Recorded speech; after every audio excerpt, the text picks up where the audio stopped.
Chapter 201 Venomous Snake. Team Rocket. A fierce battle just ended at a battle site in HQ. Hayu smiled bitterly and took back the crawdont that had lost its combat ability. He bowed deeply to the figure in front of him and said, "Master Wu Xin, I am really not your opponent. Even in the coaching battle, I still lost." The young man patted Dragonite's body to show encouragement, and then put it into the poke ball. "In fact, you have made great progress. Compared with the special training at the beginning, your crawdont has improved a lot. It's only been half a month." Wu Xin walked up with a smile on his face. In the past half-month, Hayu has been staying in the base of Team Rockets. After all, such a big thing happened in the outside world, and the Alliance's actions were not small. It's safer to stay in Team Rocket HQ. After all, there are elites guarding it. Now he has completely recognized the identity of a member of Team Rockets. Maybe it's because of the huge benefits he got from it. Maybe it's because of the strength deterrence brought by Archer. Or maybe it was his own admiration and expectation for the mysterious leader Giovanni.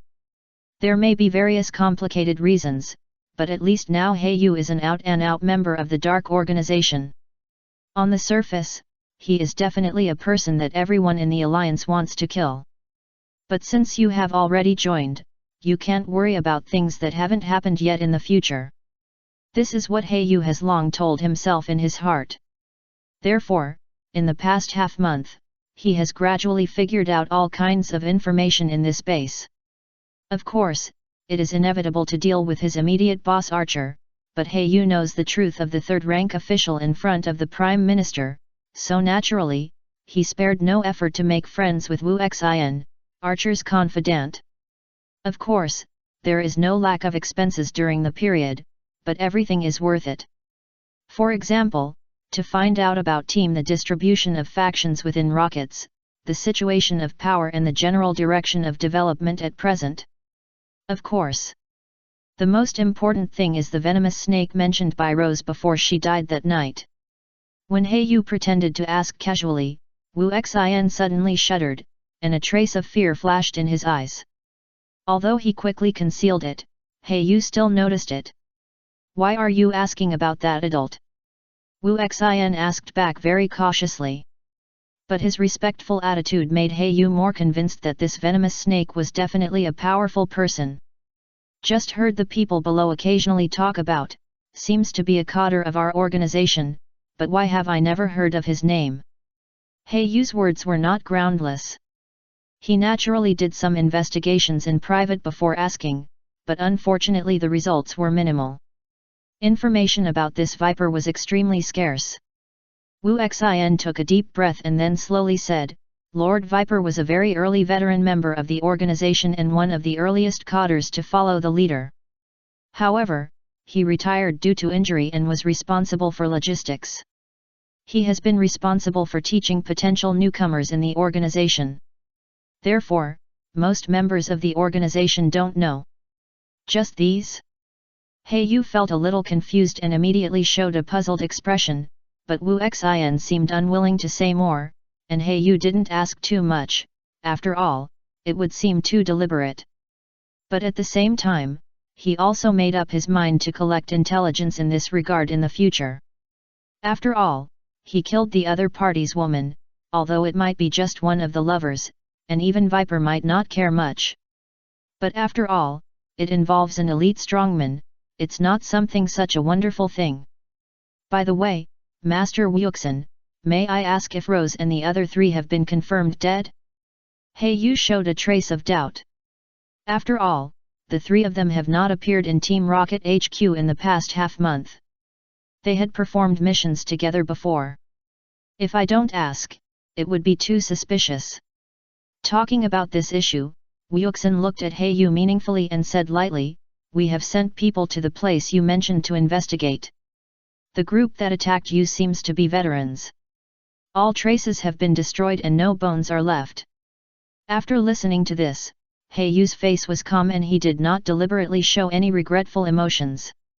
After all, this is in line with the style of an underground member walking in the dark. "Really? It's a pity for those 3 sets of combat uniforms. Yu looked directly into Wuxin's eyes without any guilty reaction.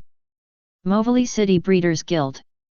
Yu was strolling leisurely in the stall area on the first floor, following a cold and arrogant Umbreon, attracting the attention of many breeders. Today, Yu came to the Breeders Guild to buy 2 rare materials in order to prepare a drug that can increase the speed of Pokémon's nerve reactions. And the formula of this drug was one of the spoils she found from Rose, which also solved Yu's doubts, why the reaction speed of the Pidgeot was so fast. Even faster than Honkrow's sneak attack speed. Instant Fruit finally found it. It's worth it that I have been waiting here for most of the day. Yu looked closely at the blue fruit on a stall, with a hint of heat in his eyes. Stall owner, I want this instant fruit, and I'll take this bundle of glittering grass on your stall. Yu squatted down to check, and found that there were some other good materials on the stall, so he simply bought them together. Because Yu wore a junior breeder's badge on his chest, he was not treated unfairly by deliberately raising the price. It was very easy to spend 20W Alliance coins to buy the required materials. Then, Yu bought a lot of dark materials in the lobby on the first floor. After all, he had been working on Team Rockets has consumed a lot of money, and 5 Pokémon are crying for food. Now there is another Zorua. The basic cultivation funds consumed every month are an astronomical figure for an ordinary office worker. Even Kuriba has a lot of pressure.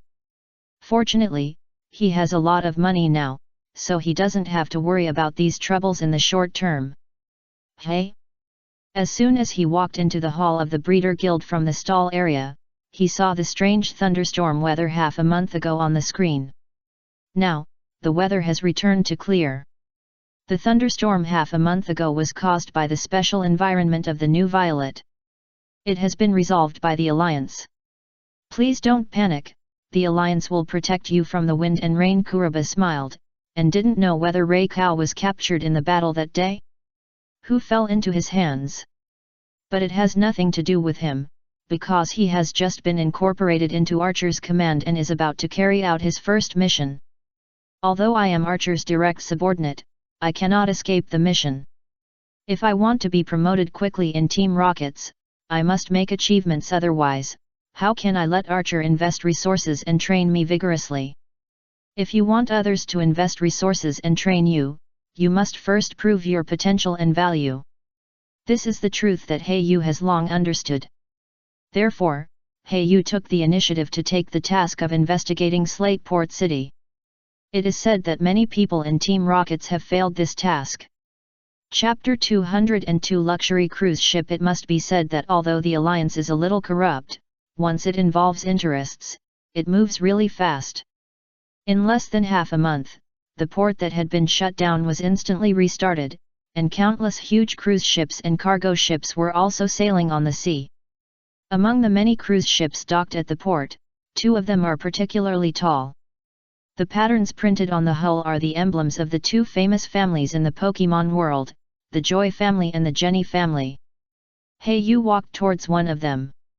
The white and gold shell, with a little pink and white decoration, and the unique decks stacked layer by layer, make people unable to take their eyes away. This cruise ship is completely a behemoth.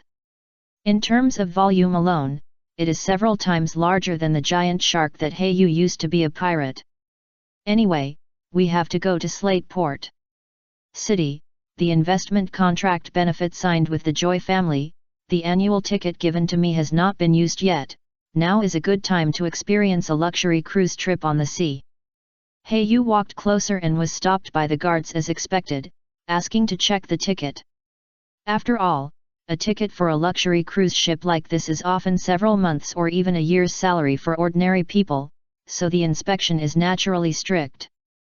Yu's ticket was not bought, but directly from the Joy family gave it to him, so he took out his Pokédex and scanned it against the inspection machine.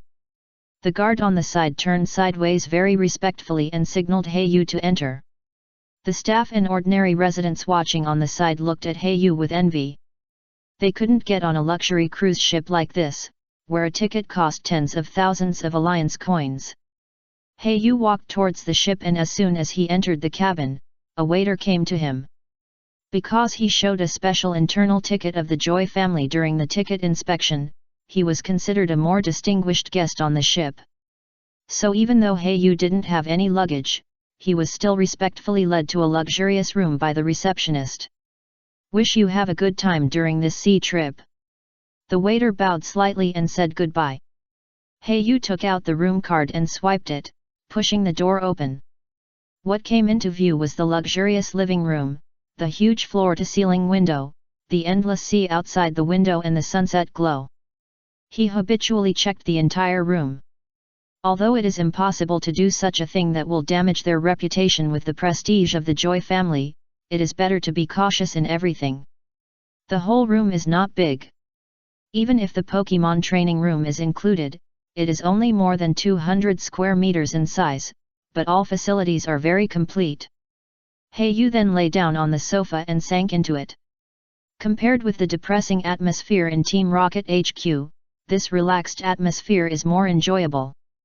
But once he thought of the difficulty of this mission, Yu couldn't help but have a headache. Go to Slateport City to investigate the Ocean Museum. Leadernan Mule Leader, the more detailed the better. This mission is not easy to do. Previously, team, there are many strong people in rocket space who have performed this task, including a captain. But they all failed without exception. Although such investigation tasks have nothing to do with strength, it still casts a haze on Yu's heart. I hope this mission goes well. Yu looked at the Pokémon playing nearby and smiled for the first time. Crawdont and Sharpedo stayed in the portable pool he had set up long ago. There was still sea-tide incense in it, so they were taking a bath very comfortably. Sandil buried his whole body in the hot sand, only revealing his dark eyes. Umbreon lay lazily in Yu's arms. With its high and cold nature after evolution, it rarely makes such clingy actions. Therefore, Yu also cherishes such intimate actions similar to the little EV period. After all, every Pokémon that he has confirmed is treated as a relative, and can really trust his life in times of crisis. Of course, Yu also believes that his Miracle the Eye is small enough to hold only those Pokémon.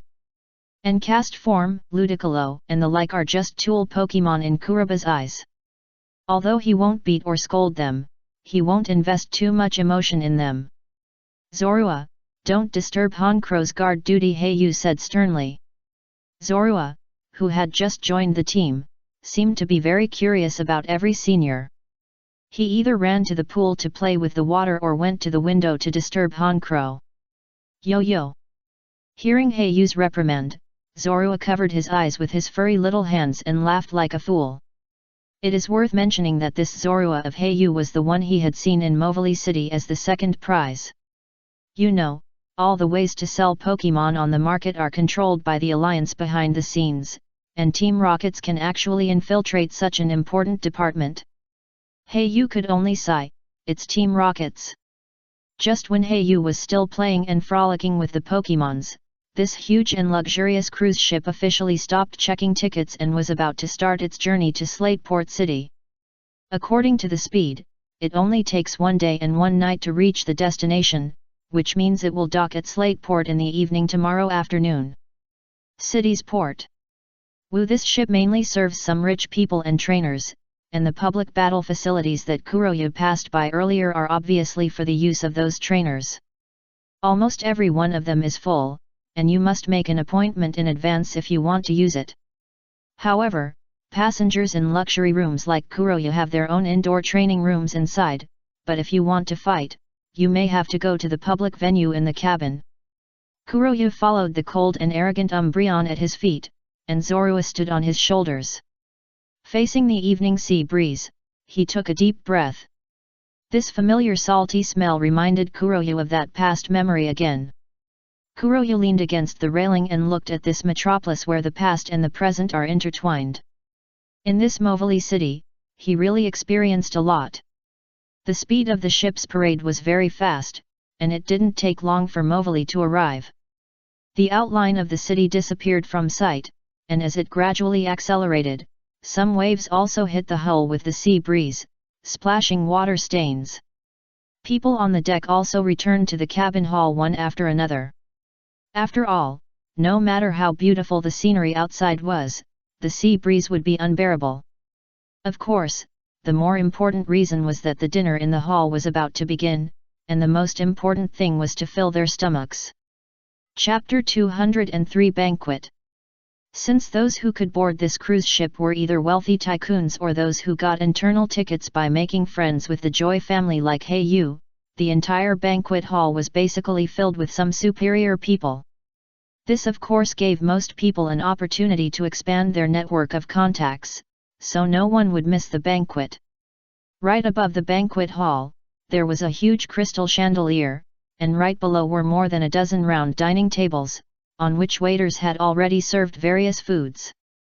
Yu approached a table and put the meat on it into his plate. This kind of experience, specially processed toro's meat, has great benefits for human health if consumed for a long time. It tastes good. After chewing a piece of meat in his mouth, Yu's eyes lit up instantly.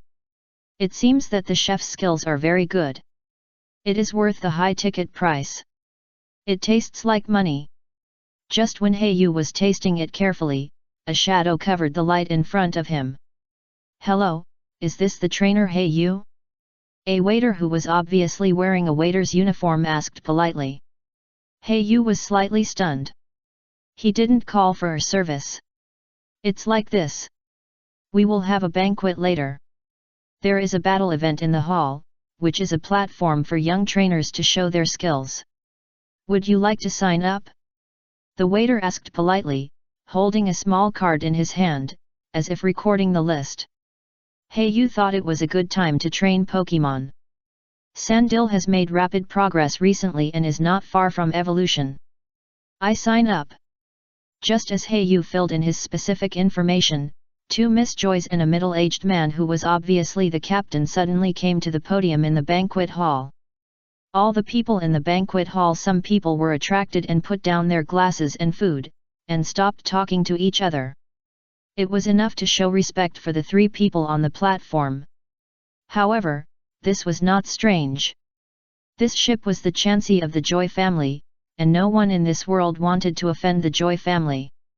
The middle-aged captain took the microphone and said, "Everyone, I am the captain of the Chansey cruise ship, Yamamoto. I am in charge of this voyage. Friends who know me must know that I have rich experience in sailing at sea, so you can enjoy the cruise ship with confidence."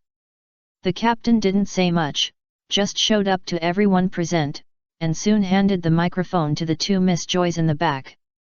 The two Miss Joy still looked exactly the same, but it was obvious that one was old and the other was young. One of them had obvious crow's feet and wrinkles on her eyes, and her age was estimated to be at least 50 years old. But when Yu looked at the other Miss Joy who looked like a girl, his pupils suddenly shrank, and his face was full of shock. "Sister Berry?" The girl like Miss Joy was Joy Chun, whom Yu met in Rustboro City. Of course, given the close relationship between the two when they were discussing knowledge cultivation, it is not an exaggeration to call them confidants. When they said goodbye, they agreed to meet again in the future, but they did not expect it to be so sudden today.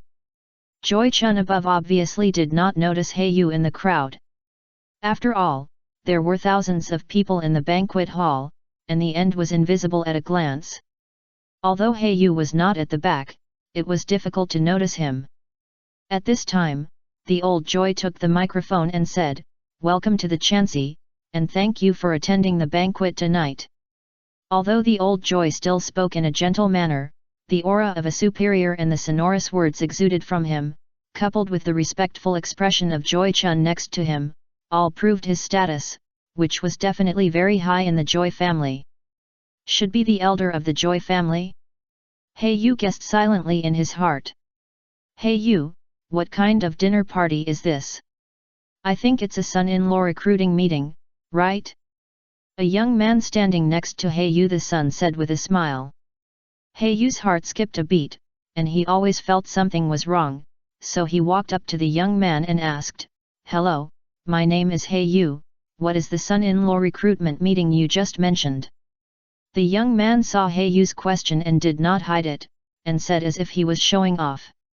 "Hey you, what else could it be? It's just for the granddaughter next to her. It is said that she is already 25 years old this year, and she is considered an older leftover woman in the Joy family, so why don't you try to find a young talent to be a son-in-law?"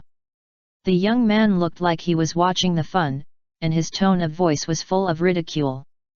Hey you finally understood it now. No wonder there were so many people gathered on this cruise ship, and most of them were well-dressed young talents, or like a trainer like him. Sister Barry is looking for a son-in-law? Hey you felt a little uncomfortable in his heart. Although nothing happened between the two of them at the beginning, it was just a discussion about cultivating knowledge. But when they said goodbye, the other party said, "I will wait for you to come back," which Hey Yu still remembered in his heart. Hey Yu looked at Joy Chun standing on the high platform, but saw that the other party was also reluctant, and he felt a little better in his heart. But he still looked up with a complicated look. At this moment, Joy Chun's eyes swept across the crowd below. When she saw the cold boy below, she was stunned at first, and then her expression instantly became excited. But considering that she seemed to be on the stage now, she could only suppress this excitement in her heart, but her shining eyes kept sweeping towards Hey Yu's position. "Now I declare the dinner officially open." Old Joy's speech finally ended, and everyone present instantly burst into loud applause.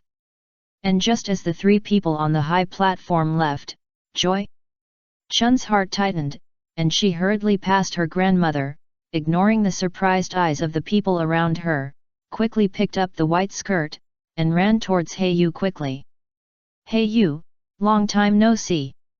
Joy Chun's heart tightened, and she hurriedly passed her grandmother, ignoring the surprised eyes of the people around her, quickly picked up the white skirt, and ran towards Hey Yu quickly. "Hey Yu, long time no see."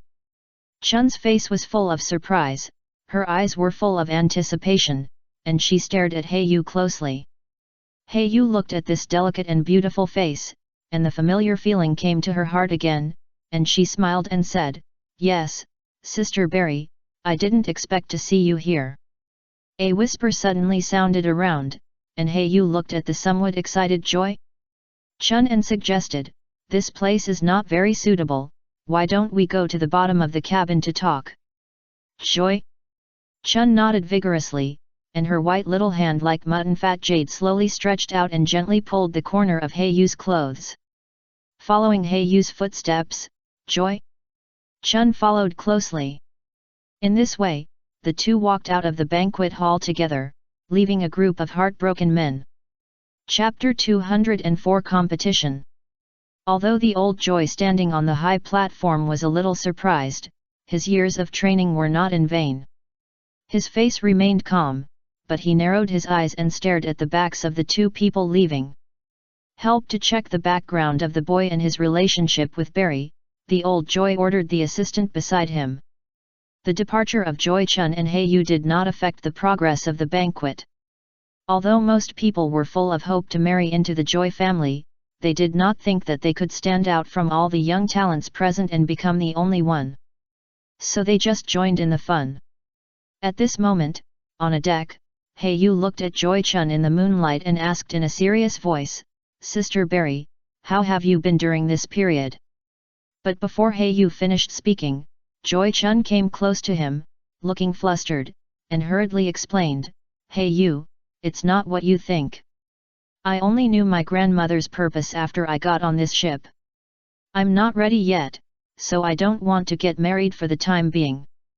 Seeing that Barry was afraid of being misunderstood, Hey Yu smiled softly and said, "Are you talking about the son-in-law recruitment meeting? Poochie, so you guys call this dinner like this in private?" Joy Chun was also amused, and Attract's lips drew a gentle arc. "By the way, I didn't say anything, why are you so anxious to explain just now?" Hey Yu's mouth corners slightly raised, revealing a sly smile, looking at the beauty in front of him with interest, and an urge to tease her surged in his heart.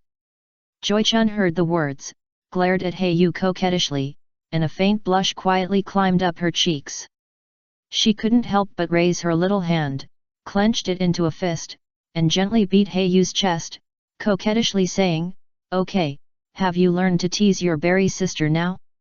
The boy and the girl were walking on the deck, the moonlight sprinkled on them, as if covered with a hazy veil. When they returned to the banquet hall, only Heiyu was left.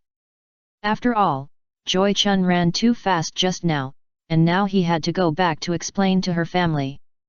It was also the first time that Heiyu learned about Joy Chun's grandmother, who was actually the elder of the Joy family.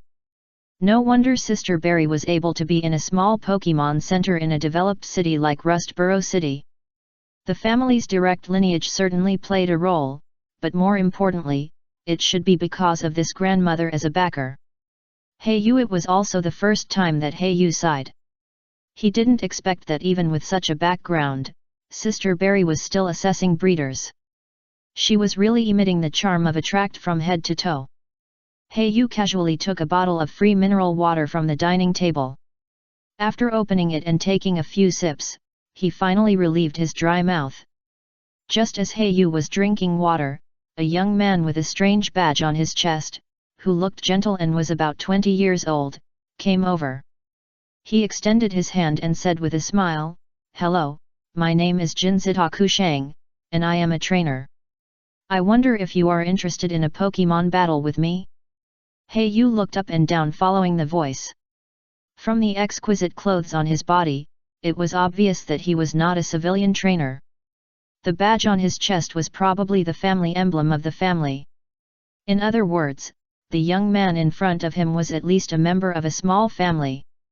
"It's just a normal battle, or because I just had a fight with Bar Y sister." Heiyu had expected this on the way back. After all, having a wife who looks like Joy is the dream of all men. Sure enough, Heiyu glanced and saw two young men in exquisite tuxedos behind him, putting their heads together, talking to each other, and pointing at Heiyu.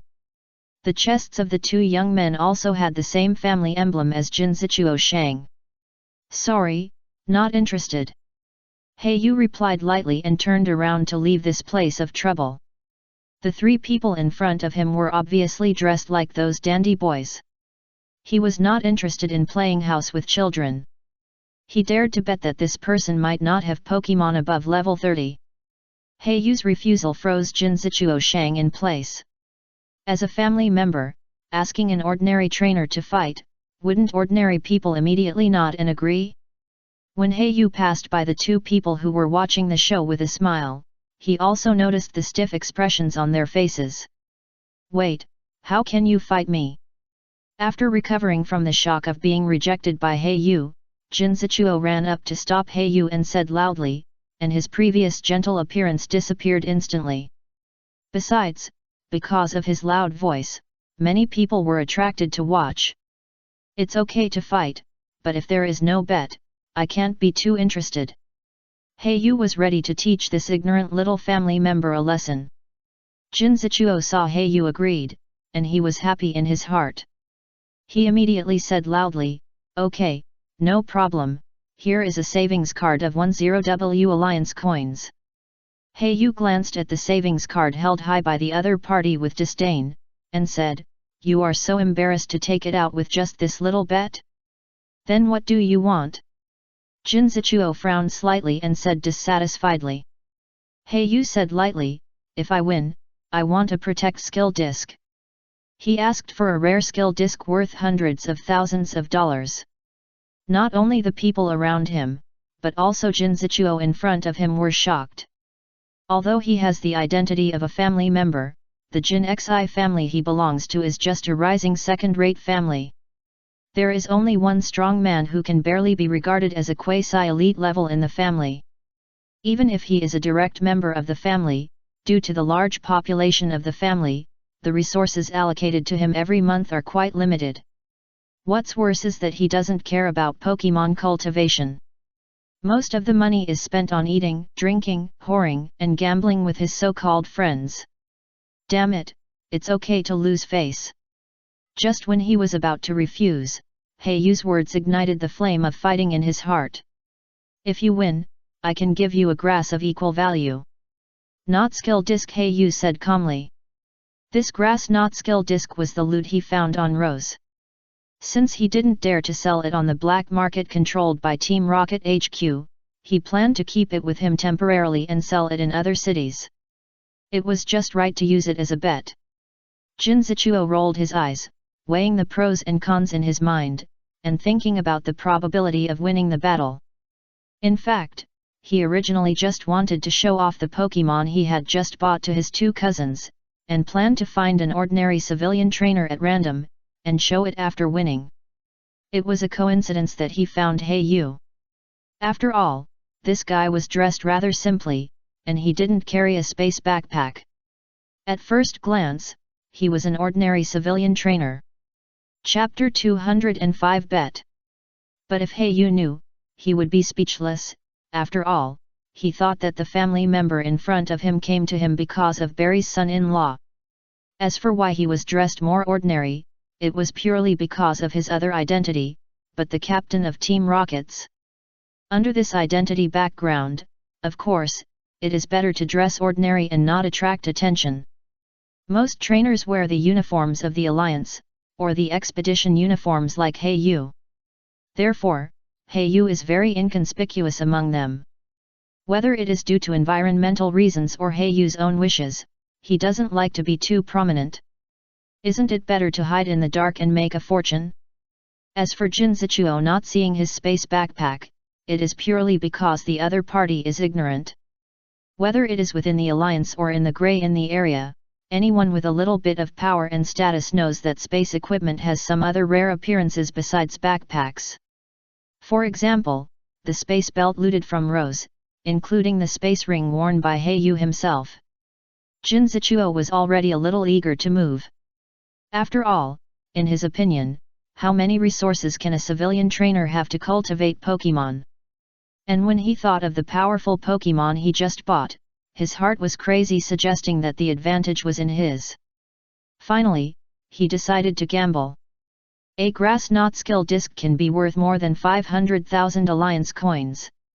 Although it is not as universal as Protect, if you find a trainer who is in urgent need, you can sell it at a higher price. The value is no less than that of the Protect skill disc. As for whether he will lose, Jin Zichuo had never thought about this. Okay, I agree. Let's go find the referee to make a fair judgment. When Jin Zichuo thought about making a lot of money again, and after getting the money, he would go find some bunny girls to enjoy the scene, he suddenly became impatient. It was the first time that He Yu saw someone who was so eager to give money. It happened that he was going to buy some skill discs for Zorua, among which the Protect skill disc was naturally a must. He originally wanted to buy it in Slateport City, but now there was a sucker who came to his door. As for why He Yu was sure that the man in front of him could not beat him, the first was intuition. People like him who walked in the gray area often had extremely sensitive intuition. Just from the words and deeds of the dandy boy in front of him, it was difficult for him to be a strong man. The second was the details observed. The Pokémon on Jin Zichuo's waist, there are only 4 balls. Although the number cannot determine the strength of a trainer, it can also reflect some problems from the side. The most important thing is that He Yu observed that the other party was wearing the clothes of a junior trainer through the tuxedo outside. Although the league does not stipulate that trainers must wear clothes that match their own strength, most people are still very particular, especially those who claim to be family children like him. After all, this is a symbol of status. The stronger the strength, the higher the level of clothing, and walking on the street, the more respected people will be. Therefore, few people will wear Alliance clothing that does not match their own strength. If a junior trainer wears the Alliance clothing of an intermediate trainer, then the person who agrees to fight each other will become an intermediate trainer. At that time, Pokémon will not only be abused, but also be ridiculed by others for overestimating their own abilities. So the trainer's clothing is either not worn like Kuraba, or if worn, it probably represents the trainer's own strength. Based on the above details and analysis, this is the reason why Kuraba is confident. He dares to be sure that the Jin Zichuo in front of him is at most a mid-level trainer, and it is likely that he does not even have a level 30 Pokémon. What's more, even if he does not rely on the level of Pokémon, with Kuroba's long-term experience in the gray area, he is enough to beat the person in front of him. In the case of the same level, if indoors, at least he can deal with 3 or 5. If he is outdoors, Kuroba can kill dozens of fancy people like the opponent. After all, most of the trainers in the Alliance, especially those below the superior level, have almost never survived in the wild, and are even worse than Team Rocket's soldiers are not much stronger.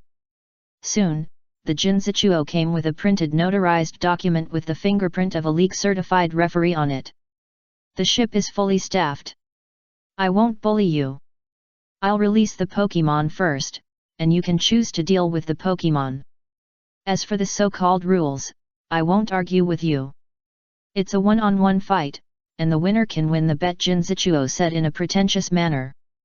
The greedy expression on his face could not be concealed, and he had no gentle performance before. Hey, you heard it and mocked. In the trainer duel, the first to challenge is supposed to release the Pokémon first. Who are you showing off your generosity to? Kim Height was speechless after being confronted by Hey Yu. His face flushed and he didn't know how to defend himself. After all, he really didn't know these unspoken rules. In the past, the civilian trainers who had fought with him almost always gave way to him because of his family status. Finally, Jin Height could only say one sentence, "Let's go, hurry to the battlefield." When this was said, many people around laughed, but Jin Height rarely cared about it. Now he only had the grass knot skill disc worth 500,000 alliance coins in his eyes. Hey Yu didn't say much, but followed him to the public battlefield on the cruise ship. As the two moved around, many onlookers followed them, and many people were attracted on the way. After all, the stakes were really big, which made people who loved to join in the fun couldn't help themselves. The public battlefield on the cruise ship is the referee was there, although it might not be the Alliance-certified referee who had just pressed his handprint, but it was definitely enough to support a battle. After explaining the rules of the battle, both sides put the bets on the referee's seat for temporary safekeeping. Jinzuchuo put 7 or 8 anonymous savings cards on the table. After all, it was impossible for someone to carry a Protect skill disc with them, so he gave out the equivalent alliance coin on the market. Hey Yu took out a green skill disc from his space ring. It was grass knot skill disc. When he saw Hey Yu conjure up a skill disc out of thin air, Jinzuchuo's eyes were wide open. He didn't see Hey Yu with a space backpack. This kid actually has a space ring. It seems that he is not an ordinary trainer. An old grandmother in the crowd sighed. Listening to the popular science of the people around him, Jinzuchuo also noticed the ring on Hey Yu's finger. For such different styles of space equipment, he only saw a bracelet style in the family treasury. Others that look like rings, but I have never heard of them. Damn it, this kid is not really as important as the people around him say, right? Jinzuchuo's face looked a little ugly, feeling a little bit of a dilemma. Chapter 206 Flareon. Although he was a little uneasy, the notarization had already been done and so many people were watching. If he cheated, it would undoubtedly be a big blow to his reputation. Even the Jinxie family behind him would be ridiculed, which he absolutely could not accept. Come out, Flareon! Jinxie Tasho threw a luxury ball, and a Pokémon with fluffy hair like fire came out. Looking at the Pokémon he had just bought, Jinxie Tasho's mouth showed a confident smile again. The reason why he dared to bet on the battle was that this Flareon was his reliance. Up to 525 comparable to Royal 3's race value. Originally, he wanted to rely on this Pokémon to show off in front of his friends. Hey Yu's face was a little weird. He really didn't know what the dandy boy opposite him was confident about. This Flareon was obviously evolved in advance. Its own foundation and potential have not been well polished. It hastily evolved at just over level 20. Its body size is smaller than that of a normal Flareon. Before EV evolution, it definitely did not develop its own potential well. Its own qualifications were low. In addition, it was forced to evolve, and the fire stone used was very likely to be a low-level fire stone. This led to the fact that after evolution, not only did its combat power not show a significant increase, but its qualifications were even slightly reduced. Forced early evolution is a loss of Pokémon qualifications. This is also the reason why Hayu had been letting Murkrow delay evolution before, polishing his foundation to be extremely hard, and only gave him the Dusk Stone when there was no progress. Generally, this kind of early use of evolutionary the Stone/Ice Pokémon are all acquired through some grey shops and sold to those dandies who have a little money but don't know how to cultivate knowledge. These people often buy a rare Pokémon at a low price and think they have picked up a bargain. Jinzuchuo is such a person. Although he is a trainer from a family, his status in the family is not high. He originally has an excellent brother who has been appointed as the heir of the family. Jinzuchuo himself is a useless waste. His only mission may be to expand the family. So when he saw a rare Flareon and the price was relatively cheap, he couldn't help but buy it. After all, in the eyes of an ignorant person like him, a fully evolved Flareon costs hundreds of thousands of fire stones, so it is definitely worth buying it. What's more, this is the level of the Flareon itself. The level of 23 is not low. Even Jinzuchuo's Earl Dervish's main Pokémon, Croconaw, is only level 21. After all, he is not very keen on raising Pokémon. It has been more than 3 years since he became a trainer, and he has barely raised his Pokémon to level 20. It can be seen that he has not invested much resources in normal times, and has grown completely relying on the qualifications of Pokémon itself. So the moment he saw this Flareon, based on the various encounters before, Hayu instantly made a judgment on the person in front of him. A Flareon whose potential was half-wasted due to premature evolution, and a dandy who did not understand the knowledge and command of Pokémon raising. This combination is truly made in heaven. When facing this combination, Hayu is as easy as killing a chicken. My Pokémon is this one, Sandil. That's right, the Pokémon that Hayu sent was Sandil. Originally, he was going to send Umbreon for safety, but now in my opinion, I'm afraid it's not necessary. It's a good opportunity to train Sandil. After all, it's about to evolve, and its own level is close to level 28. Sandil, use Hone Claws, Hayu said lightly. Sandil immediately took a fighting stance and saw his opponent at the same time. After all, for a Pokémon like him who has experienced hundreds of battles, his intuition is not ordinary. But when he saw Flareon, his dark eyes showed disdain, but his rich combat experience still made him not relax his vigilance against any opponent. Instantly stretched out a pair of sharp crocodile claws, grinding each other, making a clanging friction sound. And Flareon was still stupidly waiting for the trainer's command, but his trainer seemed a little unreliable, and was still confidently waiting for Hayu to strengthen. After all, in the eyes of ordinary people, although Sandil has an attribute advantage, one is Earl Dervish form, and the other is the final evolution form. There is a huge difference in the racial values of the two sides. And judging from the appearance alone, Flareon is several times bigger than Sandil, even Jinzuchuo thought so. Seeing Sandil enter the enhanced state, not only did he not immediately launch an attack to interrupt, but he sneered and looked at Hayu with contempt. As if mocking, he took out such a Pokémon?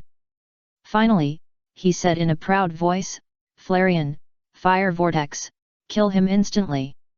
Although the ground attribute restrains Flareon, Sandil itself is not resistant to fire attribute attacks, which is also the source of Jinzuchuo's confidence.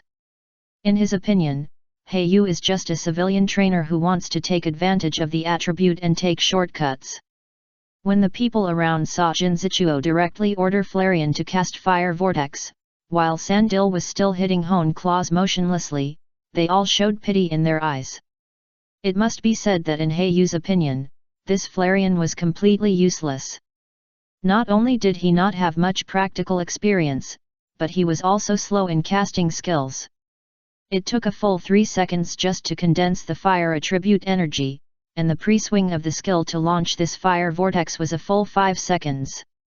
If Sandil hadn't been strengthening, a normal Pokemon wouldn't have given him so much time to perform his skills and would have interrupted him long ago.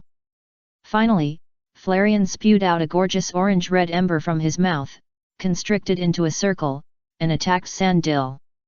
At this time, Sandil's originally dark eyes suddenly became sharp. At this moment, he felt that his whole body was full of strength. "Sandil, protect," Hayu commanded calmly. As soon as the words fell, a green protective shield was instantly condensed. Judging from the use of skills alone, it was almost instantaneous. Only when the trainer's command is given and the Pokémon reacts instantly can it be called a tacit understanding. At present, not counting Zorua, who has just joined the team, even Sandil, who joined the team the latest, has been able to communicate with the trainer. The flames directly attacked the emerald green barrier. Since the order was issued by Kuroya very late, it was almost the moment before the flame vortex hit. Therefore, in the eyes of everyone, the flame vortex directly attacked Sandil, who had not yet reacted. "Hey!" Everyone could only see the figure of a Pokémon in the flames, standing inside, motionless. Chapter 207, Instant Kill. At this moment, everyone watching thought that Sandil was finished, even Jinzuchuo Shang thought so he smiled with a confident smile. "I didn't expect that he would get a precious learning machine worth hundreds of thousands of dollars in a short time, and I couldn't help but feel excited. Sandil, use all your strength to stomp." Hayyu's voice without any emotion sounded again. Just when everyone was still surprised, the figure in the flames moved instantly, and the crocodile's foot stomped violently, and an invisible energy impact formed a ground wave along the ground. Tackled Flareon, who had just finished the attack. Suddenly, Flareon felt a pain sweeping all over his body, and even his face was slightly distorted because of the pain. But before he could react, the next second, Sandil quickly crawled on the ground, approached Flareon, suddenly raised his ferocious mouth, and bit down. Bite skill. Flareon, who was already dizzy due to the pain, took the blow head-on and screamed in pain subconsciously. "Woo!" But Hayyu would not give him any chance to breathe and ordered again, "Encore, use stomp." Hearing this, Sandil raised his crocodile foot again, this time with more force than the last time. Bang! Flareon's face was directly stomped, and there was even a crack on the ground. This time, Flareon did not wail, but his eyes were swirling, and his body twisted and fell to the ground, losing his ability to fight. Sandil stopped attacking and looked back at Hayyu, clearly asking questions. Hayyu shook his head imperceptibly. He knew what Sandil wanted to say. He wanted to ask Hayyu whether he should kill this Pokémon directly. The long-term fighting consciousness made Sandil subconsciously think so, but because of Hayyu's majesty, he did not dare to make a decision on his own, so he showed his intention to ask. After Hayyu took back the Pokeball, he simply encouraged him. Then, before everyone came to their senses in surprise, he walked straight to the referee's notary office and prepared to take away the pile of anonymous savings cards. Flareon lost his ability to fight, Sandil won, so the winner is Hayyu trainer. As the referee's voice sounded, the stunned onlookers came to their senses and confirmed what was happening in front of them. 3 hits to kill instantly. In less than 10 seconds. There were a few people who had boldly guessed that Hayyu would win. After all, ordinary people counterattacking the children of a family is often a plot that everyone loves to watch. However, such a clean and neat kill was something that no one had ever thought of, and it was almost beyond their imagination. Of course, not everyone thought so. There were always a few people with extraordinary vision in the crowd who could see that Sandil's training was extremely outstanding. Whether it was physical fitness or energy control, he was more than one level stronger than Flareon. Another one was the skill of heavy stomping, which belonged to the ground attribute. Facing Flareon of the fire attribute, it formed a double restraint. Of course, the soft, which increased by 14%, sand also played a role, but outsiders didn't know it. Just when Heiyu was about to put a few savings cards into his arms, the dazed Jinzichuo came to his senses and stammered, "No, no, there must be something wrong." He rushed to the notary office to stop Heiyu. A small half of these savings cards were his savings, and a large half were his resources for cultivation in the future. Although he didn't plan to invest resources in his Pokémon, he felt extremely painful to lose so much money at once. Heiyu first stepped forward and blocked the platform, then shouted, "There are so many people watching, plus there are notarization certificates and alliance certifications.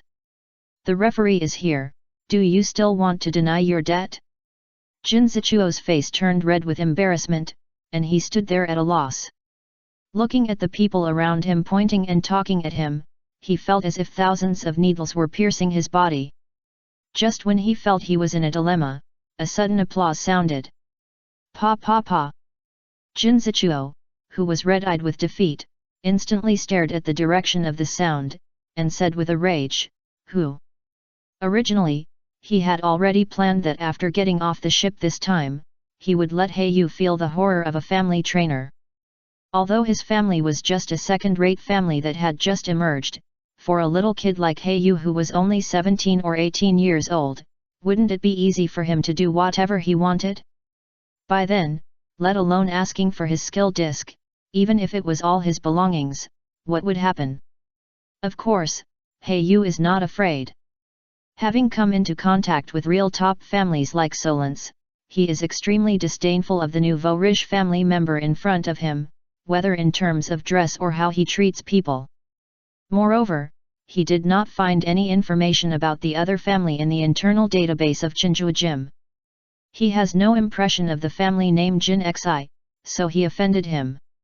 Currently, he is a direct member of the alliance, with second-level authority, and with the investment of Chinjua Jim and Joy family behind him.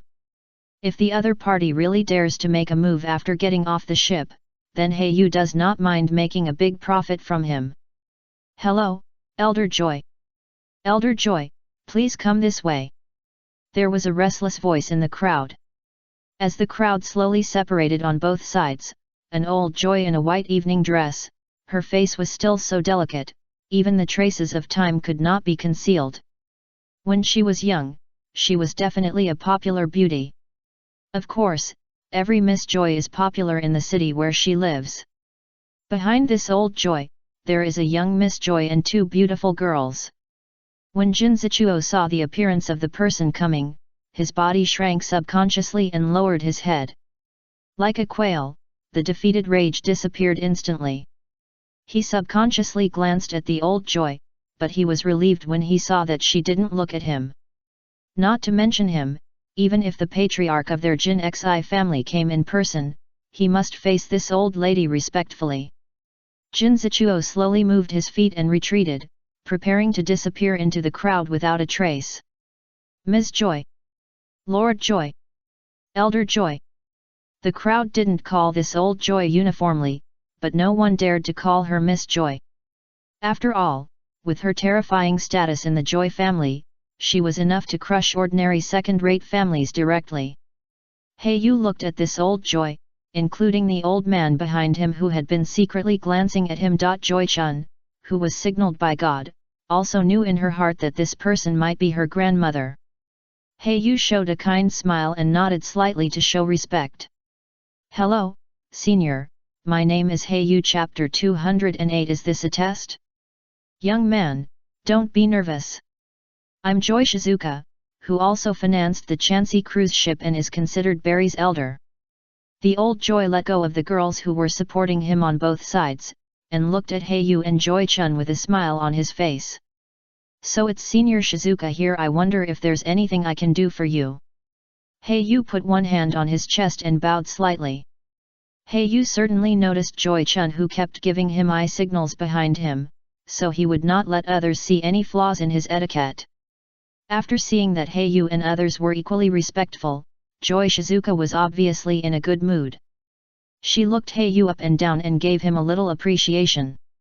"Haha, nothing. I like fighting myself. Unfortunately, as everyone knows, people in our Joy family don't have it. Trainer's talent. But our Joy family cherishes talents. We saw the young man easily solve the opponent before, and originally wanted to win him over, but I didn't expect that you, little brother Hey, have long been an investment target of our Joy family. Joy? Shizuka said meaningfully, and pretended to glance at Jin Zichuo, who was slowly retreating. The warning contained in her words was self-evident. The meaning of her words was that this kid was protected by our Joy family, and her words revealed a strong sense of partiality. The latter immediately broke out in a cold sweat and nodded and bowed to show respect. Joy? Shizuka's eyes flashed with disdain. It was just a small family.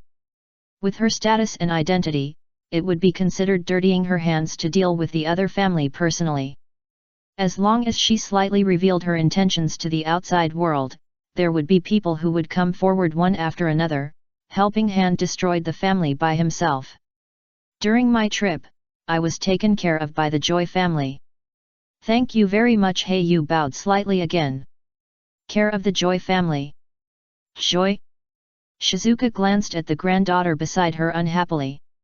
She asked you to choose a husband, but she didn't expect that she had already hidden a sweetheart of such a young age. But she had read Heiyu's general information, and he was indeed a promising talent, especially his identity as a 17-year-old junior breeder, which definitely added a lot of points. But there is still a test. Everyone present is a partner and close friend of my Joy family. There are also many young talents and talented teenagers present. Therefore, I intend to hold a competition. Anyway, the distance of this voyage is still 1 day and 1 night, so there will be no delay in time. Since it is a competition, there will be rewards. The final rewards of the competition are tentatively set as Earthquake, Stealth Rock, and Stone Edge. When Joy Shizuka announced the final prize, she glanced at Sandil at Kuroba's feet before she announced the prize. Kuroba frowned slightly, then quickly recovered, revealing a thoughtful expression. I saw the glance from Senior Joy just now, and the other party even took a special look at Sandil. And the 3 skill discs awarded are all skills that Sandil can learn. Is it a coincidence? Or is it intentional? To make this competition more lively, all participants will receive a consolation prize of 5,000 alliance coins regardless of winning or losing. In addition, they can also receive a commemorative badge distributed during this voyage. After saying this, Joy Shizuka left with the help of the 2 girls. When Joy Shizuka completely disappeared from everyone's sight, everyone breathed a sigh of relief. Facing such an elder who holds real power in a huge family, all the family members and civilian trainers present were actually worried. They were afraid that they would do something to annoy the other party and then be crushed to death. As for Jin Zichuo, he was almost scared to death by the glance he received just now. Now he has no idea of reaping Heyu. On the contrary, because of the words that Joy Shizuka said just now to get close to Heyu, he is thinking about how to repair the relationship between him and Heyu. How to make up for the bad impression he left in Joy Shizuka's heart. After all, with Joy Shizuka's strength and status, she doesn't even need to do it herself. She only needs to reveal her dissatisfaction with the Jinxie family during the party conversation. I believe that many people will directly destroy the Jinxie family in order to please Joy Shizuka. Of course, Joy Shizuka just revealed her intention to protect Heyu. Not only Jin Zitaku heard it, but some smart people present could also detect it. Therefore, they naturally would not miss the opportunity to make friends with Heyu. It's a pity that when they came back to their senses to look for Heiyu's trace, they found that Heyu had disappeared in the banquet hall. A luxurious box passageway. Heyu was looking at the shy beauty in front of him at this moment, and asked jokingly, "What do these 3 skill discs given by your grandmother mean? Is this a test?" Anyone with a discerning eye can see that all 3 skill discs can be used by Sandil, the Pokemon. Joy, who is extremely smart. Chun also heard it naturally, so this made her feel even more ashamed and angry. Don't think too much about that, my grandmother just cherishes talent's joy. Chun picked up a strand of hair from her temples and nervously constricted it on her fingers. Facing Heiyu's half-smile, she couldn't help but add, you must perform well in the game later.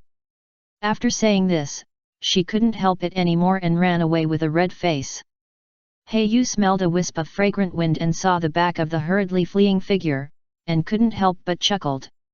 He could naturally see the affection of the beauty.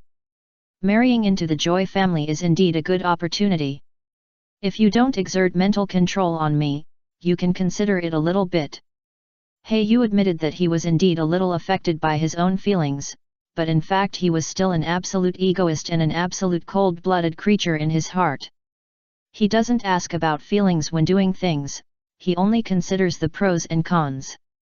Including the unclear and ambiguous feelings between him and Joy. Chun, the ultimate goal is nothing more than to gain benefits. If he can't get benefits from Joy Chun again, Heiyu will abandon her without hesitation. Of course, from the current point of view, this kind of thing is unlikely to happen.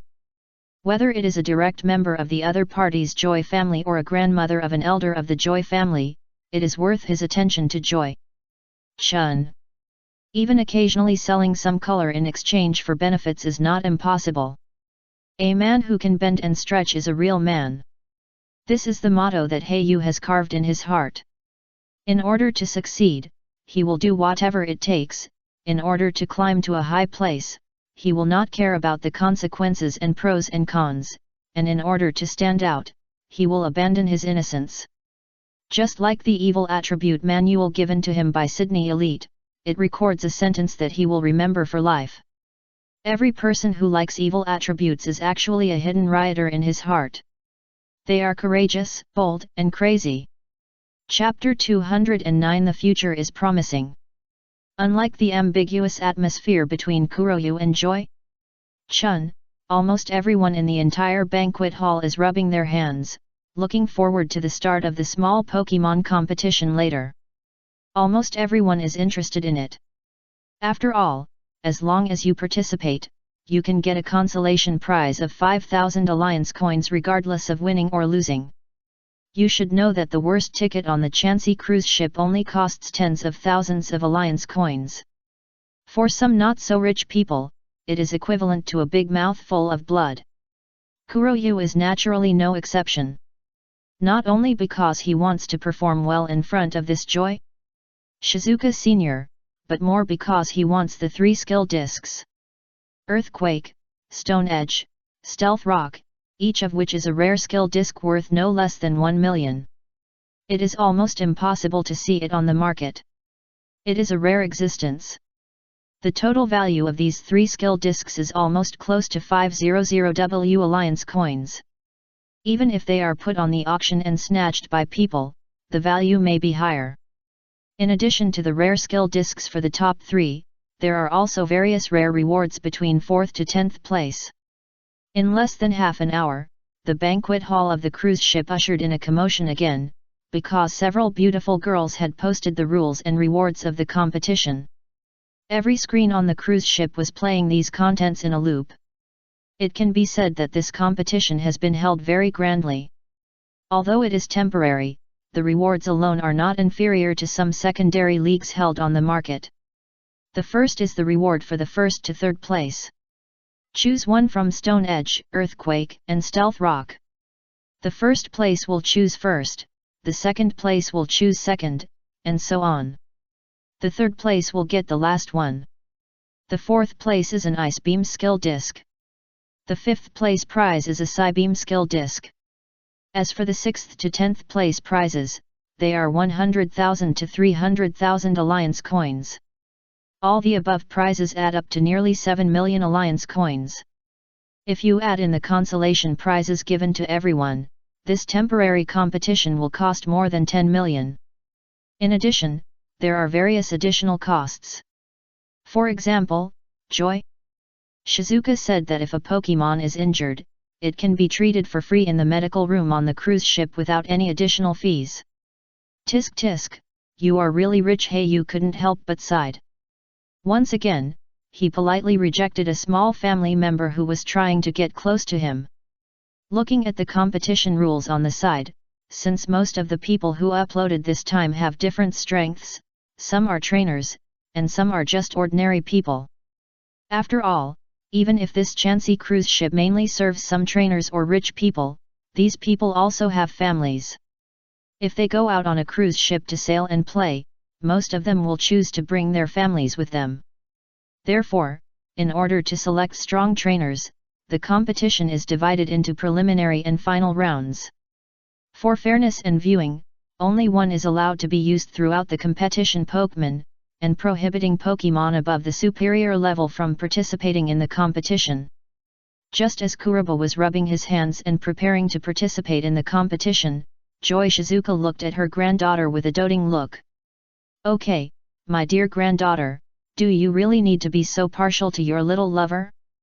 And you even added a rule to prohibit superior level Pokemon from participating in the competition." It turned out that the rule prohibiting superior level Pokemon from participating in the competition was added at Joy-chan's strong request. The purpose it goes without saying. Yu is the youngest among all the contestants. Compared with those experienced veterans with many years of experience as trainers, she is at a natural disadvantage. Joy-chan took her grandmother's arm and said with a smile, "Hee, no way, I am saving you some money. Once the superior Pokemon fights, the cost of repairing the venue is a lot of money." Joy Shizuka showed a helpless expression.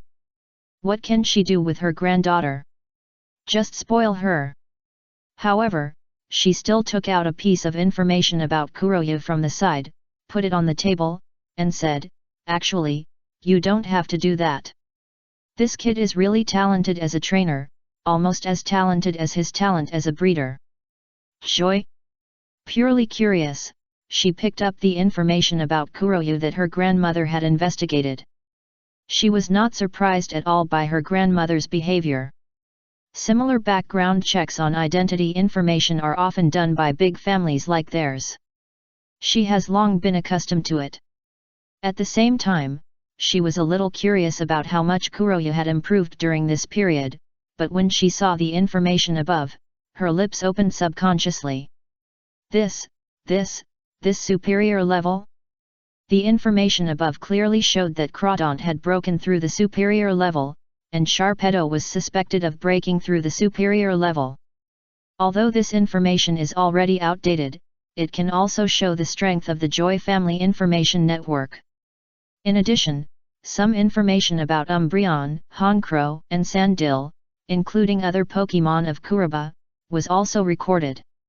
I didn't expect that he has made so much progress during this period. I can't fall behind. I must work hard and go both ways. Joy?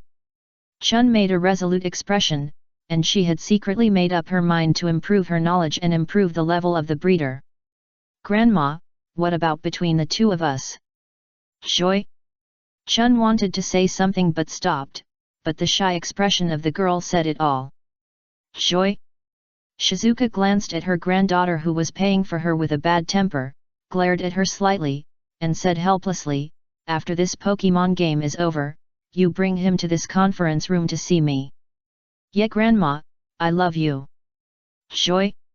Chun gave herself the grandmother gave him a big hug, and even her words became much sweeter. In fact, in Joy Shizuka's heart, she has already recognized the potential of her grandson-in-law. After all, a 17-year-old superior-level trainer can be regarded as the hope of the family's rise in some small families. Even if he is placed in some large families with elite-level strong men, he can become a potential core member and be vigorously cultivated. Within the scope of investment and marriage of their Joy family, Heiyu's potential can also be among the best, although it is not enough to compare with those monsters who have reached the quasi-elite at the age of 20. But the young age of 17 adds a lot of points, plus he is still a junior breeder, which can be said to be both civil and military. If you choose one of the specializations of trainer or breeder, the future is promising. The only thing missing is some systematic learning and foundation. As long as there are enough resources invested, there is a good chance to impact elite or senior breeders in the future. Chapter 210 Prinplup. When everything was ready, Kuroyu followed the main group to the public competition venue. When Kuroyu arrived, there were already quite a few people gathered here, not only the participating trainers, but also some ordinary people who came to watch the game. Kuroyu stood silently in the corner, with a lone Umbreon beside him. There were also many people like Kuroyu, with their own Pokémon beside them.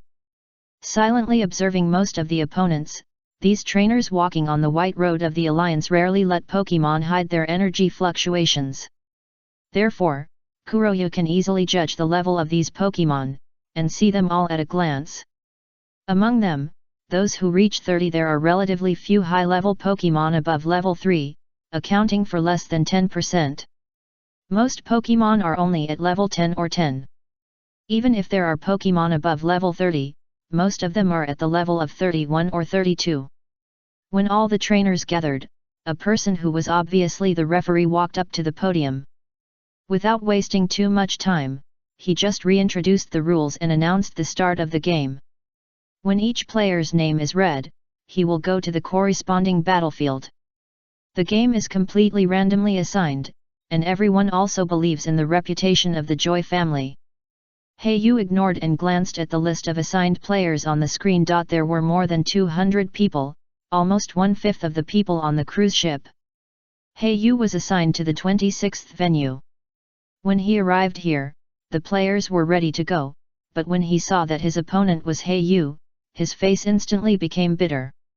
Many people saw the battle between Heiyu and Jin Zichuo yesterday.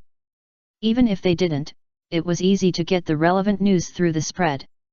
Therefore, most people have a certain understanding of Heiyu's strength and think that he is definitely one of the strong opponents in this game. Therefore, when Heiyu passed by each battle venue, the players inside all they would show a fearful hostility towards him. When Heiyu left their battle site, they all breathed a sigh of relief. For all the performances of others, Heiyu just smiled faintly and did not make any reaction, because in his opinion, these were just the whining of the weak. Go, Prinplup. Heiyu's opponent was a boy who looked about the same age as him. Judging from his bright and beautiful clothes, he should have a good family background. And the Pokémon he sent out also indirectly confirmed this. It was the royal from the Sinnoh region, one of the 3, Piplup's evolution Prinplup. The blue penguin raised his head and looked at Heiyu and the people watching the game with pride. This Pokémon's personality has always been like this. It doesn't like to be in groups and always goes alone. Moreover, according to research, all Prinplups seem to think that they are the most amazing. Who should I send? Heiyu thought about it distressedly, but in the end, it seemed that only Umbreon could take the lead. Superior level Pokémon are prohibited from participating in the competition, so Crawdaunt, Sharpedo, and Honchkrow cannot participate. Although Sandil's level is good, it has not reached level 30 after all, and it is still Earl Dervish form, the racial value is too disadvantageous. And Zorua is even more so, it has just passed the larval stage and has not experienced a real battle, although it is impossible for Kuroyu to send it out to compete. After much thought, only Umbreon is perfect, the level of 37 is just right, slightly lower than the superior level competition standard, and the racial value is not worse than other Pokémon. Umbreon, it's decided to be you. Kuroyu waved his hand, and the Umbreon at his feet jumped lightly, and after a few jumps, it reached the center of the field. Facing Prinplup, Umbreon glanced at the arrogant Pokémon with a slightly cold look. The arrogant air swept across the field and frightened Prinplup instantly. However, Prinplup still managed to maintain his expression, holding his head high, chest out, and standing on tiptoe, full of arrogance. However, with the slightly frightened expression, the Prinplup in front of him looked weird. This Pokémon was a face-saving Pokémon. The onlookers made a silent judgment in their hearts. With the referee's order, both sides issued their own orders. Prinplup uses Water Pulse. Umbreon, Shadow Sneak. Both sides used ranged skills to test each other. From this point of view, both trainers are cautious. However, Umbreon's skill speed is much faster than Prinplup. When Prinplup was still using the wings to condense the water ball, Umbreon's Shadow Sneak had already been launched. Ghost skills are often known for their strong concealment and fast execution speed. When Shadow Sneak was about to arrive, Prinplup's Water Pulse was just launched, and a ball of chaotic water collided with the dark Shadow Sneak. Bang! A puff of smoke exploded instantly. Prinplup lost his direction in the smoke and could only rely on his senses to barely identify it, but Umbreon is a well-known nocturnal Pokémon, and is best at fighting in the dark. Therefore, even in a place full of smoke, he can clearly identify the direction. Heiyu certainly would not miss this perfect opportunity, and immediately commanded, "Umbreon, use assurance." A little light flashed in the white smoke, and Heiyu knew that it was the pattern on Umbreon that was glowing. A black shadow quickly passed by, and then there was a flapping sound in the smoke, and it continued. When the smoke gradually dissipated, everyone only saw that Prinplup, who was beaten all over his body and swollen, was kneeling on one knee with his wings supporting the ground. And Umbreon still had that arrogant expression, like a 1,000-year-old snow mountain, giving people the feeling of only one word: cold. It was as cold as ice that had not melted for 1,000 years. Umbreon. Dark Pulse. Just when Kuroya was about to end the battle, the trainer on the opposite side was obviously unable to hold on, and at the same time, he felt distressed about the injuries on his Pokémon. He kept shouting at the referee to admit defeat. Kuroya won the battle easily. After all, he had the level suppression, plus the cultivation suppression, and the racial value suppression. He had the advantage in all aspects, so he naturally didn't need to spend too much effort, and the opponent's Prinplup was only level 20. It was beyond Kuroya's expectation that he could withstand Umbreon's assurance. Kuroya's game after the battle, he did not go to the medical room. After all, Umbreon was not injured and his physical strength was not much consumed. He simply started to wander around other battle sites, looking for potential opponents to see if he could get some information. He really found an opponent that caught his eye. For example, a girl used an Ice EV and killed her opponent in less than half a minute. As a bystander, Heiyu could naturally see that the Ice EV was cultivated very well, even better than Chuyu's Ice EV born in the Solans family. Chapter 211 Genius Girl Cynthia. For Kuroya, these opponents were not worth mentioning at all. Naturally, he easily made it to the main competition after overcoming all the difficulties. During the period, he quickly and cleanly solved the opponents every time and quickly decided the winner, which naturally attracted the attention of many people. Kuroya was also labeled as a strong opponent by the audience. After entering the main competition, although the average level of Kuroya's opponents has increased, most of them are in the 20s. Facing the level suppression of more than 10 levels, Umbreon easily solved the opponent.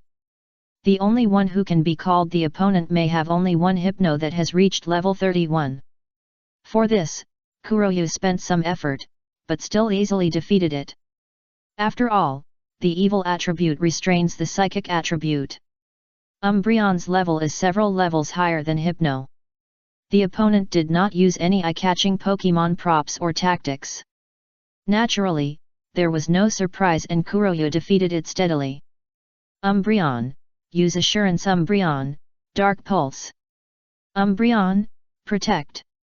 As more and more players lost, the game naturally entered the finals. More and more people were watching, and the whole arena became more and more lively.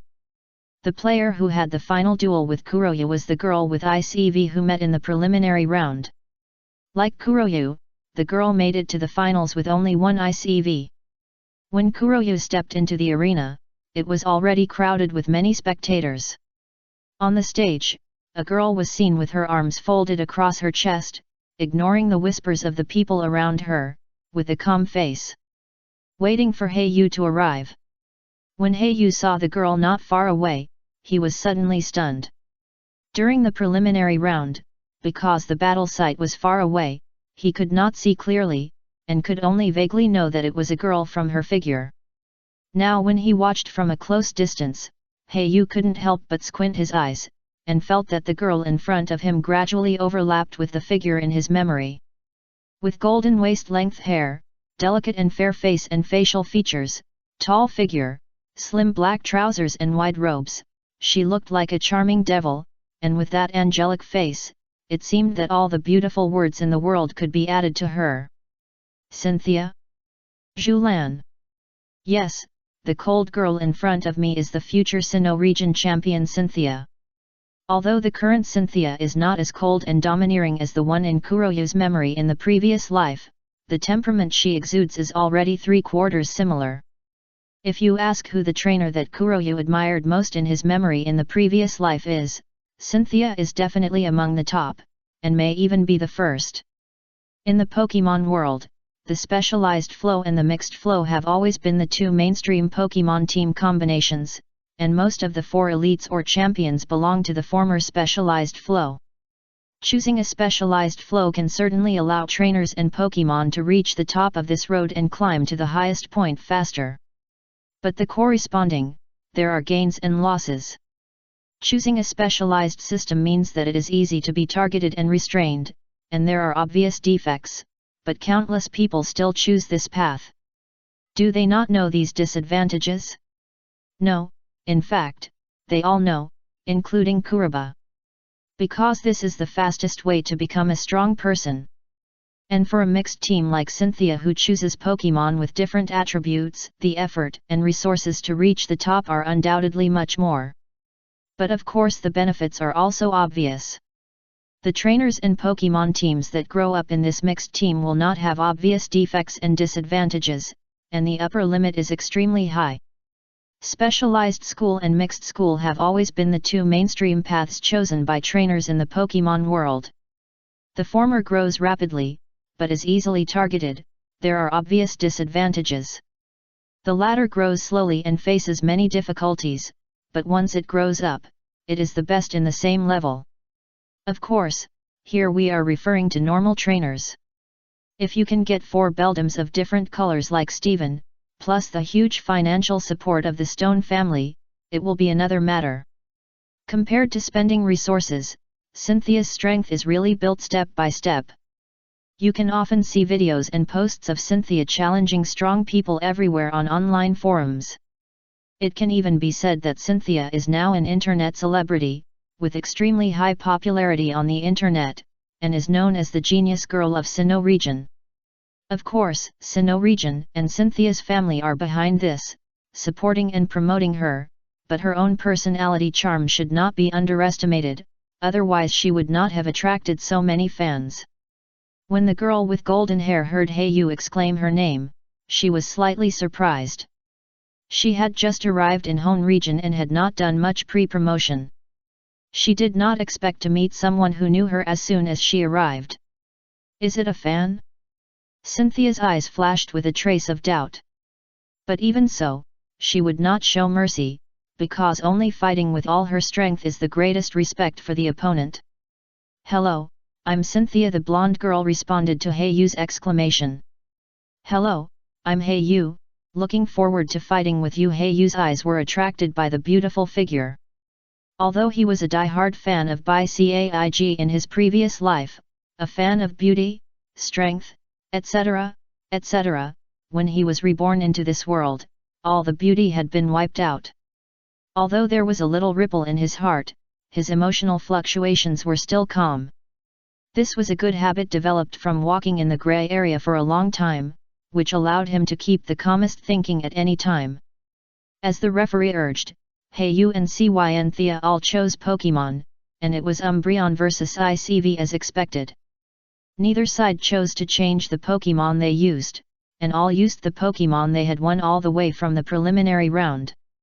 However, such a combination duel did interest the onlookers. After all, Eevee, a popular Pokemon, is famous for its various evolution forms. The various evolution types with different personalities and forms made the onlookers full of interest in this game. Ice EV, use Ice Shard. Cynthia's confident voice sounded, which also meant that the game officially started.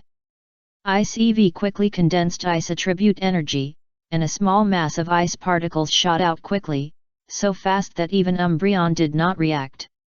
The second and third particles followed, and they were fired continuously. Ice Shard is not very powerful and consumes very little, but it can attack continuously and at a very fast speed, making it difficult for people to react. Hayu would naturally not let Umbreon sit and wait for death, and immediately ordered, "Use Screech." Umbreon immediately made a low posture, and then suddenly jumped up, bursting out a sharp piercing sound that resounded throughout the venue. Uebu. Chapter 212 EV Showdown. The onlookers covered their ears. Although Screech mainly targets Pokémon, this sharp sound of growl will also affect humans a little. Sure enough, this sound successfully affected the Ice EV, causing its continuous attack rhythm to stop. Quick attack, rush forward, feint attack. Hayu wanted to attack quickly. After all, Ice EV's special attack racial value can reach 130. If it is allowed to attack continuously, even as the most resistant meat shield in the team, Umbreon will find it difficult to hold on. It must turn defense into offense and grab the rhythm back. A black shadow flashed across the field, and Umbreon ran quickly, leaving a series of afterimages behind. Barrier. Cynthia's voice sounded, and a square barrier covering the body gradually emerged on the surface of Ice EV's body, and slowly merged into the body. Defense was greatly improved. Sure enough, when Umbreon swung his tail and pounded on Ice EV's body, it did not cause much damage. Ice Fang. We also use Bite. Faced with Cynthia's command, Black Feather was certainly not willing to be outdone. Close combat is Umbreon's strong point. Naturally, he would not be afraid of such a duel. On the field, two graceful and gorgeous EV were seen baring their teeth, showing their sharp teeth, and occasionally making a low roar, which formed a great contrast with their previous cold and arrogant appearance. This different EV duel can make the audience, the people who fought, had a great time. However, in this close combat, it seemed that Black Feather's Umbreon had a slight advantage, but Cynthia remained calm and changed her tactics quickly. Ice EV, double team. Dozens of figures with almost the same appearance flashed around the venue. Umbreon, double team. Black Feather was naturally unwilling to be outdone, and double team is also Umbreon's specialty skill. Dozens of clones appeared in the same flash. More than 20 beautiful EVs with different shapes and expressions appeared in the venue. Ice EV, use Hail. Cynthia tried to use this range weather skill to find the main body directly. At the same time, the use of weather skills can also cooperate with the characteristics of her Ice EV and its own enhancement of Ice attribute Pokémon. The characteristics of Ice EV are Snow Hidden and Frozen Body. No matter which one of Cynthia's Ice EV is, it can be greatly enhanced. Snow Hidden, in hail weather, the dodge rate will increase. Frozen Body, in hail weather, the health value will slowly recover. Hayu showed a slight smile at the corner of his mouth. Umbreon's synchronization characteristics can quickly spread abnormal status through mysterious induction. Naturally, this mysterious induction can also be used to find the only real body among many clones. Umbreon, it's their Dark Pulse. A wave of dark and destructive energy quickly attacked an inconspicuous Ice EV in the corner. Cynthia's expression remained unchanged. She didn't think that the random shot by Hayu could hit the real body, but the following situation was beyond her expectation. The state of ice chips slowly falling from the sky suddenly stopped. At the same time, dozens of Ice EV clones in the field also disappeared instantly. This meant that the real body of Pokémon lost control of the energy of the clones. How could it be? Cynthia's eyes flashed with doubt, and she murmured unconsciously. Is it a coincidence? Cynthia didn't have time to think deeply, and hurriedly commanded again, Icy Wind. Instantly, a ray of cold air that could freeze was spewed out by Ice EV. The sudden drop in temperature caused by the hail in the middle of the rain increased the strength of this attack.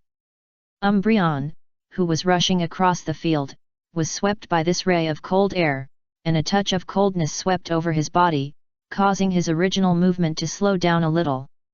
Ice beam. Due to the coldness in the air, Ice EV condensed ice attribute energy surprisingly quickly, and a beam of ice blue light was quickly shot out. Heiyu was about to order Umbreon to dodge, but found that its speed slowed down again. The ice chips and frost covering the surface of its body, although almost no damage, did affect Umbreon's movement. Since there is no way to dodge, let's attack head-on. Umbreon, use Dark Pulse. It was also a wave with a dark destructive aura. The dark brown energy wave directly collided with the ice blue beam head-on. Although Umbreon's special attack racial value was not high, it was close to the superior level after all. The two energy waves of different attributes collided quickly, and a loud explosion occurred in just a moment. Boom! A crack appeared on the competition field, and in the smoke and dust, only two Pokémon could be seen constantly crossing in the smoke. Umbreon, use Bite. Ice EV, Ice Shard.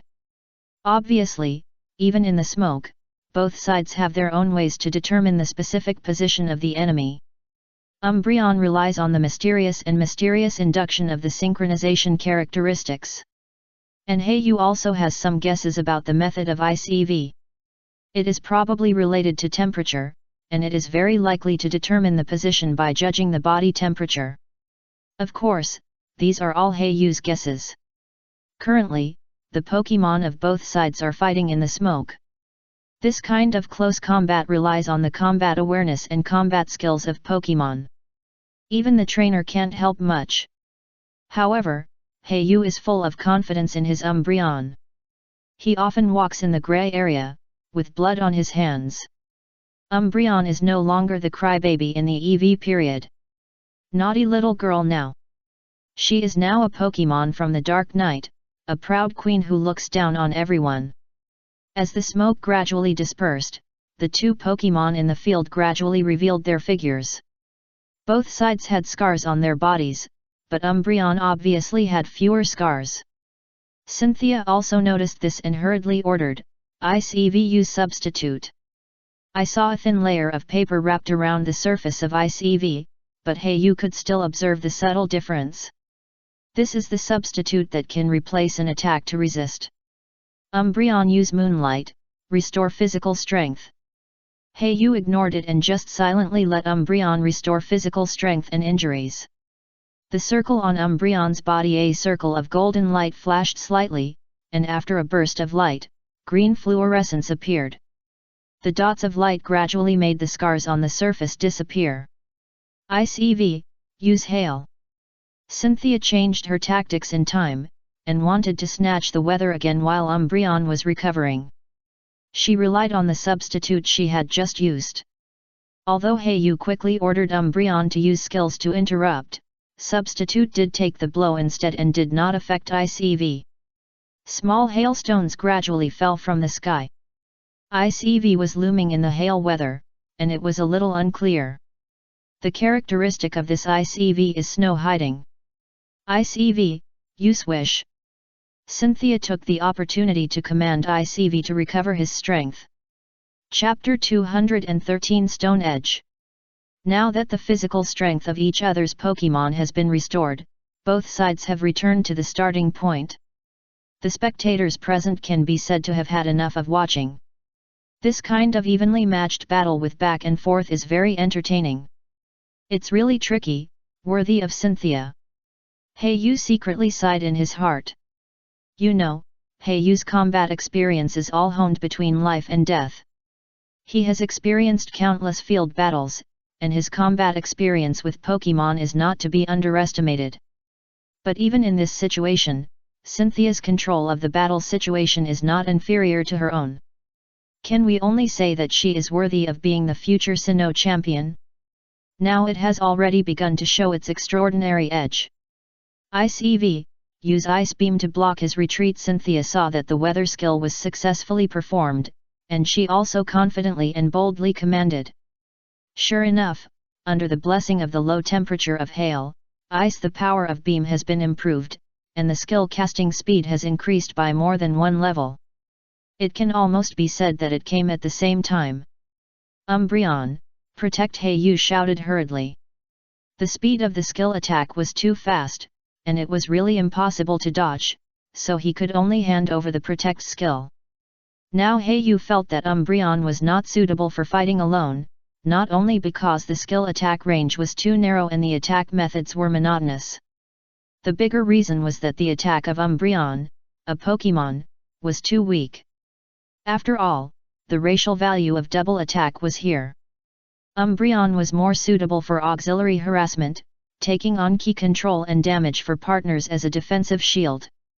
After all, relying on skills such as Moonlight Prayer, Umbreon's physical strength did not need to be worried. If it was still the same fighting method as before, with each other trying to use skills to bombard each other, Yu dared to guarantee that with his and Cynthia's command ability, this battle would not end in one night. Instead of this, it would be better to have a thorough battle. Yu's eyes met Cynthia's eyes full of fighting spirit. At this moment, it seemed that both sides understood each other's intentions and had a tacit understanding with each other. Umbreon, give up defense and use bite with all your strength. Ice EV, quick attack, rush forward, use Ice Fang. Ice EV's teeth emitted wisps of mist. Facing Umbreon rushing towards it, it suddenly raised its mouth and bit down. Umbreon was not to be outdone. The evil attribute energy surged wildly in its mouth. Although its body felt endless coldness, it still endured the pain and bit Ice EV's body. At the same time, the tail did not stop moving, and it directly pounded Ice EV while spinning. Yu saw this scene and smiled. This was the result of his frequent teaching of Pokemon. Yu hopes that all the joints of their bodies can be used as weapons, whether it is teeth, claws, or pincers and tails. The idea taught to them by every Pokemon is that if you can use both hands to attack with all your strength, don't use one hand. When fighting, if the body can use multiple parts to attack at the same time, don't be stingy. Just like in this situation, Umbreon is still using bite, but the tail has not stopped, taking the opportunity to use assurance. No matter how strong or weak the opponent is, it is always right to attack with all your strength. This is what Yu often said to teach Pokemon. The two Pokemon that were still in a stalemate were instantly broken by this assurance, and Umbreon continued to pursue the victory. Umbreon, feint attack. Umbreon caught it off guard and before it could react, and pursued it again. The power of this attack was surprisingly high, and it directly hurt Ice EV. Yu knew that this was because the opponent's barrier enhancement was almost unsustainable. Although this kind of enhancement skill can bring short-term powerful energy to Pokemon, it also consumes a lot of physical strength and often cannot last for a long time. Ice EV has been able to maintain it until now, which is beyond Yu's expectation. Both sides watched the Pokemon fight tacitly. There was no recovery skill like Moonlight Prayer. The final situation was: Ice EV, use Ice Shard. Umbreon, use Bite. Ice EV uses Icy Wind. Umbreon, Assurance. Ice EV, Ice Beam. Finally, perhaps because Umbreon had more stamina, or perhaps because she was tired of this scraping like ink stain battle, Cynthia said something that no one expected. Let's end this game here, I give up. In the case where both sides tacitly did not use recovery skills, although Umbreon's chances of winning would be greater, the winning rate would be less than 60% at most, and it was still unknown who would win in the end. Thank you for your all-out effort, I learned a lot from this battle, Cynthia said lightly. When Yu heard that the genius girl who was known for her aloofness on the internet actually took the initiative to thank him, he was also surprised, but also smiled and greeted. No, it's just mutual learning and common progress. Cynthia also noticed Yu's surprise, pursed her lips, and finally did not explain. Although she has a cold personality, she is not the kind of arrogant and cold person. In fact, she admires those trainers who share the same ideals as her and is passionate about fighting. For Cynthia, she likes to travel around the world and challenge different types of trainers in order to understand their fighting methods and skills, so as to gather the strengths of all. Every battle is an opportunity to learn and grow, and she can always learn lessons from her opponents. At the same time, in every after the battle, she would feel extremely satisfied. This feeling of being intoxicated with progress made her deeply fascinated. Ivy lay on her side in Cynthia's arms. Although the injuries she suffered in the battle were probably recovered, it would take time for her physical strength to recover slowly. After handing Ivy to the medical staff, Cynthia was ready to leave and return to her room to study carefully and review the battle just now.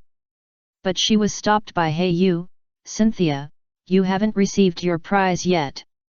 The third place on the side was already waiting impatiently for Hey you and Cynthia's priority choice.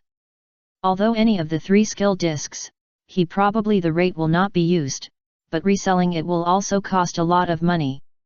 It is enough to serve as his training funds for the next 1 or 2 years. It can also be seen from this that there is a gap between the 3 trainers.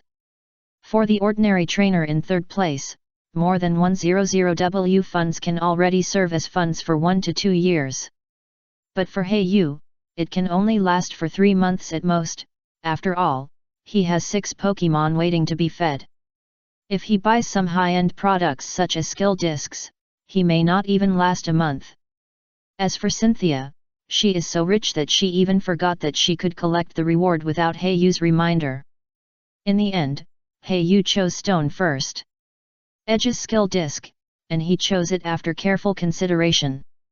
For Sandil, as long as he evolves into the final evolution type Crocodile, Earthquake can be learned automatically, so the Earthquake skill disc is directly excluded. Stealth Rock is indeed good, but it is not very suitable for Crocodile's thorough offensive style. Therefore, after careful consideration, Kuraba finally chose Stone Edge's skill disc. Cynthia chose Stealth Rock, and the lucky third ordinary trainer got the most valuable Earthquake among the 3 skill discs. Chapter 214 Unrequited Love.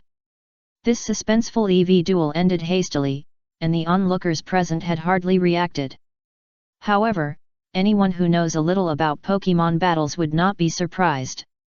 Iv's special attack is high, but Umbreon's special defense is also more powerful. Neither of the 2 sides has the kind of powerful skills that can turn the tide of the battle. They also have recovery skills such as Prey, Moonlight, etc. If they continue to fight like this, they may not be able to finish until the next morning. Therefore, both sides chose to end the battle, which was a very wise choice.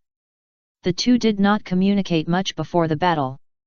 With just a few eye contact, they could understand each other's meaning and cooperate tacitly. This is the tacit understanding between trainers with top command capabilities. When the game was over, it was already 12 o'clock in the middle of the night. Most people had returned to their rooms to rest, but Kuraba was led to a luxurious conference room at this moment. As soon as he entered, he saw Joy Chun and the Joy Shizuka Sr. sitting inside. "Hello, Senior." Hey you bowed slightly, then smiled at Sister Berry behind him. "Joy?"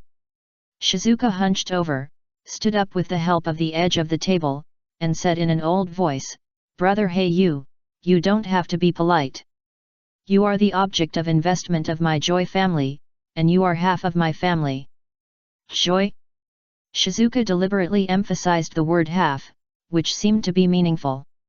Hey you also had some guesses in his mind, but he could only pretend to be confused and said, "I also want to thank the Joy family for their helping hand, otherwise I would not have made such rapid progress." "Joy?"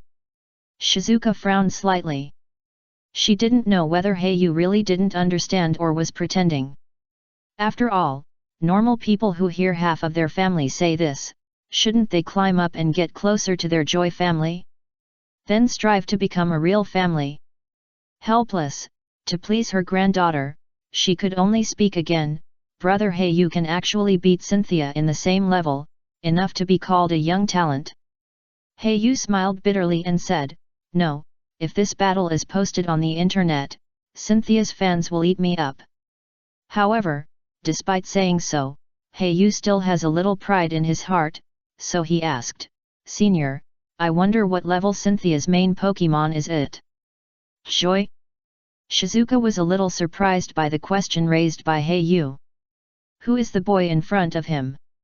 Did you consider Cynthia as someone to chase after? Well, let him see the true genius of this world, so that he won't be proud and complacent after a little achievement. Joy? Shizuka thought to herself. Then she said something that shocked Kuroba. Cynthia is the best among the younger generation of Sinnoh, and can even be called the best. As early as this time last year, her trump card Garchomp was already at the top of the superior level, and with the strength of the Quasi-God, she defeated several Quasi-Elite Pokémon across levels. At present, according to our Joy family's information network and my personal guess, although Garchomp has not appeared in public this year, it is likely that it has already broken through to the Quasi-Elite level. You know, Cynthia is still less than 18 years old.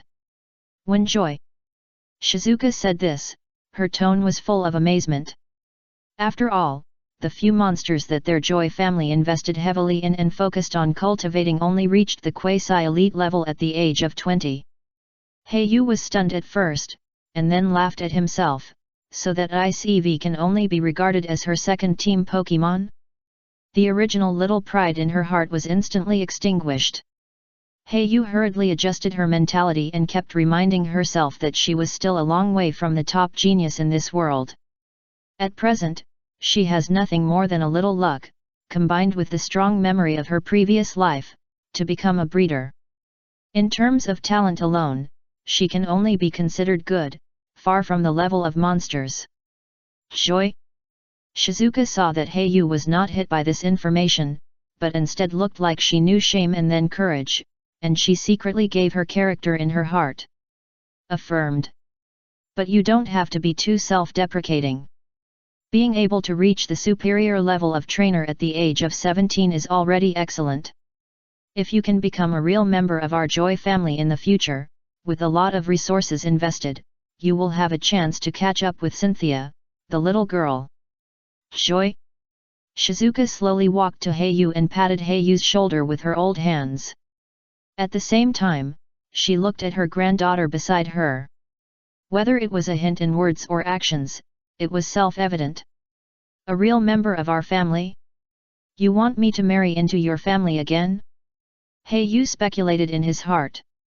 Obviously, if he pretended to be stupid at this time, it would be too deliberate. Others were not stupid. Let alone Joy? Shizuka, if he pretended not to understand, I'm afraid even Joy? Chun could see that something was wrong. Sure enough, before Hayu responded, Joy? Shizuka took the lead and asked, what do you think of my granddaughter, little brother? Hayu met Joy? Chun's sparkling eyes, swallowed his saliva secretly, and said, elaborate, gentle and generous, a beautiful woman of the generation. Hearing this answer, Joy? Shizuka was obviously very satisfied, and even Joy? Chun behind her had obvious expectations in her eyes. I wonder if Hayu, little brother, would mind getting married to my granddaughter? Although it looked like a gentle inquiry on the surface, the pressure that came over him made Hayu feel like sitting on pins and needles. Hayu lowered his head slightly, not daring to look at Joy. Chun's fiery eyes, and the atmosphere in the air suddenly solidified. As time passed by, Joy? Chun's sparkling eyes gradually changed from full of expectations to disappointment and loneliness. It is said that eyes are the windows to the soul. At this moment, Hayu understood the true meaning of this sentence. Sometimes a person's eyes can really reveal a lot. Why, you don't want to? Joy? Shizuka stared at Kuroba closely, her tone still questioning. A layer of fine sweat gradually appeared on Kuroba's forehead. He unconsciously clenched the corners of his clothes with his hands under the table, and his whole body was tense. He hadn't felt this way for a long time. The only 2 times he remembered were on the pirate ship and in Archer's office just then. Joy Chun suddenly trotted forward, shook her grandmother's arm, and said, "Grandma, don't guess blindly. In fact, Yu and I have already agreed privately, but he is still young and has to continue traveling." Although these words are explaining for Yu, they may not be without the meaning of comforting herself. "Silly child, he is young, but you are not young. You are 25 years old and still not married. What's this matter?" For her granddaughter's elbow turning outward, "Joy?" Shizuka said with some regret. Originally, she was still happy that her granddaughter had a lover, thinking that there was no need to hold activities similar to the son-in-law conference, so she temporarily changed it to a Pokemon battle competition. But from the current performance, it seems that her granddaughter is unrequited love. Looking at Heiyu's eyes, there is also a hint of unkindness. Chapter 215 Pokemon Attack at Sea. When Heiyu walked out of the room, his palms were soaked with sweat. Not only did he have to face the pressure from Joy Shizuka, but more importantly, the lonely look from Joy Chun made him feel a little guilty. "Don't you want to?" Joy Chun asked softly in the corridor after walking out of the room. Heiyu looked at Sister Berry's lonely expression, shook his head slowly, and said, "I just don't want to be controlled by others for life." Heiyu's words were equivalent to defending himself in disguise, but fortunately Joy Chun obviously understood what he meant. Meaning, thinking of those brother-in-laws who were held responsible by the family through mental means at every family gathering, it seems that the family is not very harmonious. He also understood Heiyu's refusal a little. "It doesn't matter as long as you and I keep working hard and become stronger, one day we will not be controlled by the family." "Joy?" Chun forced a sweet smile. Heiyu was slightly touched by Joy Chun's protection in the meeting room just now and the girl's understanding. But soon, these ripples were drowned by absolute rationality. How can I be tied down by love affairs when I have never made a name for myself? Heiyu's face gradually became expressionless, and his dark pupils flickered with rationality. After returning to his luxurious room, Heiyu did not rest early. Whether it was seeing Cynthia today or facing the pressure from Joy Shizuka, he was eager to improve his strength. This method of converting pressure into motivation is also a common method used by Heiyu. The formula materials obtained from Rose have been collected, but I haven't had time to prepare them yet. Heiyu attaches great importance to the potion formula that can increase the speed of Pokemon's nerve reaction. After all, this has been well reflected in the woman's Pidgeot. Facing Han Crow's sneak attack, the Pidgeot was able to counterattack instantly. This potion definitely played a good role. Blink Fruit, Extreme Speed Root, Sharp Branch, White Fruit. Heiyu took out the materials one by one, first preparing the materials that needed to extract the essence one by one, and the complicated work was completed one by one. The clock in the room was ticking, and as time passed, the light from the window edge gradually climbed to the table. No words were spoken all night. The next morning, looking at the milky white potion on the table and the data detection on the instrument next to it, Heiyu's tired expression flashed with satisfaction. The pile of potion bottles and discarded materials in the corner proved his struggle all night. Heiyu looked at the only potion and thought about which Pokemon to give it to. In the end, after weighing the pros and cons, he chose Honchkrow. There are two main reasons for the multiple-choice question. First, Honchkrow is currently its flying mount Pokemon, plus a scout, and usually has to serve as a guard and night watch. It can be said that among all Pokemon the one who has the most positions is Heiyu, and that's why Heiyu invested a lot of resources. Secondly, Honkrow's current snatch tactics are the strongest power that Heiyu can burst out. Heiyu estimated in his heart that this tactic should barely be able to compete with a quasi-elite Pokemon for a while. Based on the above reasons, Heiyu decided to give this potion to Honchkrow. Anyway, he has mastered the formula of the potion. The only thing missing is the medicinal materials. This is easy to solve. As long as they go to the next city and go to the black market there, they will definitely be able to find the medicinal materials they want. At that time, he can prepare more potions and give one to each Pokemon. But for now, it is still the best choice to give priority to Honchkrow. Hey Yu always makes decisions with absolutely rational thinking. How is Honchkrow? How do you feel? Hey Yu looked at Honchkrow, who drank the potion in one go, and asked anxiously. The condition after taking the potion should also be recorded. This is a good habit that a qualified breeder needs to develop. Quack. Honchkrow tilted his head and expressed his feelings. Hey Yu also understood roughly. Apart from his slightly clearer mind, he didn't seem to have any obvious feelings. After Hey Yu gave Honchkrow a simple check, he was relieved. He looked at the clock beside him, which was already 8 o'clock, and prepared to go out for breakfast. After all, breakfast on the cruise ship was included in the ticket. Although his ticket was also given by the Joy family for free, it would be a waste if he didn't eat it. But when Hey Yu opened the door, he found that the whole corridor was in a mess, and countless people were heading in a certain direction.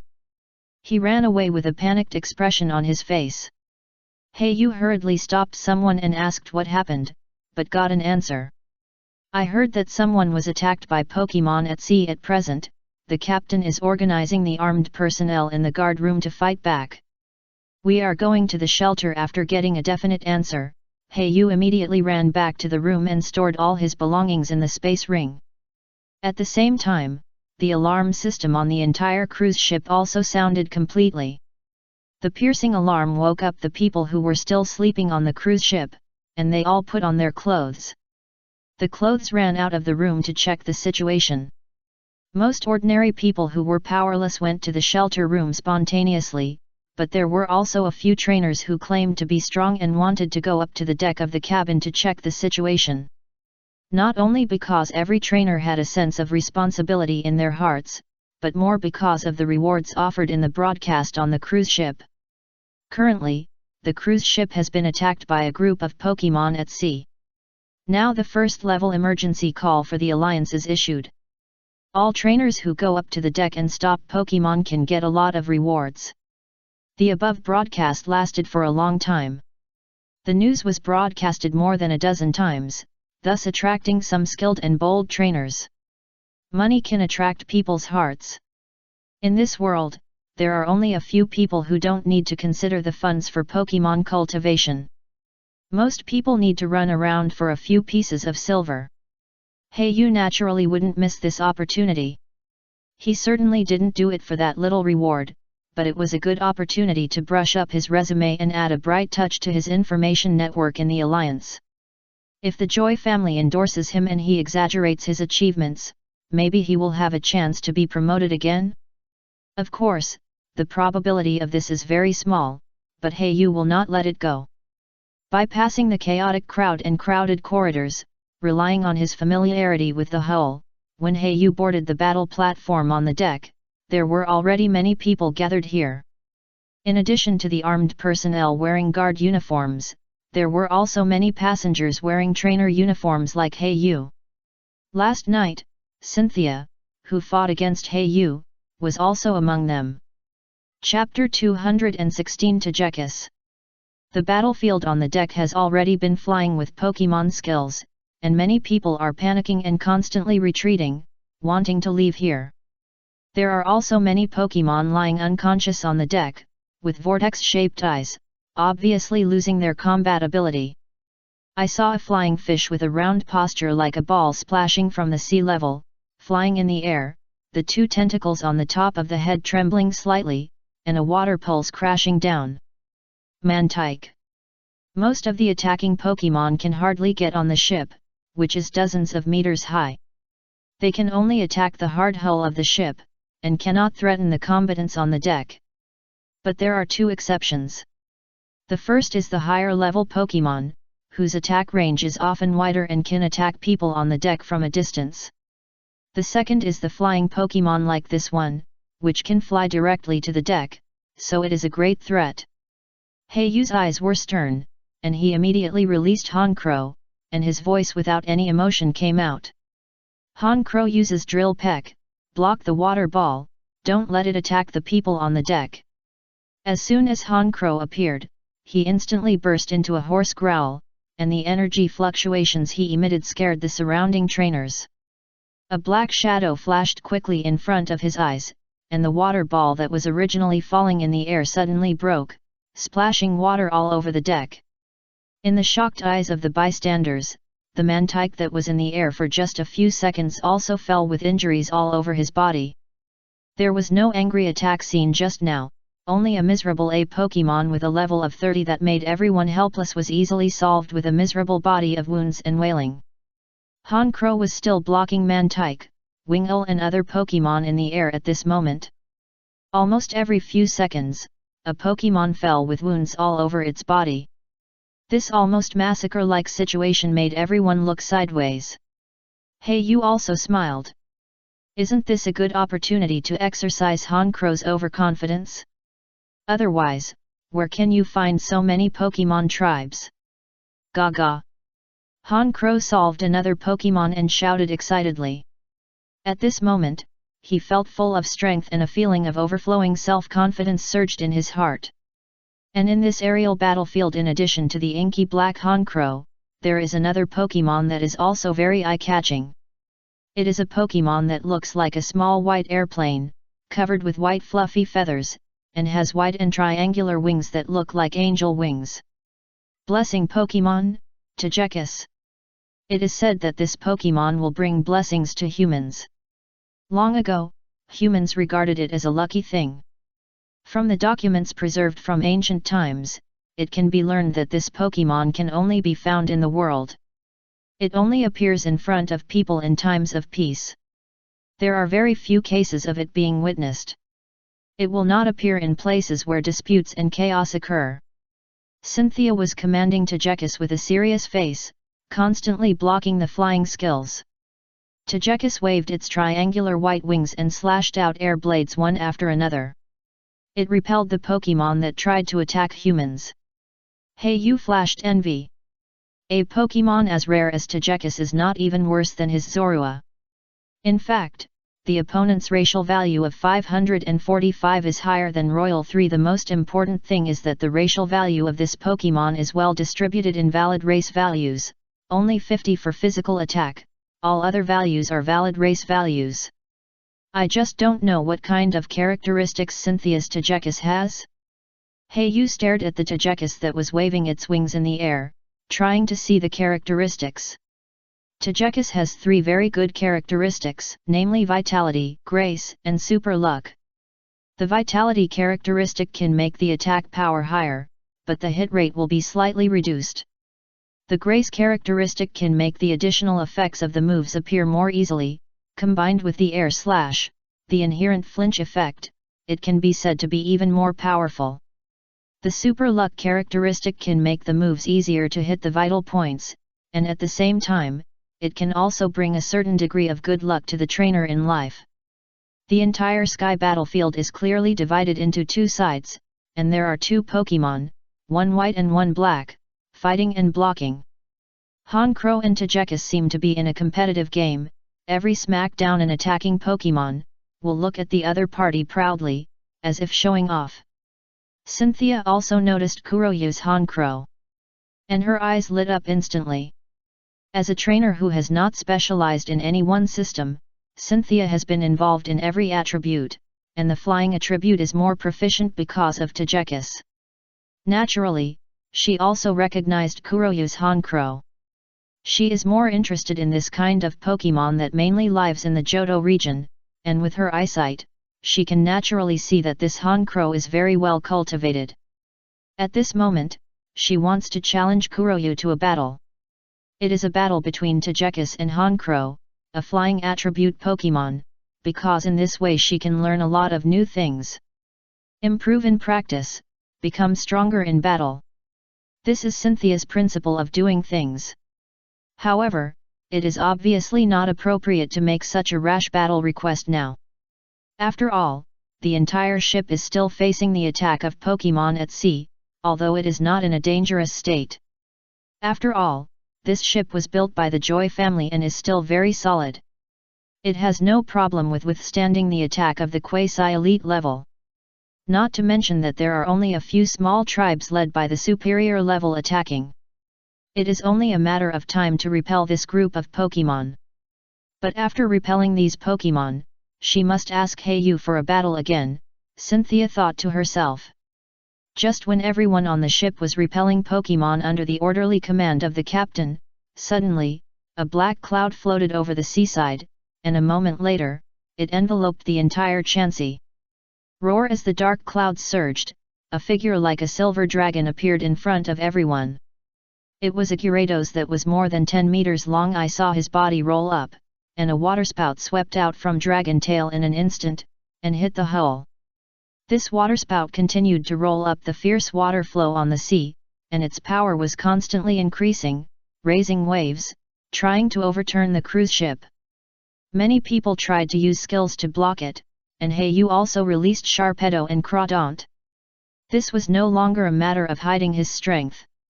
If they didn't block it, their boat would be overturned today. Although they fell into the sea, they could survive with his many water attribute Pokemon and Honchkrow, a flying Pokemon. But in this endless sea, who knows what other unexpected dangers will appear. In contrast, Heiyu prefers to hold his life in his own hands. Chapter 217 Garcomp. And in the meeting room on the top of the cabin, June anxiously shouted to her grandmother, "Grandma, please act quickly, otherwise everyone on the boat will be in trouble." But Joy Shizuka was still leaning on a cane, sitting on the armchair, looking leisurely and unhurried. "Hee, my dear granddaughter, don't worry, I won't let your little lover get into trouble." The old and turbid eyes stared at Cynthia, who was recorded by the camera, and at the same time, he secretly said in his heart, "This will finally force you to act, right? For this reason, I deliberately lured a quasi-elite Gyarados that was still in Estrus S. Let me see how strong the talented girl who is known as the first person in Sinnoh region is now." With the huge size of her Joy family, she couldn't find out the specific strength of Cynthia's Garcomp from the information network, and now, Cynthia happened to be on the boat. With such a coincidental opportunity, she must test it out. It is obvious that the sea area nearby is the ruling area of this quasi-elite Gyarados, which belongs to the other party's territory. You know, Gyarados is not a common Pokemon. Although its predecessor Magikarp can be seen almost everywhere, there are very few that can really evolve into Gyarados. Among tens of thousands of Magikarps, not even one can evolve into Gyarados. But once it evolves, it is a true transformation from the inside out. Although Gyarados are rare, they are quite common in the vast ocean. I am afraid that they are countless. Therefore, it is not strange for Heiyu to encounter one. The only thing that makes him a little worried is that the level of this Gyarados seems to be very high. From the energy fluctuations and the deterrent aura emitted from the body, it seems to have reached the quasi-elite level. It's really spectacular, but why don't the masters on the cruise ship take action? Logically, the security department equipped on the cruise ship should not have only this little power. Heiyu sighed as he looked at the waterspout that was sweeping towards this side and becoming more and more powerful. But at the same time, he was also puzzled. Why didn't he stop it? Could it be that they trusted the defense capability of the Joy family's Chansey so much? Roar!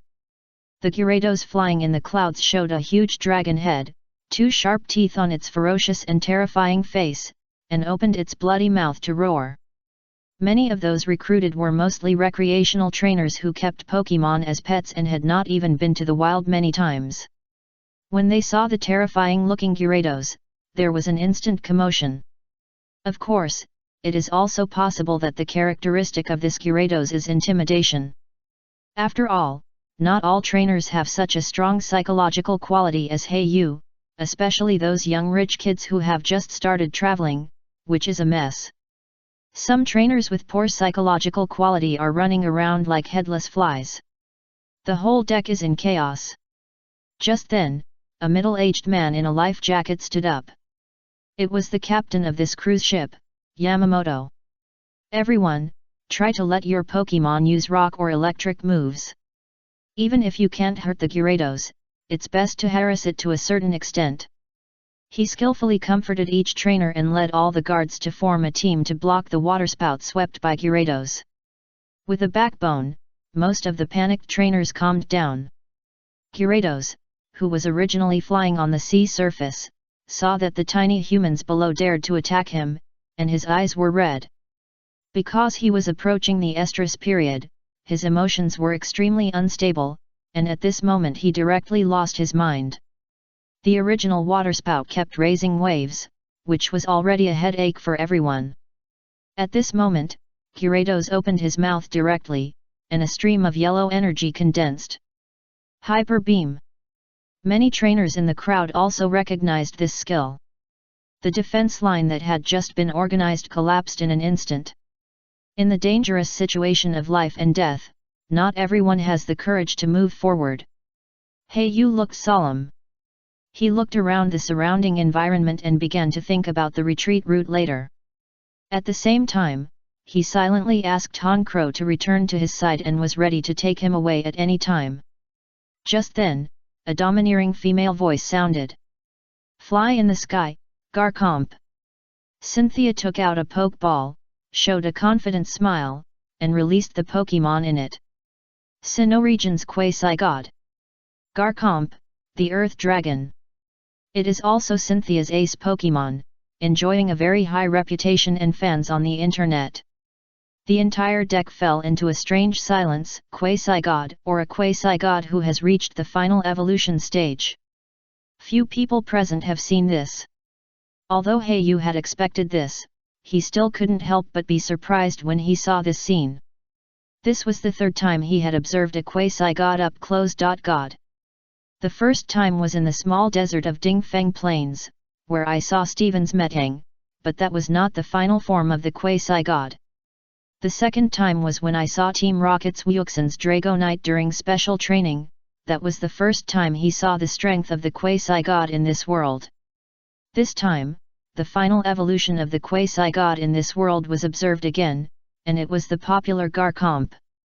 Garchomp looks like a hammerhead shark, with a dark blue base color, red from the lower jaw to the upper abdomen, and yellow in the lower abdomen. There are two protrusions on the head, an inverted five-pointed star-shaped yellow spot on the tip of the nose, sharp teeth in the mouth, and 3 gill slits on both sides of the neck. The claws are white with single toes, the feet are 3 toes, and there are 2 white bone spurs on the upper arms and thighs. Garchomp's wings grow on the forearms, similar to the pectoral fins of sharks. If you fold your body and stretch your wings, it is simply a jet plane. Garchomp is also one of the few Pokemon in the Pokemon world that does not have the flying attribute, but can fly long distances and high distances. Of course, there is also a little known fact, that is, male Garchomp there is a notch on the dorsal fin of a Garchomp, but Cynthia's Garchomp doesn't have one, which means it's a female Garchomp. Garchomp, use Sandstorm. Cynthia gave the order, and Garchomp instantly flew into the air, and used the weather skill Sandstorm at the same time. If Kuroyu remembered correctly, Cynthia's Garchomp has the characteristic of sand hiding, and its dodge ability will be improved in sandstorm weather, which is actually indirectly increasing the movement speed of Pokemon. In addition, sandstorm weather not only increases the power of Garchomp, but also causes continuous damage to non-rock, ground and steel Pokemon. As fine sand and dust are raised in the air, sandstorm weather gradually forms and competes with the water waves raised by Gyarados. Chapter 218 Showing the Dragon's Might. The hot energy gradually gathered in Gyarados' mouth, mixed with extremely strong destructive power. This is the most powerful trick of general attributes known to mankind, the Hyper Beam with a power of up to 150. The dazzling beam directly penetrated the sand and attacked the cruise ship. Just when everyone on the ship was panicking, Cynthia stood up at this time and commanded, "Garchomp, Dragon Claw." Garchomp, who was in tune with Cynthia, ejected at the moment of hearing the command and rushed towards the extremely destructive beam. Garchomp opened his claws, and the green dragon claw edge spread with the energy, swooping upward like a sword, slashing directly towards the huge energy beam. And as Garchomp's huge dragon claw collided with the hyper beam, the imagined explosion did not appear. On the contrary, the huge beam was directly divided into 4. Hyper beam was completely cut off by Garchomp's pair of dragon claws.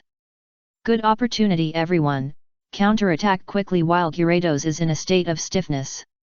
The captain immediately called on all the guards to counterattack, and at the same time, he did not forget to shout to the trainers who were recruited.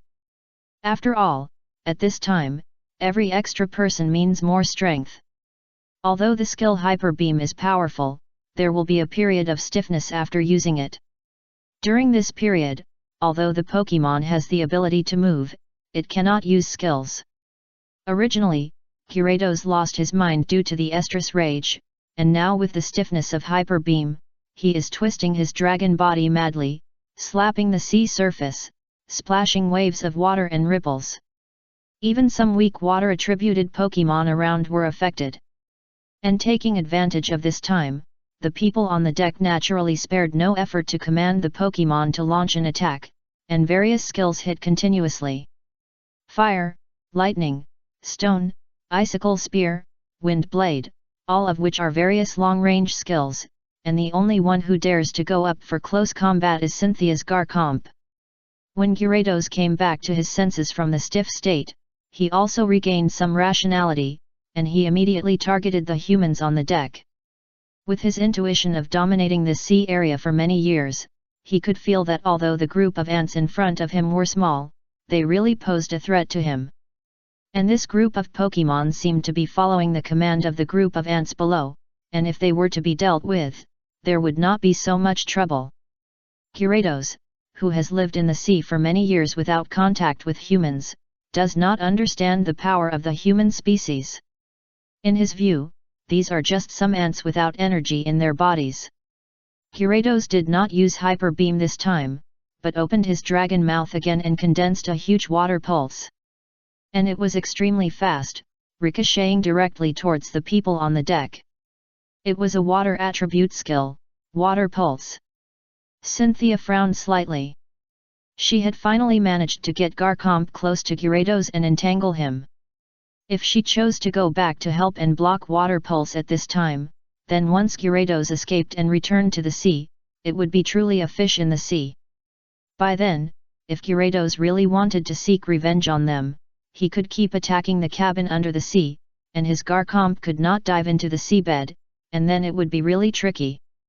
Just when Cynthia was distressed, a steady and crisp male voice sounded. "Leave this water ball to me, you focus on dealing with Gyarados." Hey, you stood up. Cynthia was slightly stunned, but looking at the boy's firm eyes, she still chose to believe and turned to deal with Gyarados. Hey, you immediately released Crawdaunt and Sharpedo. Sharpedo uses Psychic Fangs to block remotely, Crawdaunt uses Swords Dance first, Crab Claw Hammer.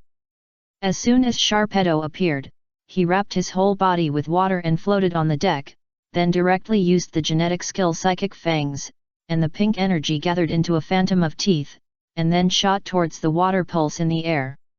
It slowed down its falling speed a little, replacing Crawdaunt's Swords Dance. Dance bought time. Just as the water ball was about to fall, Crawdaunt's strong legs suddenly stepped, and a pair of claws kept waving the water to gather power. At this moment, he has completely become what Hayu imagined at the beginning. 100 power and a crab claw hammer with a first-level critical hit probability. Combined with the attribute blessing of this system, the characteristic blessing of adaptability, the blessing of mystic water, and the blessing of Swords Dance at once. Can you block this crab claw hammer? Bang! A loud explosion sounded above everyone's head. The huge water ball shattered, and countless tiny raindrops fell from the sky. The sweaty people were now soaked. But no one complained at this moment, but cheered with surprise. Because at the other end of the battlefield, Gyarados, who was swimming on the sea surface, had been beaten back step by step. Garchomp kept flying in the air, using Dragon Claw to cause powerful tearing attacks on him.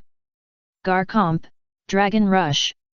At this time, Cynthia, who was standing not far from Yu, was naturally also within the range of the rainfall. Originally, her whole body was tightly wrapped in a black dress, which perfectly outlined her tight figure. Now the rain wet her clothes, making everything more obvious and attractive. Even with Yu's character, who was not greedy for beauty, he couldn't help but look at it a few more times. However, Yu quickly regained his composure and continued to focus on the battle. Especially Garcomp in the sky not far away, when a pair of sharp front claws were raised and swung into a diving posture. The noble purple energy unique to the dragon system surged, pouring out and gradually covering the whole body. A purple dragon phantom transformed by energy hovered behind Garcomp, releasing terrifying murderous aura as it burst out. Garcomp dived down, carrying a huge momentum, and fiercely tackled Gyarados' already scarred dragon body. The battle on the sea gradually became clear. After all, only a few flying Pokémon can go on the deck to fight, and most of the water-attributed Pokémon on the seabed can only attack the ship's hull that is dozens of meters high. But how could the cruise ship built by the Joy family be so fragile? No matter how these low-level Pokémon attack, they will not suffer the slightest damage. Kuroyu also made a lot of efforts, especially the majority of flying Pokémon such as Pelipper that can fly. Almost half of them were killed by Honchkrow of Kuroyu. Honchkrow and Cynthia's Togekiss killed more than 80% of the flying Pokémon. Kuroyu also captured several high-level or special Pokémon, such as a Pelipper with the superior level and the rain attribute, and a Mantine with the free swimming attribute. Chapter 219 Slateport City. Of course, there are still relatively few smart people like Kuroyu. Most of the trainers in the Alliance let the Pokémon float on the sea even if they defeated them. When Kuroyu saw this picture, he couldn't help but complain in his heart, "Idiot.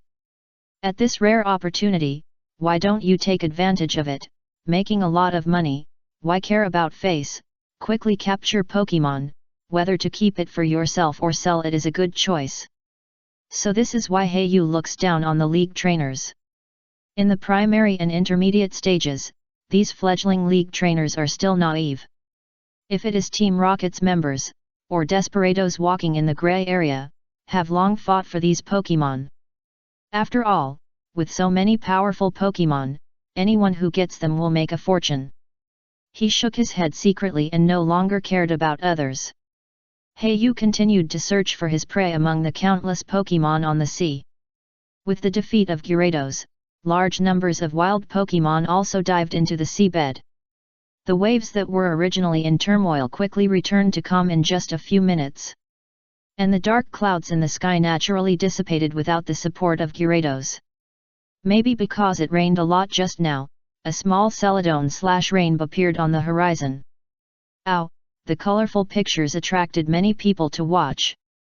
At this time, the owner of the cruise ship, Joy Shizuka, lately arrived.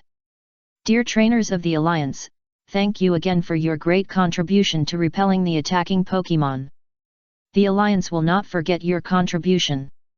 I have contacted the Sea Rescue Team. Don't worry." As soon as these words came out, everyone was relieved. The name of the Joy family is still very useful. At least at this moment, no one complained. As the medical staff on the ship walked to the deck, some Pokémon injured in the battle also received treatment, and Kuroyu also asked Honchkrow to do a simple full-body examination. "Sorry to bother you, my Honchkrow is in my hands." Kuroyu put the Pokémon after handing the ball to the medical staff. He keenly observed Cynthia on the side, and walked forward after a slight hesitation. "Here, don't catch a cold." Yu took off his large robe and put it on Cynthia.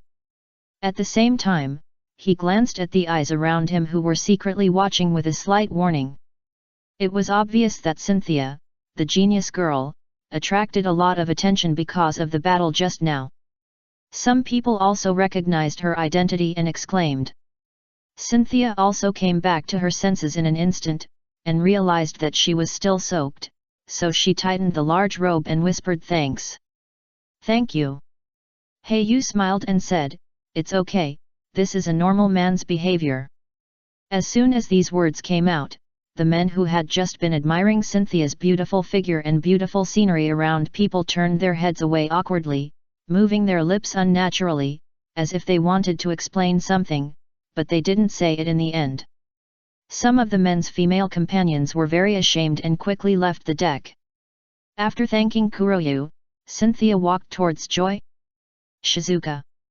She was a battle fanatic, but she was just keen on fighting, not stupid. It was natural to see that the attack of this Gyarados was too weird.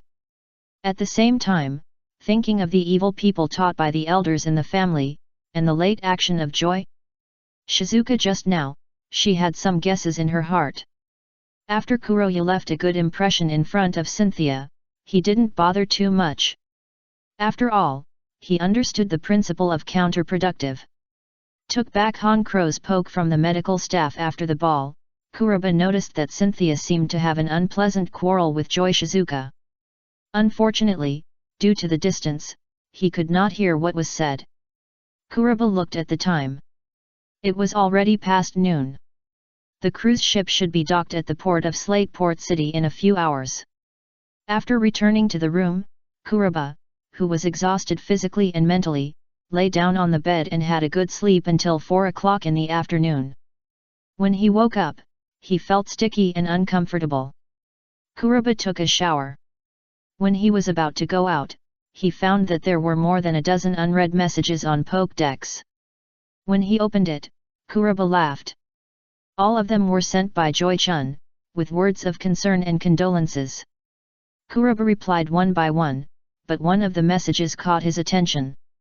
Kuroba quickly sent his after packing up, and checking that there were no personal belongings left in the room, he walked out of the room with confidence and headed for the meeting room on the top floor. As soon as he entered the meeting room, he found dozens of people including Joy Shizuka, the captain, and Cynthia. Joy-chun saw Heiyu coming in at the door, and her eyes were obviously brightened, and she trotted forward. Heiyu, because we were attacked this time, there are many media on the shore waiting for interviews. I originally wanted to send a representative out, but my grandmother said this is a good opportunity to improve my reputation, so I reported you. Joy-chun whispered in Heiyu's ear. This intimate move fell into the eyes of everyone, and the reactions were different. Joy Shizuka could not see any expression on her face, but there was still a trace of dissatisfaction with Heiyu in her eyes. And the captain, including the vast majority of those invited to participate in the interview, the children of the rich and powerful, were surprised and a little jealous. After all, in their opinion, having a wife like Joy-chun, whose status, position, appearance, and talent are impeccable, is the dream of countless men. In addition, they all paid some benefits in exchange for being able to accept this interview, but Heiyu got it for free. Cynthia was slightly surprised and felt a little uncomfortable with the masculine scent of the white robe she was wearing. She secretly took off the white robe and put it on the chair beside her, as if she was afraid that Joy-chun would misunderstand. Heiyu was like this, he had a brief discussion with everyone, mainly to unify their statements, especially the details and process of the battle, so as not to let those cunning reporters find any flaws. Joy-chun also took the opportunity to take out a mirror, put on makeup and dress up. In this strange atmosphere, Heiyu also tidied up his appearance slightly, especially his hair, which was still a little wet after washing. The staff on the Chansey were still very reliable. Although they were attacked by Gyarados on the way, they did not delay the journey. They still docked at Slateport accurately at 5 o'clock in the evening City Bay. Before Heiyu completely got off the cruise ship, he found a group of reporters and photographers carrying cameras and microphones on the shore. As soon as Heiyu got off the cruise ship, he watched helplessly as he was surrounded by several reporters, and microphones were almost stuffed into his mouth. It was okay here, but Cynthia's place was even more exaggerated, almost surrounded by people. Chapter 220 Intelligence Merchant. Heiyu had seen Cynthia's high popularity. Thousands of fans crowded here. As soon as these fanatical fans learned about Cynthia's whereabouts, they came here to wait in advance. However, although there were more people on Cynthia's side, Hayu also had dozens of reporters on his side. It should be the Joy family behind the scenes. Otherwise, how could he, a little-known person, have so many interviews? Click click. And those cameras flashed, making Hayu's eyes slightly uncomfortable. He had lived 2 lives, and he had never been in the limelight like this, exposed under the spotlight. But thinking that this would enhance his reputation and add a credit to his resume in the alliance, he suppressed his dissatisfaction and accepted the interview with a kind smile. Since they had discussed it in the meeting room on the cruise ship in advance, Hayu answered the questions without any mistakes. Hayu knew that these reporters controlled by the Joy family would definitely praise him a lot after returning, which was also a way to improve and package his popularity. As for whether this would make him too prominent and his identity as Team Rockets would be discovered, Hayu was not worried at all about this.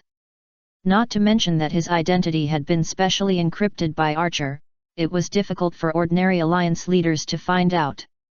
Also, if someone casually said that he was a member of Team Rockets, if there was no evidence, it would be pure slander. If the alliance leaders believed it after a few random slanders, then those alliance geniuses would have no place to stay. Checking this person's identity and that person's background all day long. How can he train to become stronger? In the evening, the sun set, and Hayu got rid of the crowded crowd and finally arrived at Slateport City's small Pokemon Center.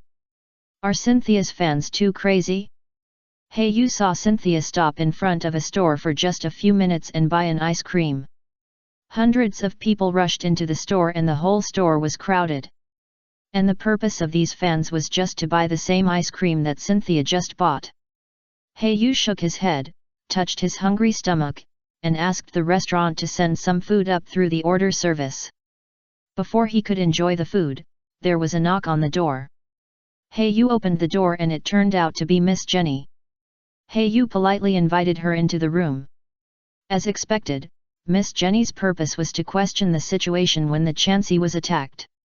Hayu did not hide anything and told the whole process truthfully. As for the Pokemon he captured, of course he had no intention of taking it out, after all, it was his trophy. Even if it was the police department, there was no reason to detain it. Miss Jenny also avoided the topic in this regard. It can be seen that her emotional intelligence is at least not low. Trainer Hayu, I'm sorry to bother you so late. Thank you for your cooperation. I wish you a good dream. After sending Miss Jenny out, Hayu was completely relieved. After quickly enjoying the delicious food, he disguised himself and walked out of the small Pokemon Center. The black market in Slateport City. A man in a black robe and a strange mask walked on the streets of the black market. Hayu looked at the stalls on both sides of the street first. He sold all the miscellaneous spoils and some low-level Pokemon he had obtained. These items would take up space on him, and he had no use for them. As for the Pokemon above the superior level, he also had quite a few on him, including the 6 superior Pokemon of the twin brothers and Rose, as well as the superior Pelipper and a superior Mantine captured on the sea. In this way, he had a total of 8 superior Pokemon on him. Such a large number would make even Kuroyu a little surprised. Of course, he could not keep these Pokemon. After all, they had all been Pokemon of other trainers, and they had formed deep bonds with each other. It was not easy to tame them. Even a strange trainer would find it difficult to break this bond. Bonds. Not to mention that there is such a deep hatred between him and these Pokemon, because for these Pokemon, Hayu is the murderer who killed their masters. In this case, it is almost impossible to make them willingly obey his command. And Hayu does not want to spend too much time trying to tame them, which will only waste his precious time and energy. But Mantine and Pelipper can be kept with me, maybe they will be useful. As for the remaining 6, all of them can be sold. Hayu thought so, but how to sell them is another trouble. After all, 6 superior level Pokemon at once, it is a bit too eye-catching. After all, superior level Pokemon are not cabbages. Hey, you can only spend more time and go to 6 stores to sell the 6 Pokemon separately. Fortunately, Slateport, the black market in the city, is quite large. If the 6 Pokemon are scattered, it will be like a drop of water entering the sea, which will not cause any waves. When Yu came out of the last store, he already had more than a dozen anonymous savings cards. Yu roughly calculated in his mind that the alliance coins he had on him had reached the level of tens of millions. He already had more than 300W alliance coins on him, including the tens of FU he won from the bet on the cruise ship, as well as the alliance coins on the twin brothers and Rose. He then sold all the 6 superior level Pokemon on him, which created Yu's bulging wallet now. Good guy, it's really a murder and arson gold belt. Yu couldn't help but sigh.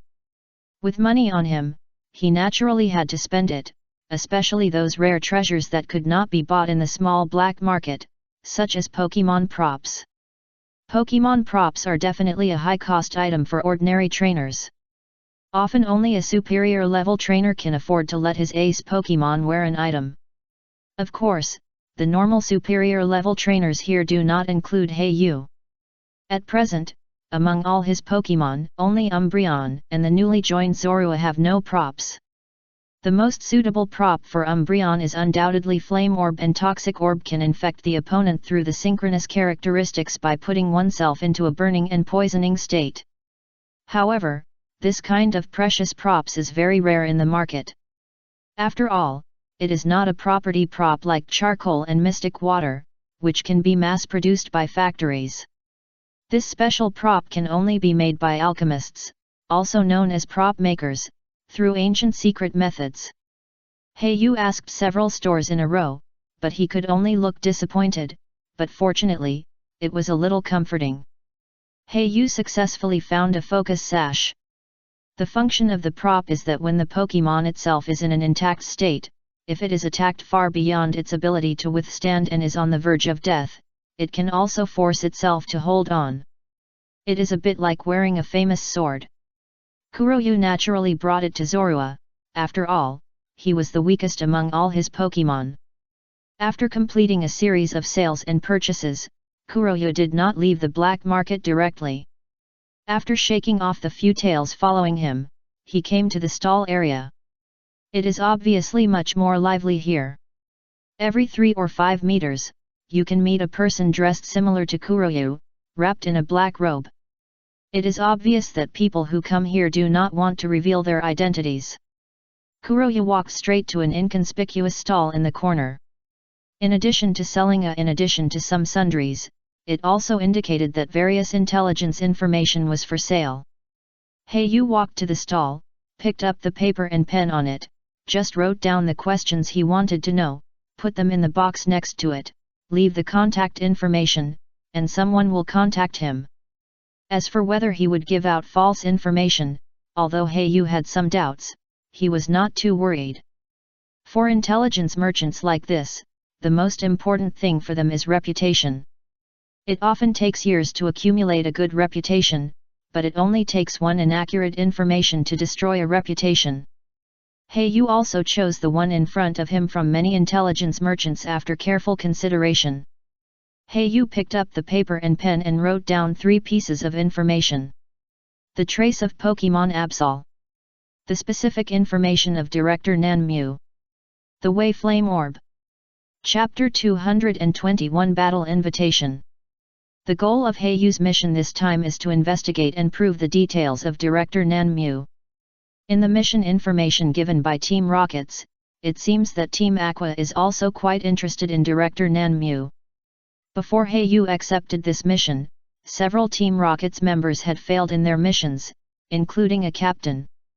Although such missions as investigating intelligence have nothing to do with strength, it can also be seen from this that it is difficult. That is why Yu would first come to the intelligence dealer in the black market to find out the details first, which is better than being like a headless fly. And the reason why he filled in 3 pieces of intelligence is to confuse the audience and hide his true purpose in them. Although this kind of intelligence dealer who relies on reputation for a living is unlikely to sell the information of the employer, Yu still has to be on guard.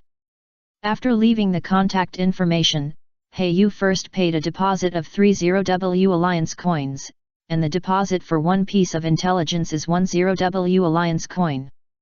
This price is already the highest among all the intelligence merchants. But Yu believes that there is always a reason for the high price. He dares to charge so much, naturally he has his confidence. As for the final complete price, it needs to be judged according to the difficulty of obtaining the 3 pieces of intelligence, and also according to the authenticity and ambiguity of the intelligence given by the other party. Finally, Yu simply purchased a batch of evil attribute materials in the black market and returned to the small Pokemon Center.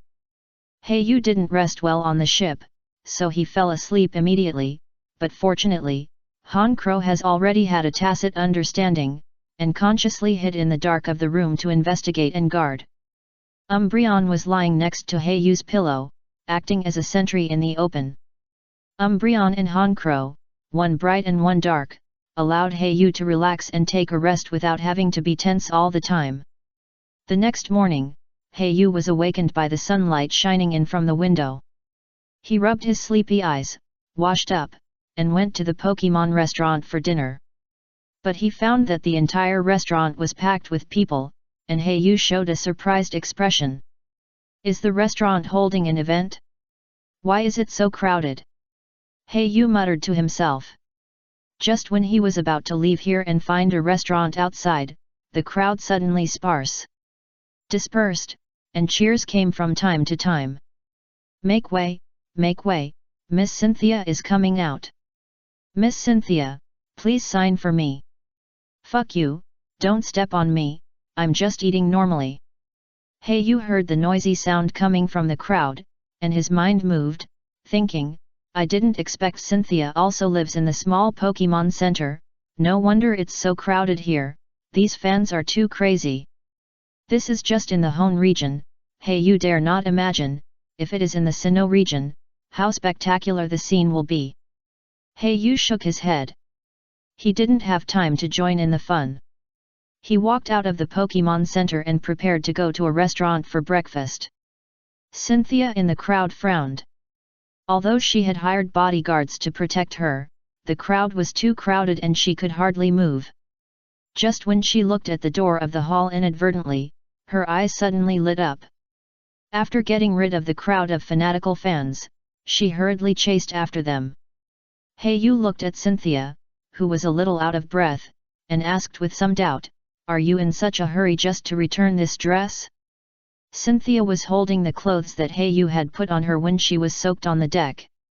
Hearing Yu's words, Cynthia shook her head solemnly and said seriously, This is just one of the reasons. In addition, I would like to invite you to a battle with me. Use your Han Crow and my Tagekus to fight in the air.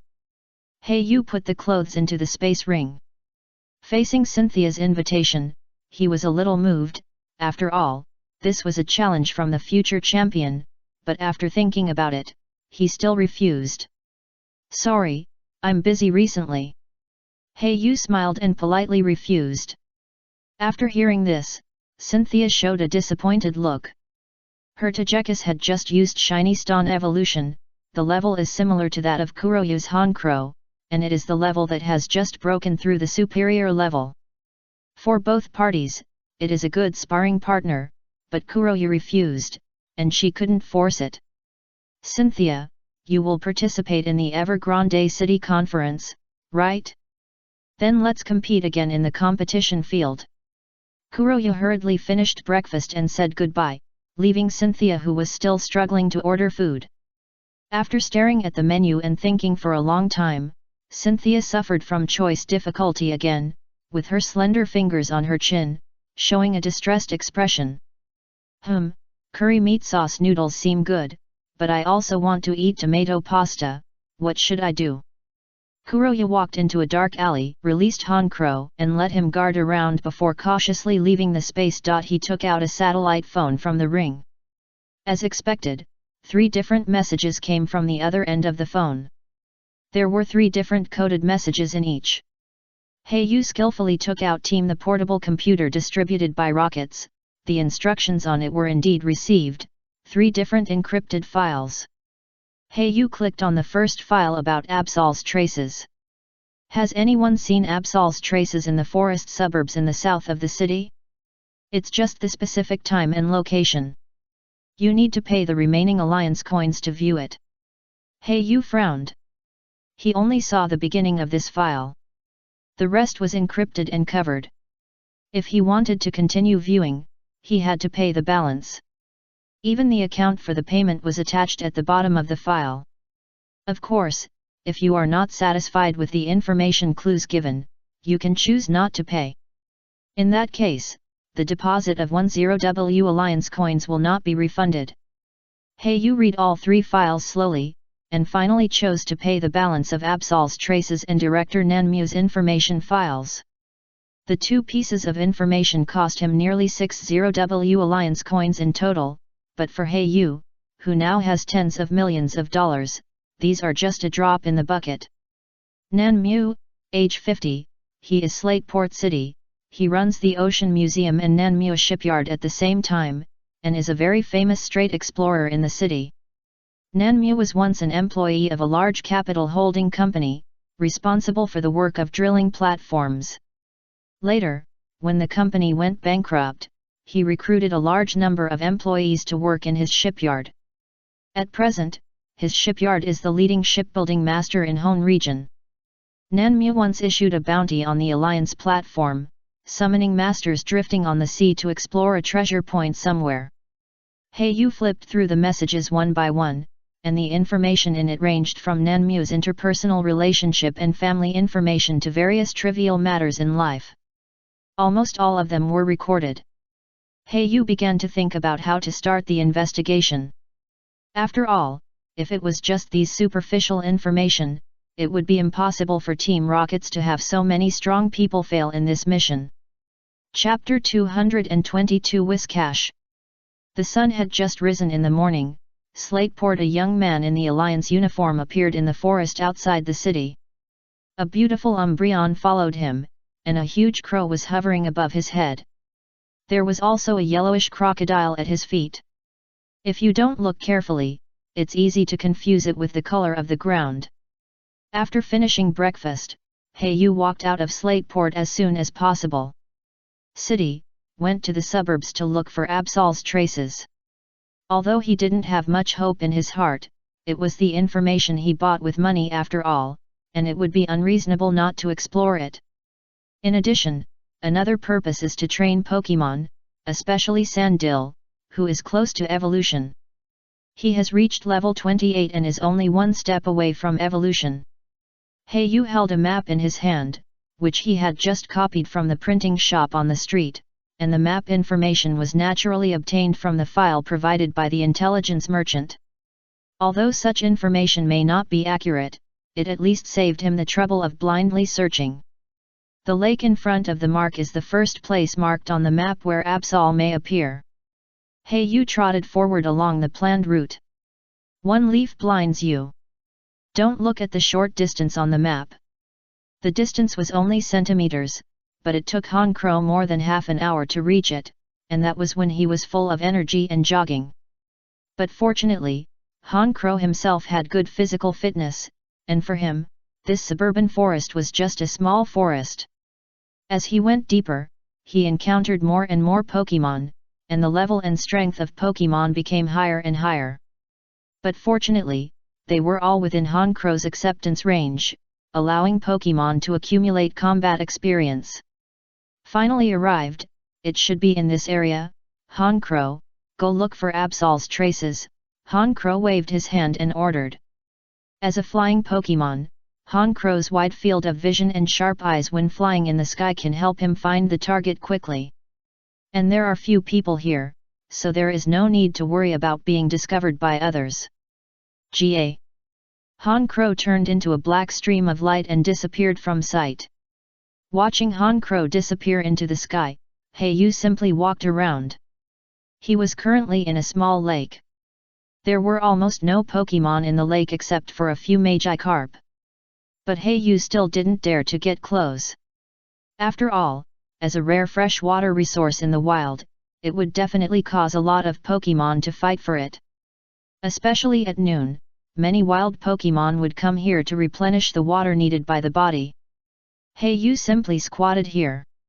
Although Honchkrow hadn't come back yet, it didn't affect Heyu. Heyu arranged the plan, but he didn't have to do it for Absol. If he encountered some rare or good Pokemon, he would also capture them. After all, it was all about money. Heyu changed his clothes and put on a short-sleeved adventure suit. He suddenly missed the high-tech combat suit of Team Rocket's. After all, in addition to various high-tech functions, it also has the effect of keeping out the heat and cold. Unfortunately, after the mission was completed, Heyu returned it to the research center in Team Rocket HQ. How could he, a squadron leader, get this kind of high-tech combat equipment that is still in the development stage?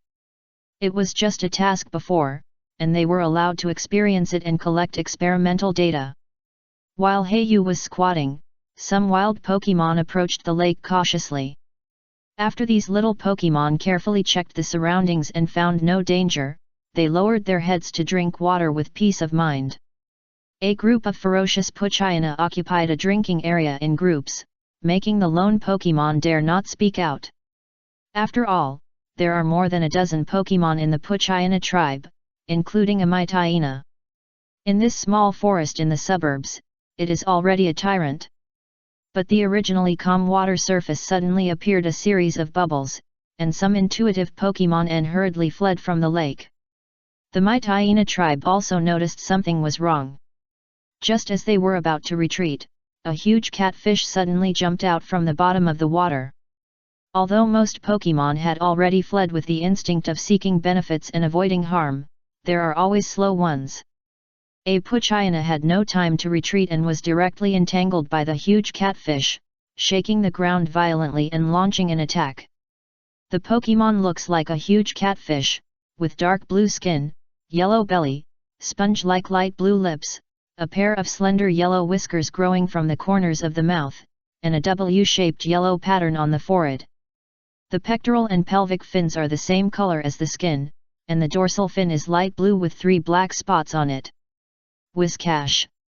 Black Feather appeared instantly. This Pokemon that lives in a unique swamp environment is indeed very rare. Although there are some doubts, why does this Pokemon that lives in a muddy swamp live in this clear lake? But since he had met it, of course he couldn't let it go, and judging from its energy level, it was probably below level 35, which was just the right sparring partner to put pressure on Sandil. Sandil, use stomping.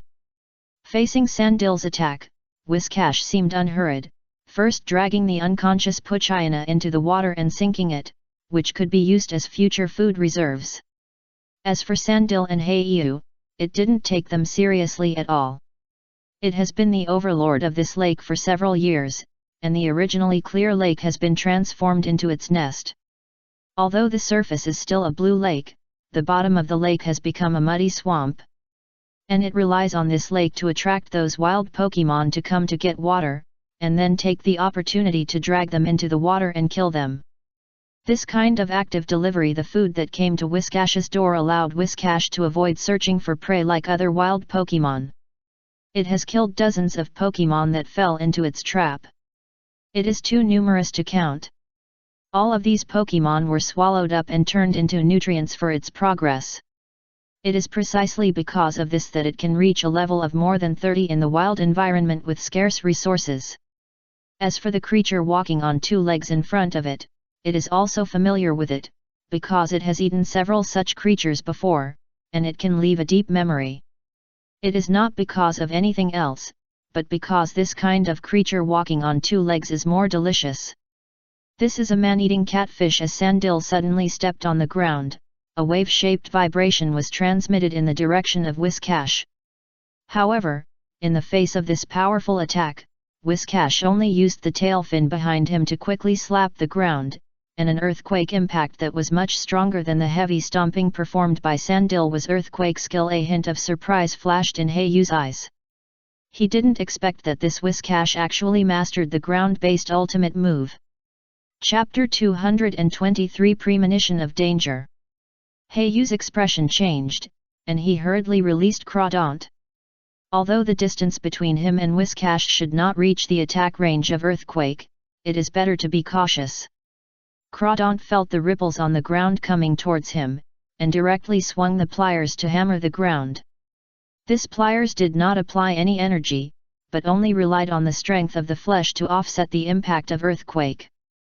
Whiscash felt the violent energy fluctuations on Crawdaunt, and the frequency of the pair of tentacles on his head shaking increased significantly. This was a manifestation of nervousness. This was a Pokémon that knew how to seek benefits and avoid harm. It is also possible that the characteristic of this Whiscash is the danger prediction. Knowing this feature can detect the danger level of the opponent. Obviously, Whiscash is very uneasy now. But Pokémon like Whiscash have a strong sense of territory. They will regard a swamp as their territory. Once they encounter an invading enemy, they will violently trigger Earthquake. Danger prediction feature? Hey-Yu frowned slightly. Pokémon with this feature are often very difficult to catch in the wild. Because once they sense disadvantages, they will hide or run away. However, Pokémon like Whiscash with a strong sense of territory are somewhat incompatible with this feature. Whiscash fluttered his body, wrapped in a muddy lake, and his fins it slapped the ground, splashing a lot of mud. Obviously, Whiscash couldn't stay on the ground for a long time due to its body structure. Therefore, it was very clever to lure Black Feather to attack by the river bank. Want to use the same trick again and drag my Pokémon into the water? Do you think my Sandil only has melee skills? Black Feather naturally detected this trick of wild Pokémon at a glance. Apart from anything else, he would not be afraid of the water battle between his two water attribute Pokémon.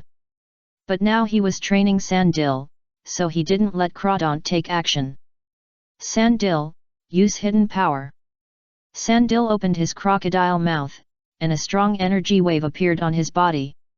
The domineering dragon energy caused the air to distort slightly, and a purple energy wave directly hit Whiscash. Catfish.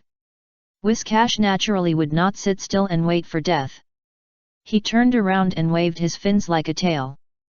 The Aqua Tail skill directly blocked the hidden power. Seeing that the enemy was not fooled, Whiscash simply attacked directly.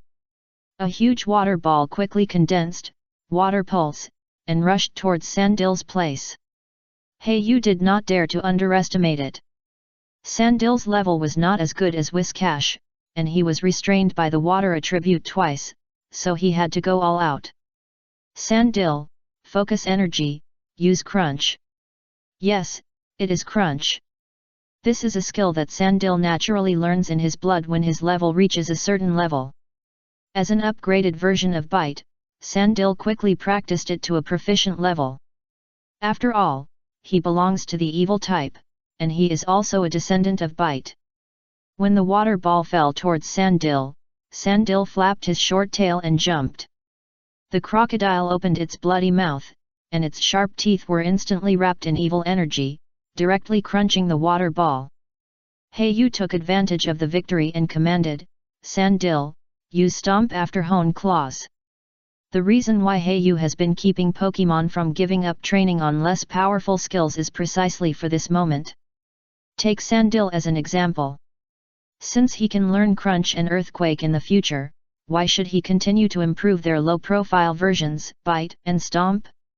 That's because it is difficult to use a big trick like Earthquake continuously in a short period of time. If it is used continuously without reaching the level of perfection, the move will fail to be used. At this time, if there is no small skill connection, it will fall into a very embarrassing situation. Especially in the battle situation that was originally pursuing a victory, it is very likely that the opponent will find a flaw. Therefore, Hey-Yu attaches great importance to the training of this kind of small skill.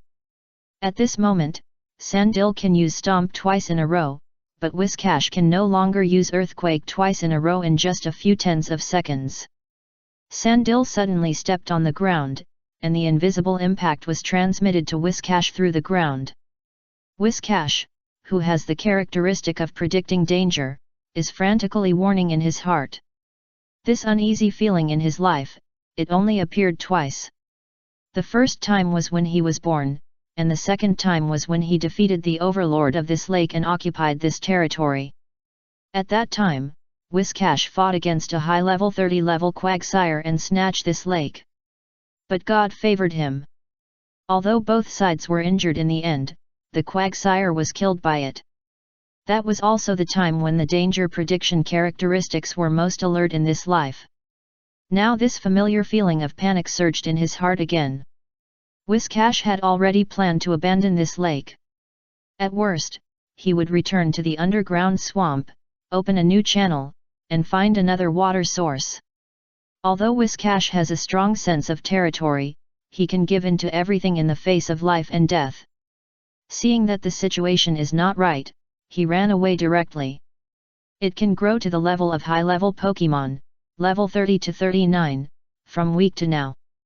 After occupying this, it had already escaped countless times in front of the lake, and seeking benefits and avoiding harm had been engraved in its genetic instincts.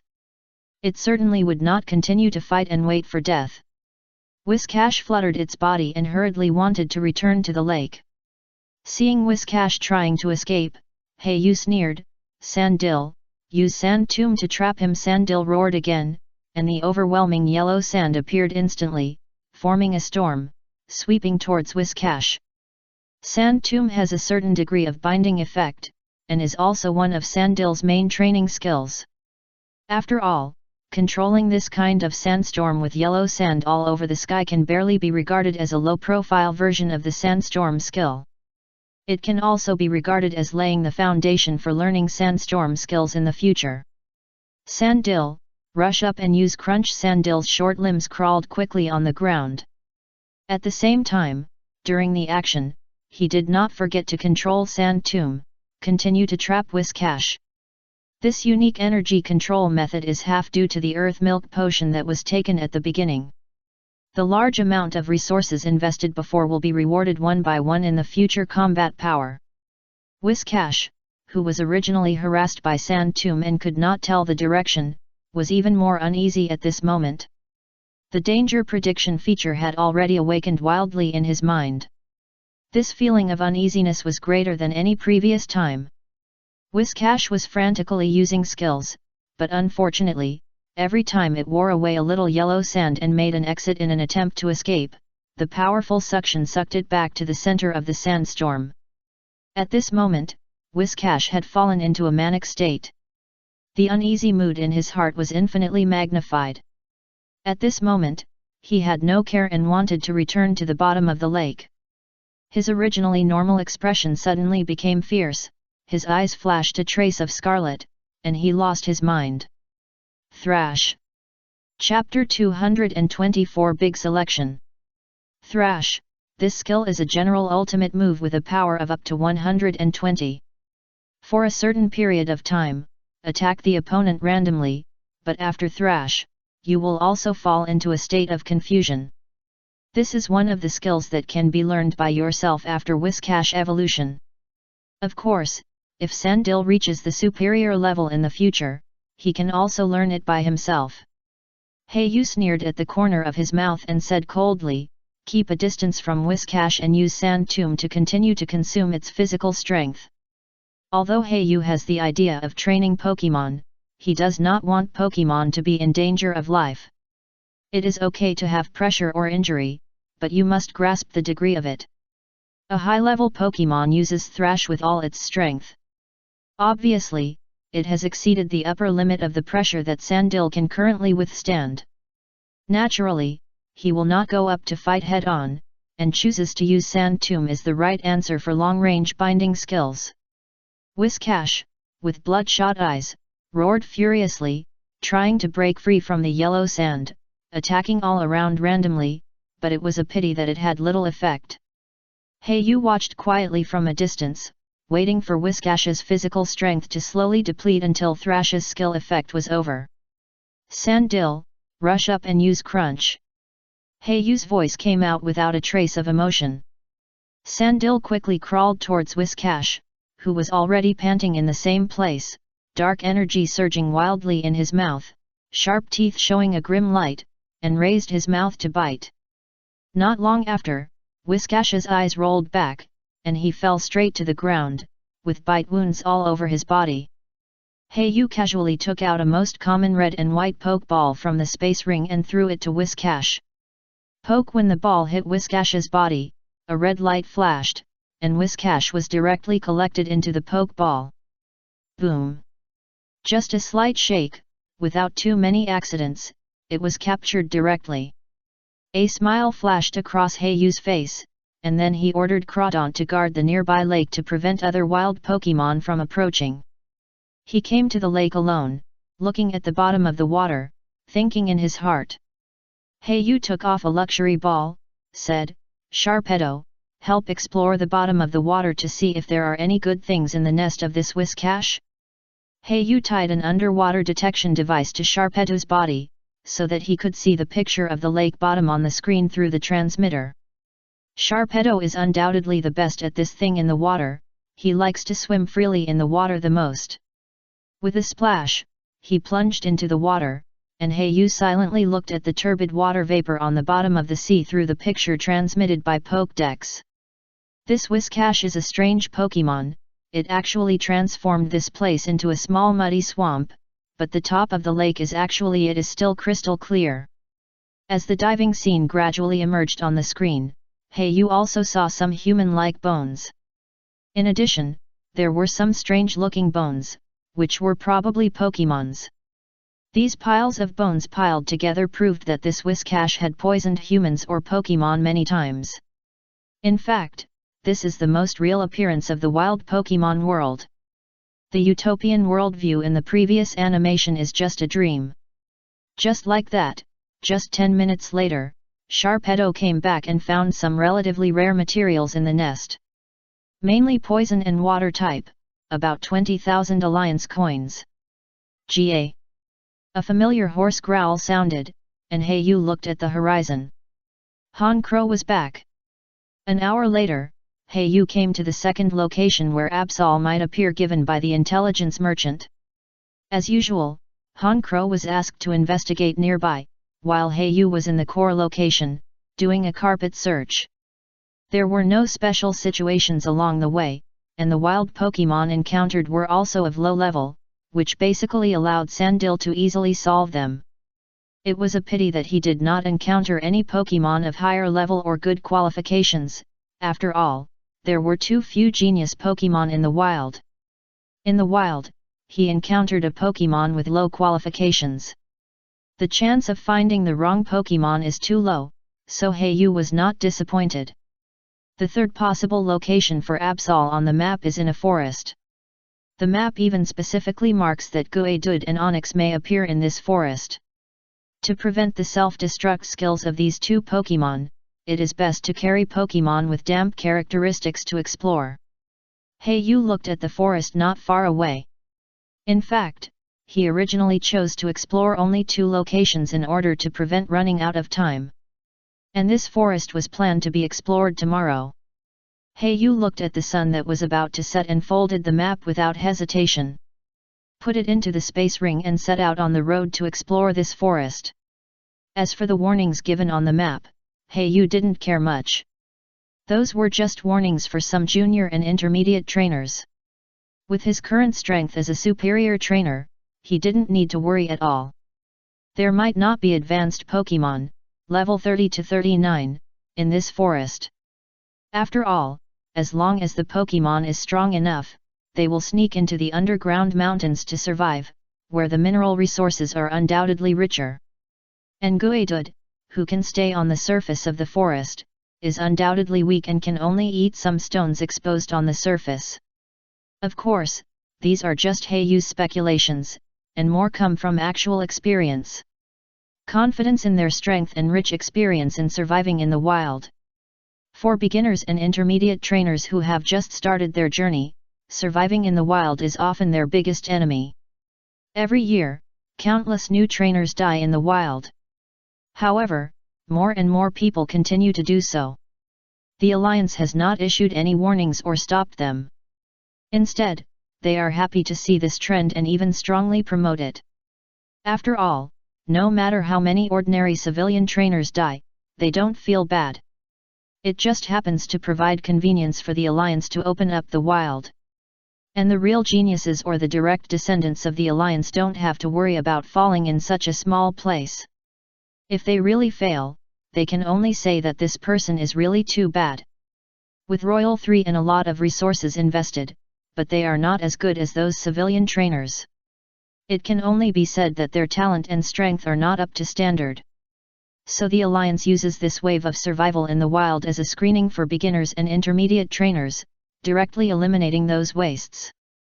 When the strength reaches the level of advanced trainers, then there will be at least 1 to 2 Pokémon above level 30, which proves that this trainer has a certain strength, and ordinary survival in the wild is probably not difficult for them.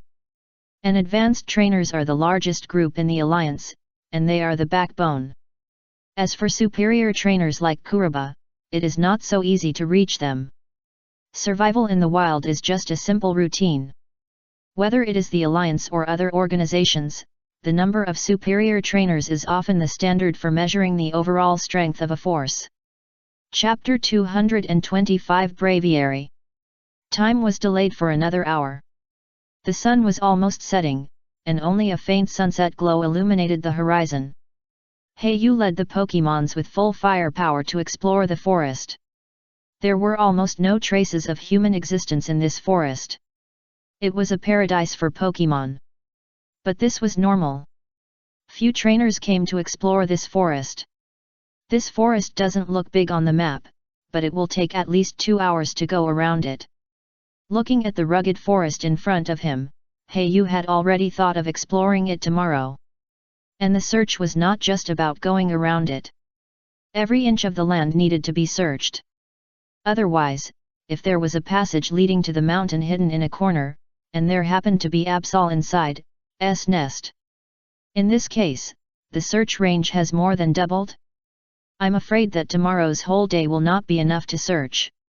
This damn information dealer, such a large forest area, any Pokémon may appear. Heiyu couldn't help cursing in his heart. In fact, Heiyu really guessed right. The map of Pokémon traces sold by the information dealer, except for some Pokémon that only live in the sea, swamps and other unique environments, almost all the rest have this forest marked. Anyway, the ecosystem here is huge. What if it appears? And the information given by the information dealer is only the possible areas and traces, and it is not guaranteed to be accurate. It's just that compared to blindly searching, there are some clues, which undoubtedly gives more clues. This point has been told in advance before the purchase. Therefore, it cannot be said that the intelligence dealer deliberately cheated and gave false information. It was purely a matter of willingness. However, judging from the current traces, the intelligence fee spent by Heiyu was undoubtedly a loss. Heiyu looked at the situation that was gradually getting dark, and naturally had to find a place to camp. There was no flat land in this forest, so he jumped on Honkrow's back and prepared to go to the outer forest to spend the night. What Heiyu didn't notice was that when he left this forest, a hawk-like Pokémon that looked like a giant bird suddenly flew out from a pile of rocks. Dream. This eagle has a white crest consisting of 3 feathers on its head, and the base of the crest is reddish-brown. Its special feather color is unique among all the flying Pokémon. There are 3 white feathers on each side of its cheeks, a tuft of white fluff on the back of its neck, reddish-brown coverts on its upper body and wings, navy blue on its chest, abdomen, legs and inner wings, and a yellow band and a blue band at the end of its reddish-brown tail feathers. The beak and feet are yellow, with an arc-shaped droop at the edge of the upper beak, thick legs, huge claws, and 4 toes, 3 in front and 1 in the back. There are long and curved claws on the top of the toes, sharp and strong bird claws. Anyone who has seen it will not doubt that the claws can crush boulders at will. Hoo-hoo. Sitting on Honkrow's back, due to Honkrow's luck using energy to block the wind, Heiyu did not feel pressure, but felt very comfortable. Honkrow's control over the wind became more and more precise. Heiyu, who was staring at the map and studying it, suddenly felt a little irritated. This inexplicable feeling made Heiyu dare not underestimate it. The last time he felt this way was when he met Kikuta at the power plant. Heiyu looked at the dark forest below, patted Han Kuro's body, and signaled him to speed up and leave this troubled place. Just as Han Kuro flew into a maple forest, there was a sudden sound of rapid air explosion behind him. Heiyu hurriedly looked back and saw a braviary swooping towards him on the night tailwind. Braviary? Kuroyu felt the violent energy fluctuations emanating from the other party, and roughly judged the strength of this Pokémon in his heart. Superior level peak. Although it was so far away, he could only vaguely feel it, but the reason why Heiyu was sure was because the predecessor Rufflet needed to reach level 54 to evolve into Braviary. In other words, even if it was just evolved, the level of this Braviary not far away was at least above level 55. Superior level, 4059, Quasi-Elite, 6069, and above level 70 is Elite.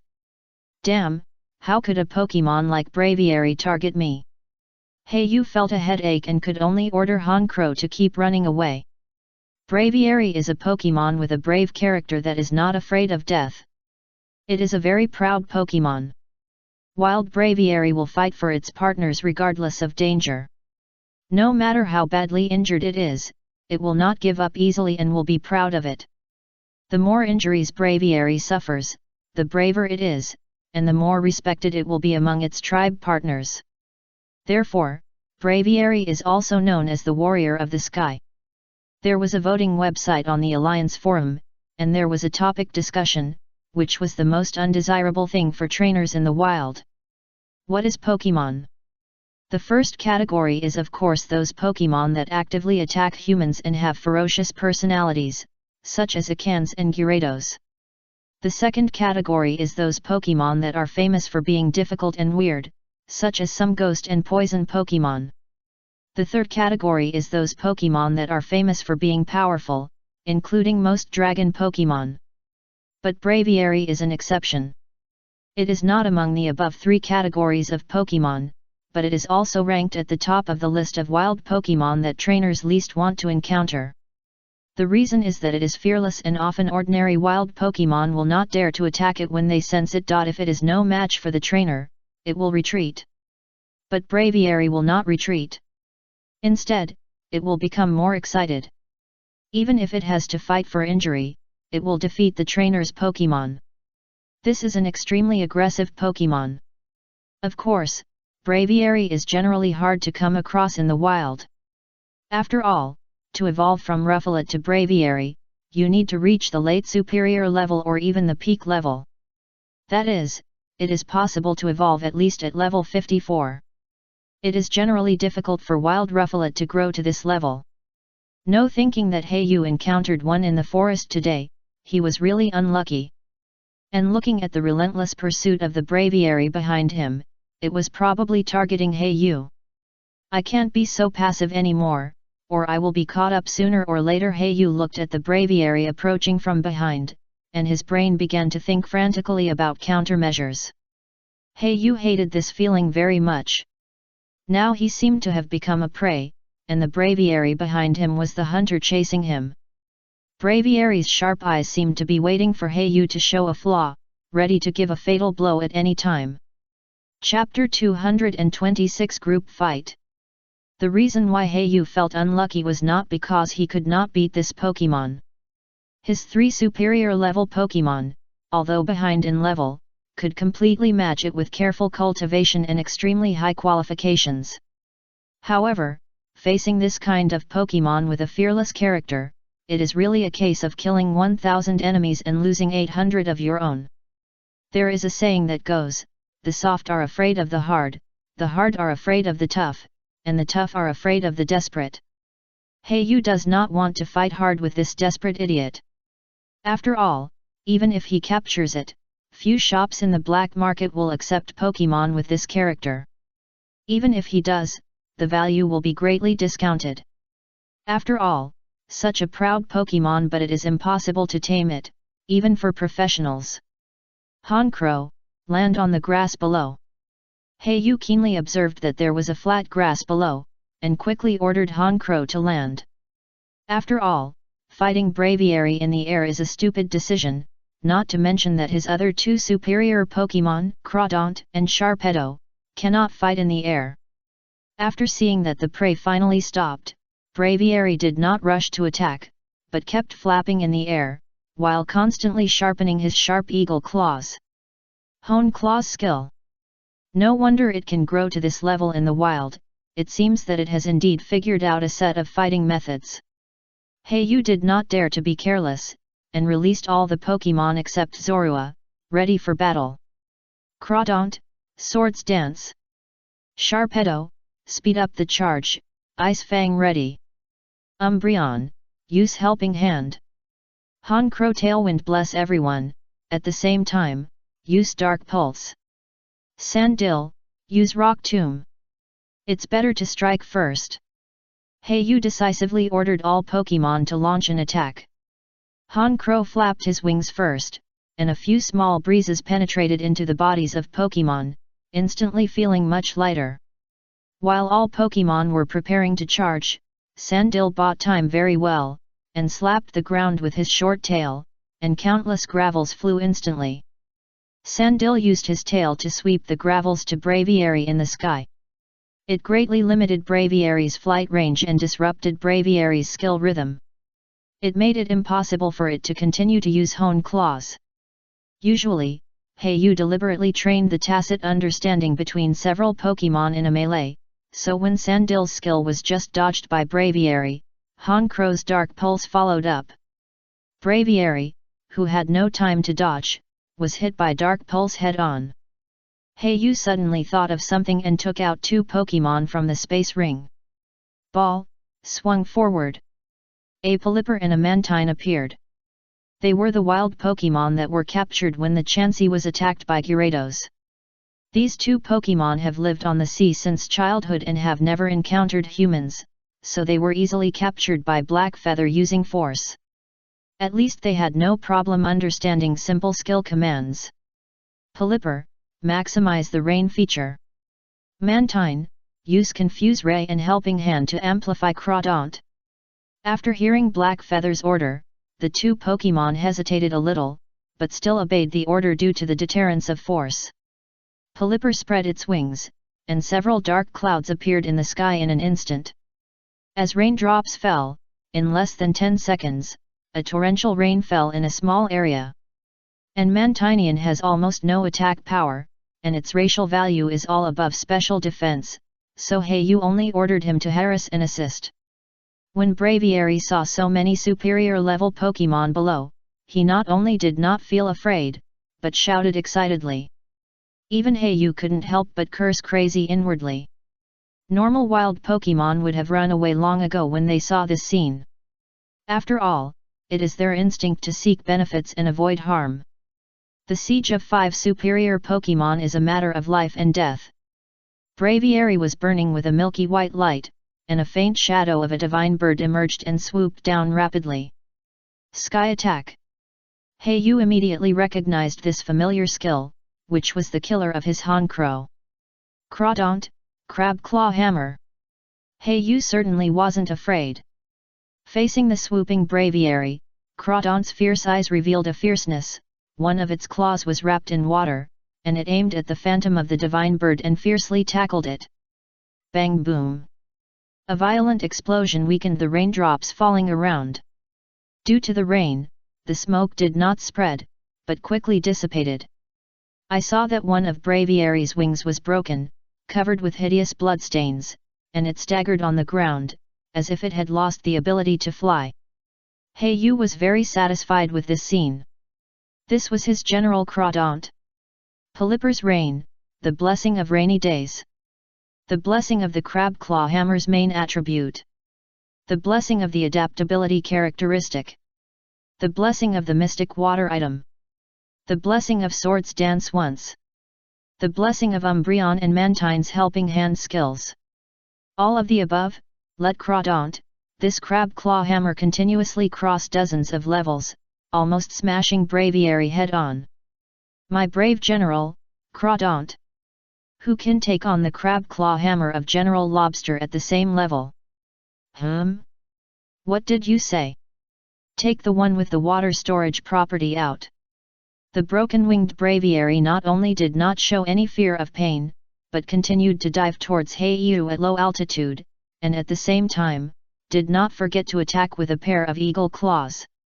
The tearing claw skill slashed continuously, aiming at Crawdaunt, who was facing it head-on.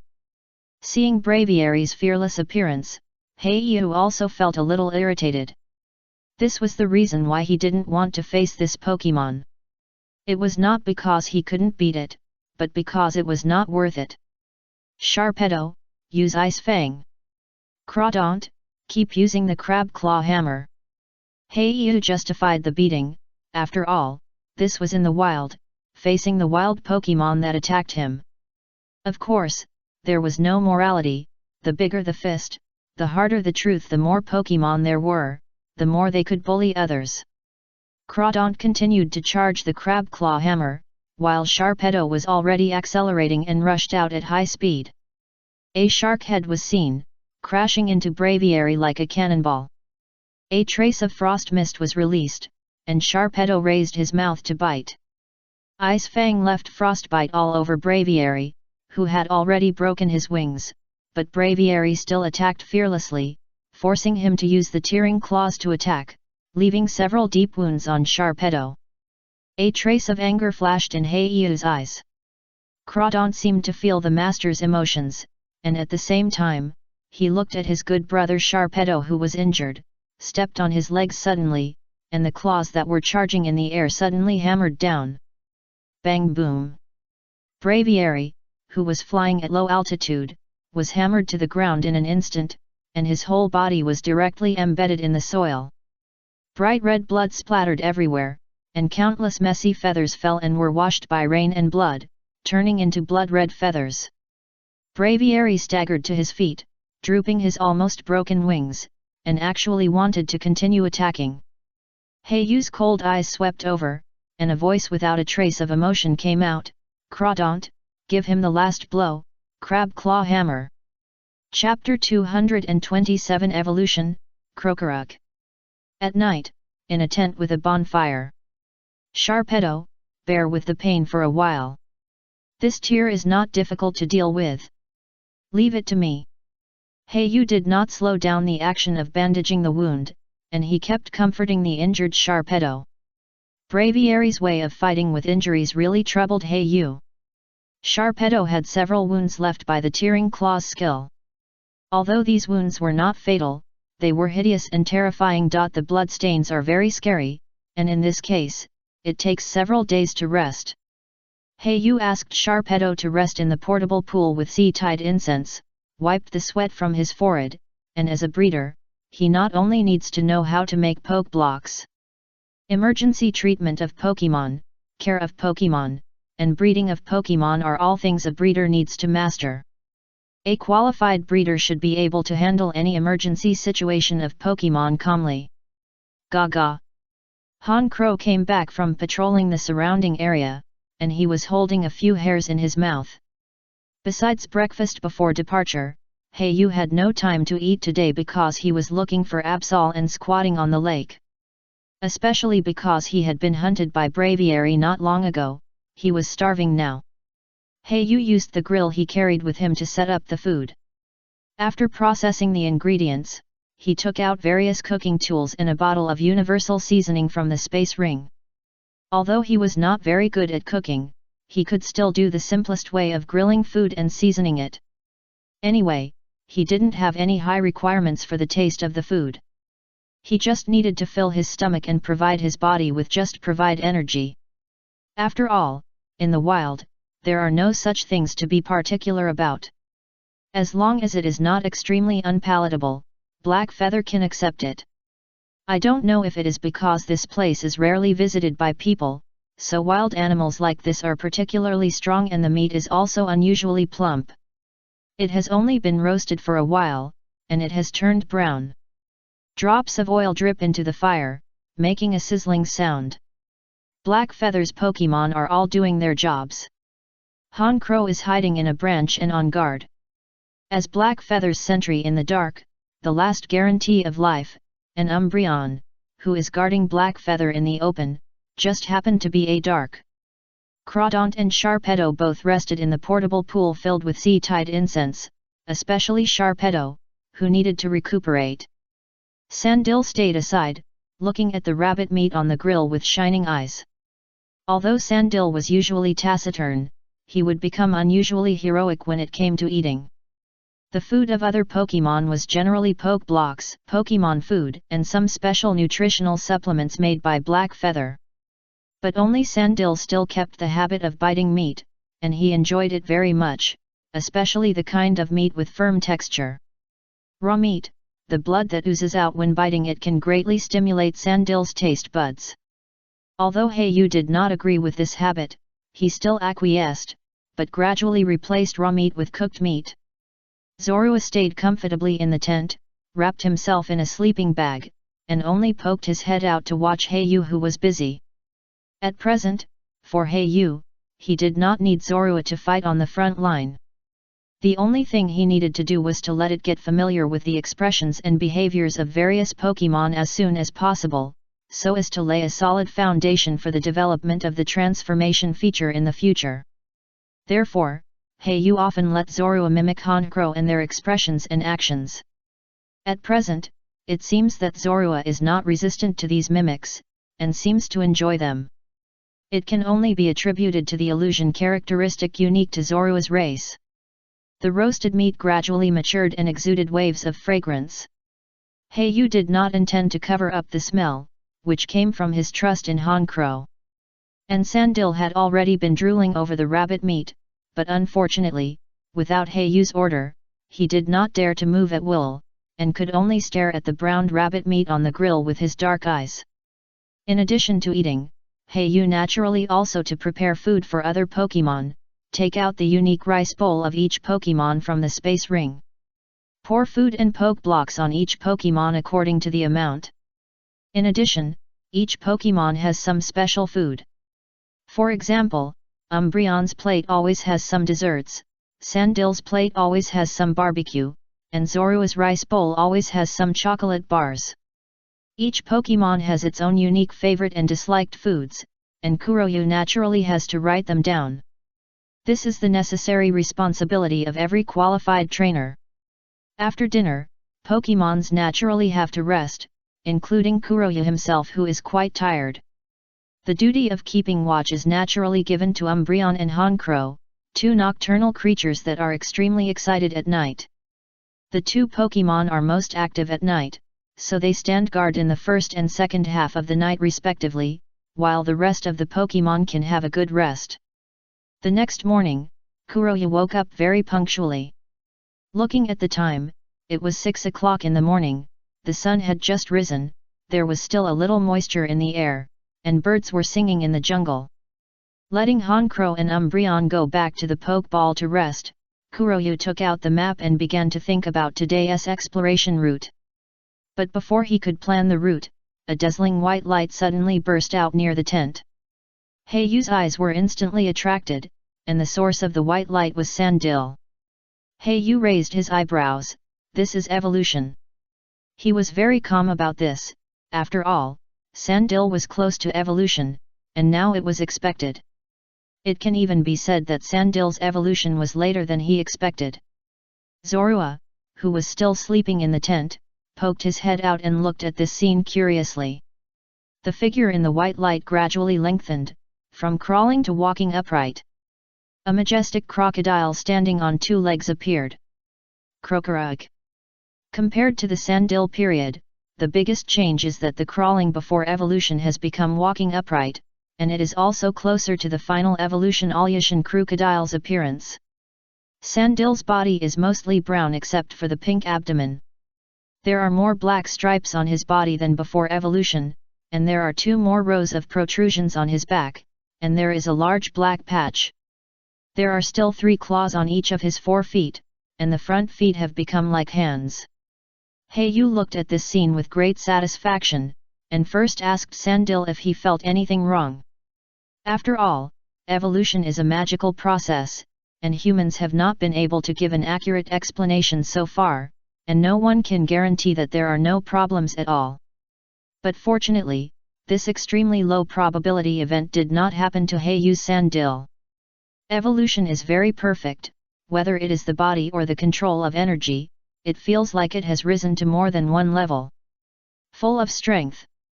This is the most direct thought in Sandil's mind. Chapter 228 Kusunaki's Bounty Mission. Hayu took Krokorok back into the Pokeball, shrunk it and put it on the back of the Pokemon Pokédex. Beep beep beep. Krokorok, a desert crocodile Pokemon, the evolution of Sandil, several of them gather in a group to cover the membrane of the eyes, which can protect the eyes from sandstorm. Attribute, ground, evil, gender, male, level 30, height, 13 meters, weight, 45 kilograms, characteristics, overconfidence, outstanding qualifications, strong body, excellent energy control. Mastered moves, sand attack, glare, arrogance, bite, rage, torment, sand tomb, assurance, crunch, dig, mud slap, seal, bluff, sandstorm, hone claws, stone edge, protect, stomp, rock tomb, hidden power. Dragon. Inherited skills, mean look, focus energy, fire fang, thunder fang. Very reasonable changes. Both height and weight have surged, far exceeding the average Krokorok, and even the height alone can be compared to some smaller crocodile. In addition, what surprised Kuroba was that he directly mastered Sandstorm, a skill he learned after evolution. As one of the weather skills, Sandstorm is naturally important and cannot be underestimated. It is similar to rain dance, and sunny day and hail are known as one of the four major weathers. After casting, a sandstorm with yellow sand can be raised between the venues. In addition to rock, ground and steel attribute Pokemon, all will receive additional damage, and the special defense of rock attribute Pokemon will also be improved. The Sandstorm team with Sandstorm Weather as the core is also one of the hotly discussed team combinations on the Pokemon forum. Of course, weather skills are notoriously difficult to learn, so Sandstorm skills often require extremely strong energy control. But Krokorok, who once took the Earth Vein Stone Milk Potion, happens to be extremely superior in energy control. What's more, Sandil has just evolved into Krokorok. Each evolution can be seen as a leap of life species, and is the most magical change in nature. In theory, when the Pokemon becomes stronger and its own form becomes closer to perfection, the energy it exerts will also become high quality and large scale. Hayu released Krokorok again, looking at the crocodile standing on 2 feet in front of him with satisfaction, and carefully admonished. Krokorok, you just changed from crawling on 4 legs to walking on 2 legs. Don't train for a while, and adapt to the change of body shape. Hayu looked at Krokorok, whose walking form was a little awkward. Evolution, Pokemon with greatly changed body structures often need some time to adapt to their new bodies. The most famous ones should be Snivy and Serperior. Servine in its second form still walked on 2 feet, but after evolving to Serperior, it not only lost its hands and feet, but also had to crawl with its body. Sandil evolution Krokorok, although its body structure did not change much, it needed to adapt to the way it walked. Another day passed, and the sun set again. Slateport on the outskirts of the city, a dusty boy wearing an Alliance exploration uniform, followed by an Umbreon. This road opened by the Alliance has a sentry booth every few sections, and there are special police officers guarding it. There are also many trainers who survive in the wild like Hayu coming and going, and most people will look at Hayu with awe when they see him. After all, trainers who can survive and explore in the wild are often not too weak. When passing the sentry booth, a simple identity check and review will be carried out. Facing the complicated and strange looks of these people, Hayu remained calm. Back to Slateport after entering the city, he immediately went into the room of the small Pokemon Center, took off his exploration suit and took a nice bath. As for the somewhat sloppy and sweaty exploration suit, Hayu certainly didn't waste time cleaning it. He directly called room service, and someone would naturally help him wash it, although it would cost a little alliance coin. But in Yu's opinion, being able to save his own time is far more valuable than the alliance coins he spent. Sure enough, how could it be so easy to find Absol just by relying on the information purchased from the intelligence dealer? Yu lay on the bed, thinking of the day's fatigue, and couldn't help but scold the intelligence dealer in his heart. However, despite this, he still opened another file, which was also the reason why he came to Slateport this time. City's purpose. Looking at the various information from Curator Nanmu above, Yu had already memorized them by heart. In the end, he still focused on the last one. Nanmu once issued a bounty on the Alliance platform, calling on masters drifting on the sea to explore a treasure spot somewhere. Yu's mouth curled up slightly. Isn't this tailor-made for him? As a pirate himself, he is naturally a master of drifting on the sea, not to mention that 2 of his 3 superior level main Pokémon are water attributes. It couldn't be better to use this information as a starting point. Yu did what he said, walked out of the room directly, went downstairs to the lobby of the small Pokémon Center, found the self-service machine to accept tasks, and accepted the task issued by Curator Nanmu. Ding, please go to the Ocean Museum office at 9 o'clock tomorrow for negotiation. After receiving the message, Yu began to think about the contact plan for tomorrow. I hope everything goes well. The boundless sea nurtures all life in the world. Looking at the majestic Ocean Museum in front of him, Yu unconsciously read the famous saying hanging on it. There are many exhibits in the Ocean Science Museum, including samples of ocean water quality, soil and sand, model ships and popular science introductions on the ocean. Of course, Yu is not interested in all of the above. After he showed the proof of accepting the task, he was quickly invited to the office on the 2nd floor by the receptionist. Here, he also met the investigation object of this task, Nanmu. This is a serious-looking middle-aged man with dark skin, brown hair, and a decent suit.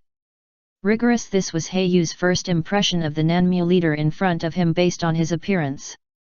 Hello, are you the trainer who came to accept the mission? Director Nanmu stood up to greet him immediately. But when he saw that the person was a young boy, his eyes instantly turned into suspicion. Yu said confidently, my name is Yu, and I am a superior level trainer. After Yu proved that he was not a child who took the mission, the 2 sides entered a pleasant negotiation phase. I issued the mission this time mainly to enter a certain sea area to find something, but the vast sea is very dangerous, so I need to gather several strong trainers who are good at water battles. Chapter 229. See Movili. Yu smiled slightly. Isn't this just hitting his specialty? Director Nanmu, please rest assured, my Pokémon are mainly water type, and I am also a trainer who is keen on sea voyages. After hearing Yu's assurance, Director Nanmu's eyes flickered slightly, and he hesitated several times, but still told the general situation of this mission. In fact, this mission is not only issued by me, but also includes Gym Leader Watson of Movili City, Elder Reizo of the Solans family, and the famous engineer Jinhee. Leader Nanmu mentioned a lot of famous people in one breath, as if to emphasize the importance of this mission. I wonder if Brother Yu has heard of Sea Movili, Director Nanmu said mysteriously with a hint of meaning. Yu's mind moved. He had known about this matter from the information provided by the intelligence merchant, so he answered, is Sea Movili a submarine energy mining platform under the Great Zygen Holdings? Yu said with some uncertainty.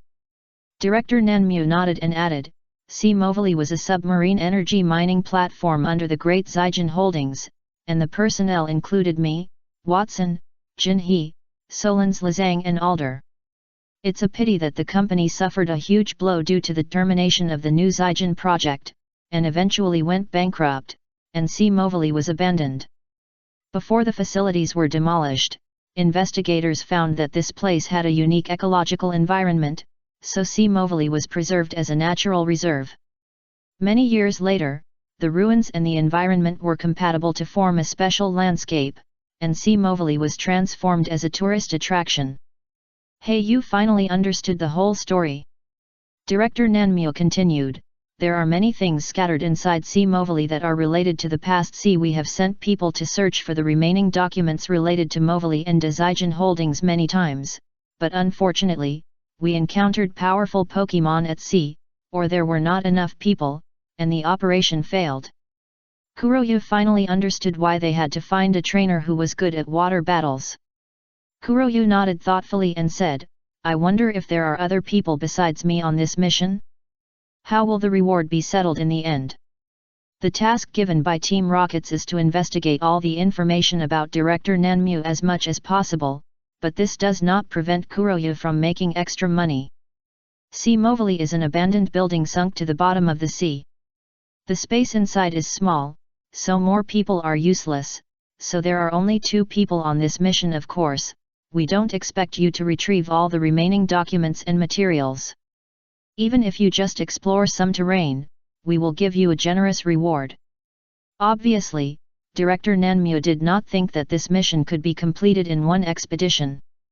Perhaps before Hayu accepted this mission, he had already made many attempts. After a brief thought, Hayu asked about the departure time. 3 days later. After a brief demonstration of his strength, Hayu successfully got the mission and returned to the small Pokemon Center to prepare for the underwater exploration trip 3 days later. 3 days was just enough for Sharpedo to recover from his injuries. The beach in the south of Slateport City used to be the entrance to C. Movali, but now it is abandoned. The huge research facility is half sunk in the sea, with only one deck tilted above the sea. Tisk tisk, just looking at the size of the deck, C. Movali, the former energy mining platform facility, looks quite large. Just as Hayu was silently looking at it and sighing, a familiar clear female voice sounded behind him. Yes, it is indeed spectacular. Suddenly turning back, a familiar figure came into view, and Hayu exclaimed, Cynthia! The visitor was Cynthia, who had fought side by side on the Chansey. However, today Cynthia did not wear the tight black exquisite dress. Instead, she wore a sky blue short-sleeved shirt, revealing her slender and soft white arms. Her golden hair was decorated with 2 pairs of butterfly-shaped headbands, making her look fresh and beautiful. You rejected the invitation to fight last time. It seems that we will fight side by side again this time. Cynthia faced the sea breeze and rolled up her hair. Hayu looked at Cynthia with a little surprise. A young lady like her also needs to rely on taking tasks to make a living? Although he did not know what kind of powerful family was behind Cynthia, she was able to dominate the younger generation in the Sinnoh region and was vigorously promoted and cultivated by the Sinnoh alliance. In addition, she had a quasi-god like Garkomp. She must not be an ordinary family. Hayu guessed that the family behind Cynthia was at least the level of Solon's, or even stronger than him. Cynthia seemed to understand what was in Hayu's eyes. She was usually aloof, but she explained, I was commissioned by Elder Reizo of the Solon's family. Hayu understood that the Solon's family mainly had a transcendent status in the scientific research and fossil circles. And Cynthia's grandmother, Professor Carolina, was also a big shot in the scientific research circle. So it was not surprising that the 2 sides had exchanges and contacts. As for Solon's Reizo, Hayu also called Kaihoyu to ask within the past 3 days. It is said that he is an elder in charge of the business of the Solon's family. To be honest, Hayu is still a little confused about how strong Cynthia is now. A quasi-elite Garkomp, with careful cultivation and Cynthia's strong command. Based on Hayu's calculations and estimates in his mind, I am afraid that ordinary quasi-elite peak Pokemon may not be its opponent. Quasi-elite, 60 to 69 levels, I just don't know how strong Cynthia's other Pokemon are, but they shouldn't be stronger than Garkomp. After all, Garkomp is her trump card. Just as Hayu was still speculating in his heart, the Pokédex of the 2 people rang at the same time. When he opened it, it was indeed the information from Director Nanmyo, which contained some of the outer terrain that had been explored before. Hayu looked at Cynthia and happened to meet the other party's inquiring eyes. The interior of the building facilities in Sea Movili has been abandoned for a long time and occupied by Pokémon on the seabed. It is not an easy task to retrieve the remaining documents and materials. Cynthia sighed. She came here to train her Pokémon. After all, there are 2 water attribute Pokémon in her team. Cynthia threw 2 poke without hesitation. Ball, 2 water-type Pokémon appear. Melodic, Gastrodon. Among them, Melodic is the most eye-catching. Melodic looks like a giant sea snake, with a cream-colored body surface, 2 pink ribbon-like tentacles hanging from its brows, and a tail covered with blue and pink scales. Under the sunlight, the scales on Melodic's body emit colorful light, and just standing there, it looks extremely beautiful. It is absolutely worthy of the title of the most beautiful Pokémon. Chapter 230 Gastrodon. What a strong energy fluctuation! Judging from this power alone, it is at least a Pokémon above level 50, and it is not a weakling even in the superior level. The strongest Pokémon in Kuroyu's team is only level 45. The superior level is divided into levels 40 to 59 according to the Pokédex. Kuroyu did not dare to underestimate the Gastrodon, which looked very petite. According to his memory from the animation in his previous life, if he remembered correctly, Cynthia's Gastrodon had the water-attracting attribute. Water-attracting, attracting water attribute moves to oneself, will not be hurt, but will increase special attack. This is a natural counter to his lobster general. Therefore, even if Gastrodon seems to have just broken through the superior level from the energy fluctuation alone, it is more dangerous to Kuroyu's team than Melodic. Kuroyu silently recorded the information about Cynthia's Pokémon in his heart, and in the future Evergrande you might meet it at the city conference. Gastrodon has horn-like tentacles and eye-like patterns on its forehead, which makes it look like it has 3 eyes. So it is classified as a sea slug Pokémon, but from the outside, it looks like a snail. Gastrodon is also a rare Pokémon that has different appearances due to the region. There are 2 different forms, West Sea and East Sea. The head and back of West Sea Gastrodon are reddish-brown, and the abdomen is pink. The head and back of East Sea Gastrodon are leaf green, and the abdomen is sky blue. In addition, due to the different forms, the horns on its head and the balls on its back are also different. Cynthia, this Gastrodon of yours should be from the West Sea, right? Hey, you asked curiously.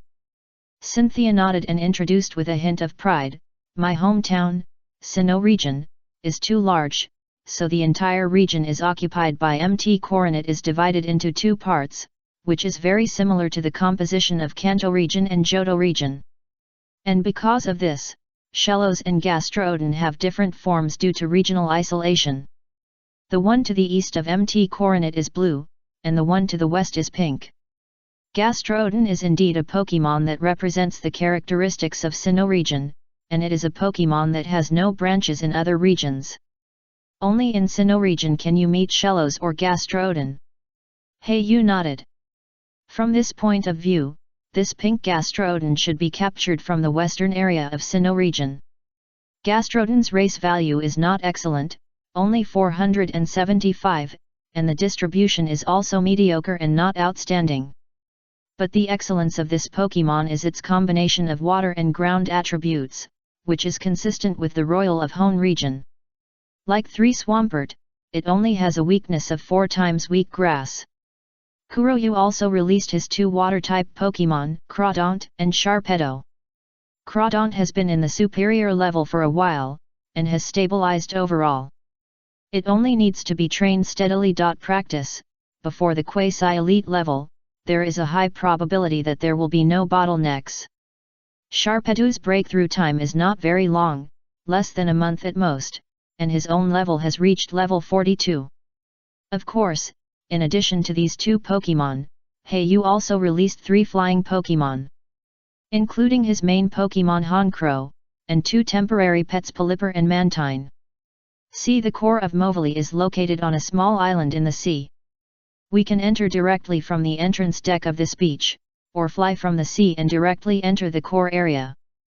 Yu flipped through the information uploaded from the Pokédex, and took off his outer clothes, wearing only a short-sleeved exploration suit. Cynthia held her chin with her hand and pondered, "Let's fly from the sea. The space inside the deck is difficult for Pokémon to fight. If a Pokémon attacks from any corner, the human body can't resist it." The two briefly discussed the plan on the beach. Both sides agreed that flying directly from the sea to the core area is the best strategy. If it's true entering from the deck, slowly exploring from the outside to the core, it may take 2 days to get there. After all, this is a submarine building that runs through dozens of kilometers, and it has been abandoned for many years. I don't know how many Pokémons occupy it as nests. If you explore from the outside to the inside, you will definitely encounter these Pokémon along the way. If you clean them up one by one, it will take a lot of time. Yu took back all the other Pokémon, leaving only Honchkrow. He showed all the Pokémon just to give Cynthia a reassurance. The purpose of both parties is to make each other familiar with Pokémon to prevent being caught off guard when fighting side by side later. Cynthia also released without hesitation after leaving Garchomp. He took a bold step and got on Garchomp's back. Yu subconsciously glanced at Garchomp. He had not had time to observe it closely because he was too far away on Chansey.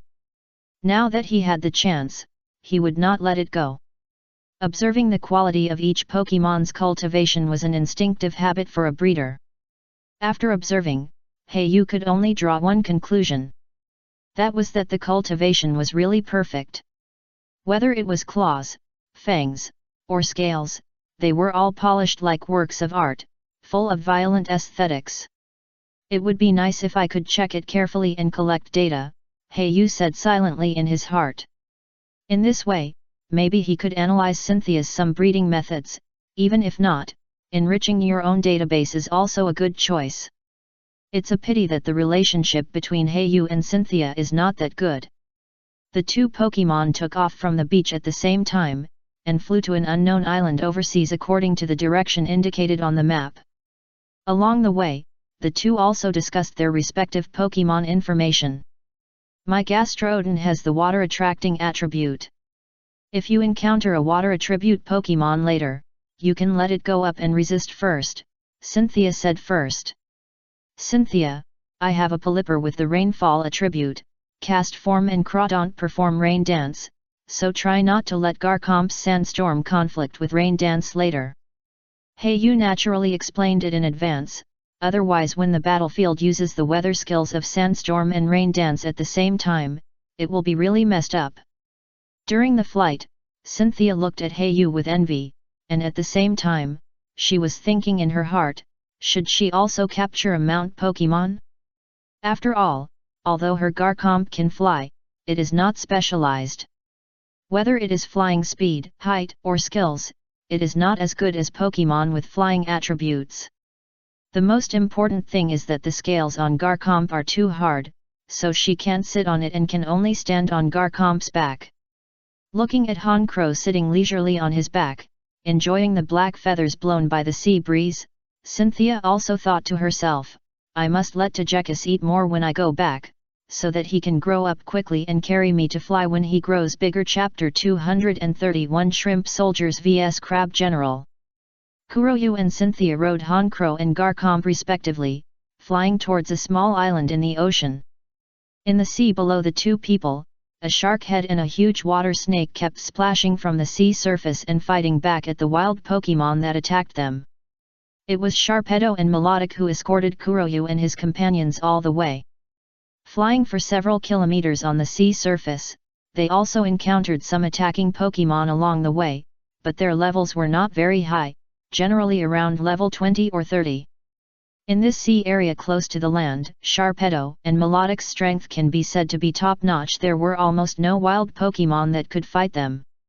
The two Pokémon seemed to be trying their best, especially Melodic, who found that his swimming speed in the sea was not as fast as that of the shark head.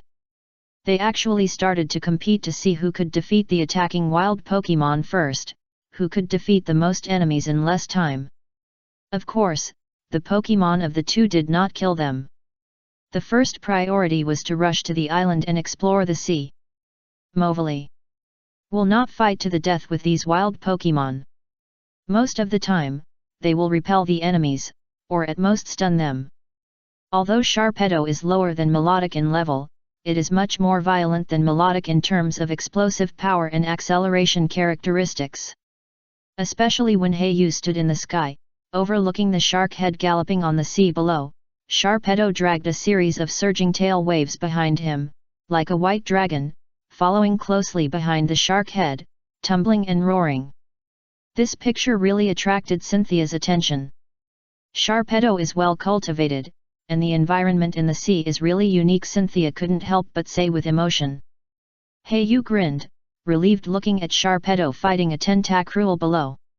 For these battles with Pokemon whose strength is far lower than their own, Kuroyu and Cynthia rarely give orders, and most of the time they let Pokemon solve the battles by themselves. This can train the combat awareness of Pokemon themselves. As trainers, they only need to control the rhythm of the battle. As for specific skills, they only need to give orders at critical moments, without giving orders every minute and every second. At this point, Kuroyu and Cynthia both showed a surprising tacit understanding. As the outline of the island gradually appeared, the two also encountered a difficult Pokemon for the first time, a Kingler at the superior level. Heiyu still has a big impression of this Pokemon. Not only because of the Shrimp Soldiers and Crab Generals combination formed with his own Lobster General. More importantly, Kingler is also a rare Pokemon that can learn the Crab Claw Hammer. Heiyu has specially searched for various videos about Kingler trainers on the Alliance's network for this reason. Cynthia and Heiyu looked down from the sky. Kingler, who only showed half of his body, waved his huge claws. Unlike Crawdaunt, whose two pairs of claws have similar strength and are relatively average, Kingler's claws are one large and one small, and the strength is also one strong and one weak. Cynthia and Heiyu's expressions are a little serious, not because of how strong this Pokemon is, but because there is something wrong with the place where this Pokemon appeared. Logically speaking, Kingler it should only appear in shallow waters and beaches, and the sea area they are in now is already considered deep sea. Like land, the sea and ordinary Pokemon rarely leave their habitats at will. Hey, there's something wrong with this Kingler's pincers. Heiyu narrowed his eyes, as if he had discovered something unusual. Normally, the left pincers of Kingler should be larger, with the left larger and the right smaller. But the one in front of him is exactly the opposite, with the right larger and the left smaller. This should be the gene mutation of the Pokemon during the growth period, resulting in a change in appearance. After Heiyu's reminder, Cynthia also quickly discovered something wrong, and looked at the Kingler up and down in surprise. In any case, it's better to strike first, Sharpedo, Crunch Heiyu commanded. Cynthia nodded in agreement. Melodic, Aquaring, Twister. After fighting together in the sea area just now, the Pokemon of both sides, although not tacit understanding, have a certain degree of cooperation. Sharpedo rushed out like a cannonball, opened his ferocious shark mouth, and the dark energy surged, biting directly at Kingler's hard shell. Kingler felt a slight sting. Although the hard shell helped it resist most of the damage, the domineering dark power invaded its body. Subconsciously raised the huge right claw, and the water-type energy wrapped it down, Crab Claw Hammer. Sharpedo certainly wouldn't give him this opportunity. The training that Heiyu usually gave him was to escape quickly if he failed to hit. As a high-attack and high-speed assassin, this sentence has been engraved in his mind. Therefore, before Kingler the Crab Claw Hammer smashed down, and Sharpedo's back was filled with air waves, and he quickly swam away. At this moment, a purple Twister attacked Kingler again, Melodic's attacks followed one after another, and the skills of the two Pokemon seemed to be in tacit connection. Kingler waved his pincers randomly, splashing the water in front of him, and even countless raindrops fell, and a small colorful Celadon/rainbow appeared on the water. Kingler, Rage. The two Pokemon kited back and forth, Melodic hid behind and used long-range skills to attack crazily, and Sharpedo quickly escaped after hitting a hit. They didn't give Kingler any chance at all. The pincers on one side of Kingler were very huge. Although they were very destructive, they were still too heavy, causing the body to be extremely uncoordinated and difficult to aim at the target. If you lift the disproportionately large pincers with amazing momentum, you will lose balance and fall to the ground. So it moves very slowly, and can only walk sideways on land, and it is difficult to move freely even in the water. Heiyu and Cynthia both went back and forth very tacitly, letting Pokémon take over the attack, not giving Kingler any chance. A chance to catch their breath. Melodic, Water Pulse. Sharpedo, Hidden Power. The orders from both of them were issued almost at the same time. Melodic's Water Pulse was thrown out first, hitting Kingler head-on, and a chaotic force entered his body. Water Pulse actually caused a rare state of chaos. Just when Kingler couldn't tell the direction and had already been beaten to a pulp, a beam of golden energy wave hit him. It was the hidden power of electric attribute. This attack is much stronger than the damage caused by Water Pulse in terms of power and attributes. The calm sea surface in front of them was instantly stirred up by a powerful energy wave, and the water splashed higher than the sky. When the two looked down again, they saw a Kingler with a vortex-shaped eye and bubbles all over his body floating on the sea. It has obviously lost its ability to fight. Chapter 232 Hey Jun. Hey you, I wonder if you can give me this Kingler, I can compensate you. Cynthia suddenly said. Heiyu's action of taking out the ball to capture it suddenly stopped. Originally, he wanted to sell this Kingler and split the money between them. Is it because of the other party's grandmother, Professor Carolina? Heiyu thought to himself. But to be honest, this Kingler with the wrong size of the pincers, it does have a certain research value. Heiyu bowed his head and pondered for a while, then said, okay, after this mission is over, just give me a Protect Skill Disc. A Protect Skill Disc is worth more than 500,000 Alliance coins, which is just the guaranteed price. The actual purchase price must be much higher. And a normal superior Kingler, depending on the individual qualification level, the price is also similar to a Protect Skill Disc. But the Kingler with a different appearance in front of him is obviously more precious and much more valuable, but this Pokémon was defeated by the two of them together, so this price is absolutely fair. Heiyu will not take advantage of the fire. Cynthia looked at Heiyu gratefully and whispered, thank you, Heiyu-kun. It can be clearly seen from the name that the relationship between the two has become a little closer, perhaps because of Heiyu's concession? Or maybe it's because of the two fighting side by side. Heiyu didn't have time to think about these things, and said with a somewhat ugly face, Kingler's appearance in the deep sea area is not a good sign. Either something happened on the small island of Seamovali, or a powerful Pokémon appeared and occupied Kingler's habitat. After hearing what Heiyu said, Cynthia's face returned to seriousness. No matter which of the above two situations, it seems not very good. If it is the former, due to the unknown situation, the two can't make any speculations, but often what humans fear most is the unknown. The unknown is the most terrible enemy. As for the latter, although it is better than the former, it is not much better. How powerful must a powerful Pokémon be to make Kingler give up his territory and enter the deep sea area? Quasi-elite level? If that's the case, it's bad. Although Cynthia also has a quasi-god Garchomp of the quasi-elite level, it is not good at fighting in the ocean region with its ground and dragon attributes.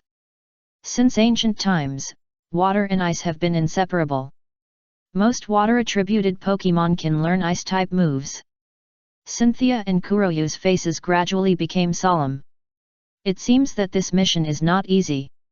In addition to the most basic retrieval of abandoned data, they may have to face powerful Pokémon. However, neither of them gave up easily. After all, only stressful experience can bring progress. Sharpedo and Melodic continued to lead the way. During this period, the two did not encounter any accidents. After gradually approaching the island, and also saw the outline of the entire island clearly.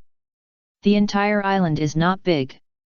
If Han Crow flies around at full speed, it is estimated that it will take 2 hours to circle the island.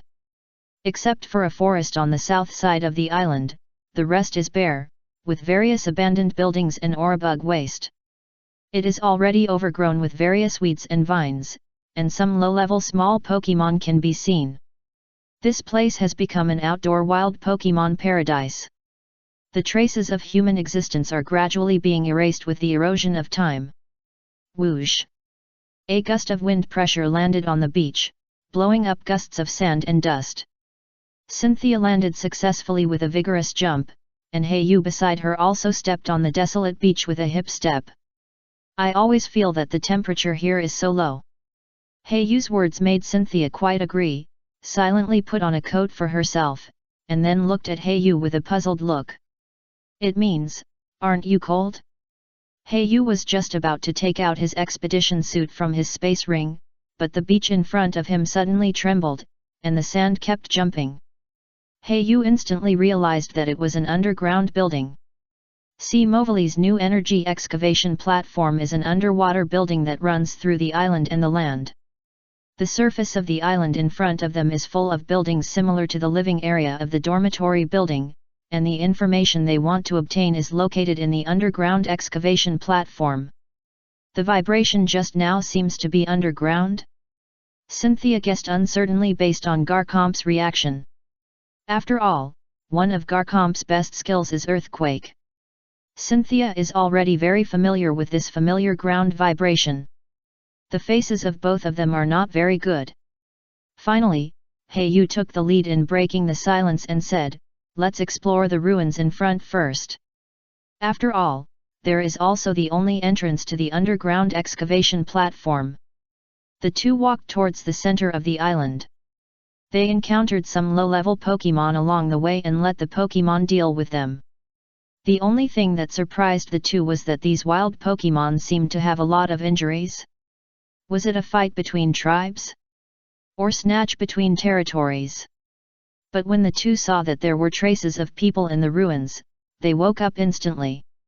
"Cynthia, be careful." Yu suddenly squatted and hid behind a boulder. Yu saw a man in the ruins in the distance, wearing blue clothes, a blue and white vest on the upper body, uniform boots on the feet, and a hat with skull patterns on the head. Team Aqua. Yu recognized the true identity of the group of people in front of him in the blink of an eye. They were the dark organization that was feared in the ocean of Hone region. Yu looked a little ugly. Cynthia was keenly aware of his mood and asked curiously. Team Aqua is a dark organization underground in Hone region. It is extremely powerful. It once led a team to attack Rusturf Tunnel in Rustboro City. Yu briefly introduced Team Aqua, a dark organization. Cynthia also understood. Isn't this similar to the Hunter Guild and Team Galactic in her hometown Sinnoh region?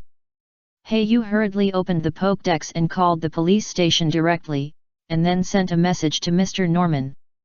Cynthia was also using the Pokédex to communicate, seemingly notifying the family forces behind her. Yu looked at Cynthia with an inquiring look and whispered, "What should I do? Should I leave directly or give it a try?" In this case, Cynthia is stronger, so Yu naturally has to ask for her opinion.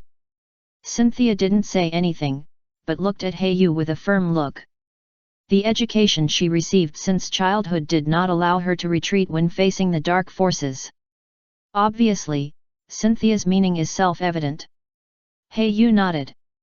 If Barry was defeated, he could also run away immediately.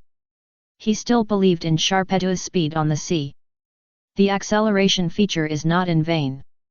He took out another Pokeball in his hand, and a red light flashed, and Crawdont was released.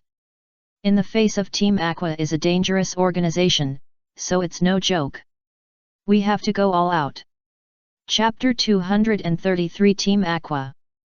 Yu and Cynthia work well together, and at the same time, they command two flying Pokémon to approach at high speed. Tegekus, Air Slash. Honchkrow, Gust. The two Pokémon suddenly burst into speed, flying at a low altitude. They approached the members of Team Aqua in an instant, and used skills in the air. This sneak attack was impossible to react to. The strength of the several Mytainas around Team Aqua members was about 20 or 30, and they couldn't make any waves at all. They easily subdued several Team Aqua members, and several Team the Aqua members wanted to release Pokémon to resist again, but Cynthia would not give them this opportunity.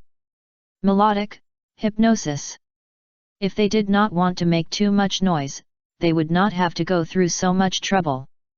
If it were Yu, he would have killed the two men long ago, but Cynthia was from the Alliance after all, so she just knocked them out. Please tie them up and wait for the support of the Alliance later, Cynthia suggested. Yu felt a little headache and discomfort. When facing the enemy, people from the Alliance are indecisive and not decisive enough, which is why they are repeatedly taunted by those dark organizations. If everyone is like the Alliance investigator, who hates evil and kills decisively like Lance, they will not be so passive when facing dark organizations in each region. Why are there more and more dark organizations of all sizes? In addition to the Alliance's own darkness, corruption, and resource monopoly, there is more unnecessary mercy in the combat department. If the Alliance can kill the chicken to scare the monkey and carry out a cleansing of the dark organizations, it must be enough to make those dark organizations tremble with fear. Yu stripped the uniforms of the two people. Team Aqua's clothes are not very good looking, but they terrify countless pirate ships on the sea. However, let's not say that when Team Aqua's clothes are put on, they feel a little warm instantly. It is worthy of Team Aqua, which often appears in low-temperature areas and deep in the sea. Obviously, these clothes have also been specially processed. The two put on Team Aqua's headscarves and took a quick look. Except for Cynthia's skin, which is a little delicate and looks a little out of place, the rest are very similar. The real team. I'm afraid that none of the Aqua members will be able to see the flaws. I think it's better for you to put some dirt on your face and make it a little dusty, Yu suggested appropriately. Cynthia is not a hypocritical person. She nodded and quickly disguised herself from head to toe, making herself a little dusty. The two of them disguised themselves as Team Aqua members. This is a method they discussed together. If they rush in rashly, they will definitely face unnecessary dangers. Therefore, they need to interrogate Team Aqua members first. Crawdaunt, use the water gun to wake them up, Yu said mercilessly. When the two Team after the Aqua members were awakened by the water, they became extremely excited and pale when they saw the man in front of them wearing their clothes. They obviously realized that Yu and Cynthia in front of them were probably members of the Alliance. In fact, when they were attacked just now, the two wanted to press the alarm button, but unfortunately they felt weak all over before they could do so and were knocked unconscious by hypnosis. When they woke up again, they saw Cynthia and Yu, who were wearing their clothes. They knew that they were definitely finished. Even if they were not arrested by the Alliance and could return to the organization safely, they would definitely be held accountable by the big guys in Team Aqua. That's why the two looked ashen. Yu looked at the two people and guessed something in his heart. He looked down and asked, "We are members of the Alliance. Answer the questions honestly. Maybe there is a chance to survive." Otherwise, hearing Yu's words, the eyes of the two Team Aqua members burst into life. They team. Although Aqua hates the Alliance, he has to admit that the Alliance has one advantage, which is that they will not kill people indiscriminately. If the two of them make meritorious contributions, they may have a chance to get rid of the guilt. Even if they can't, the worst thing is that they will be imprisoned. It is better than being killed by those ruthless characters in the organization. The two of them still want to live. Team Aqua has nothing to do with them. Anyway, they are all at the bottom. They just joined Team Aqua to live a better life. The supreme ideals of Team Aqua have nothing to do with them. Seeing the two Team Aqua members nodding frantically, Yu also took off the clothes stuffed in their mouths. "My lord, I am the captain of Team Aqua. This time, we came to this island to conduct a search mission under the order of the Chow Cotter.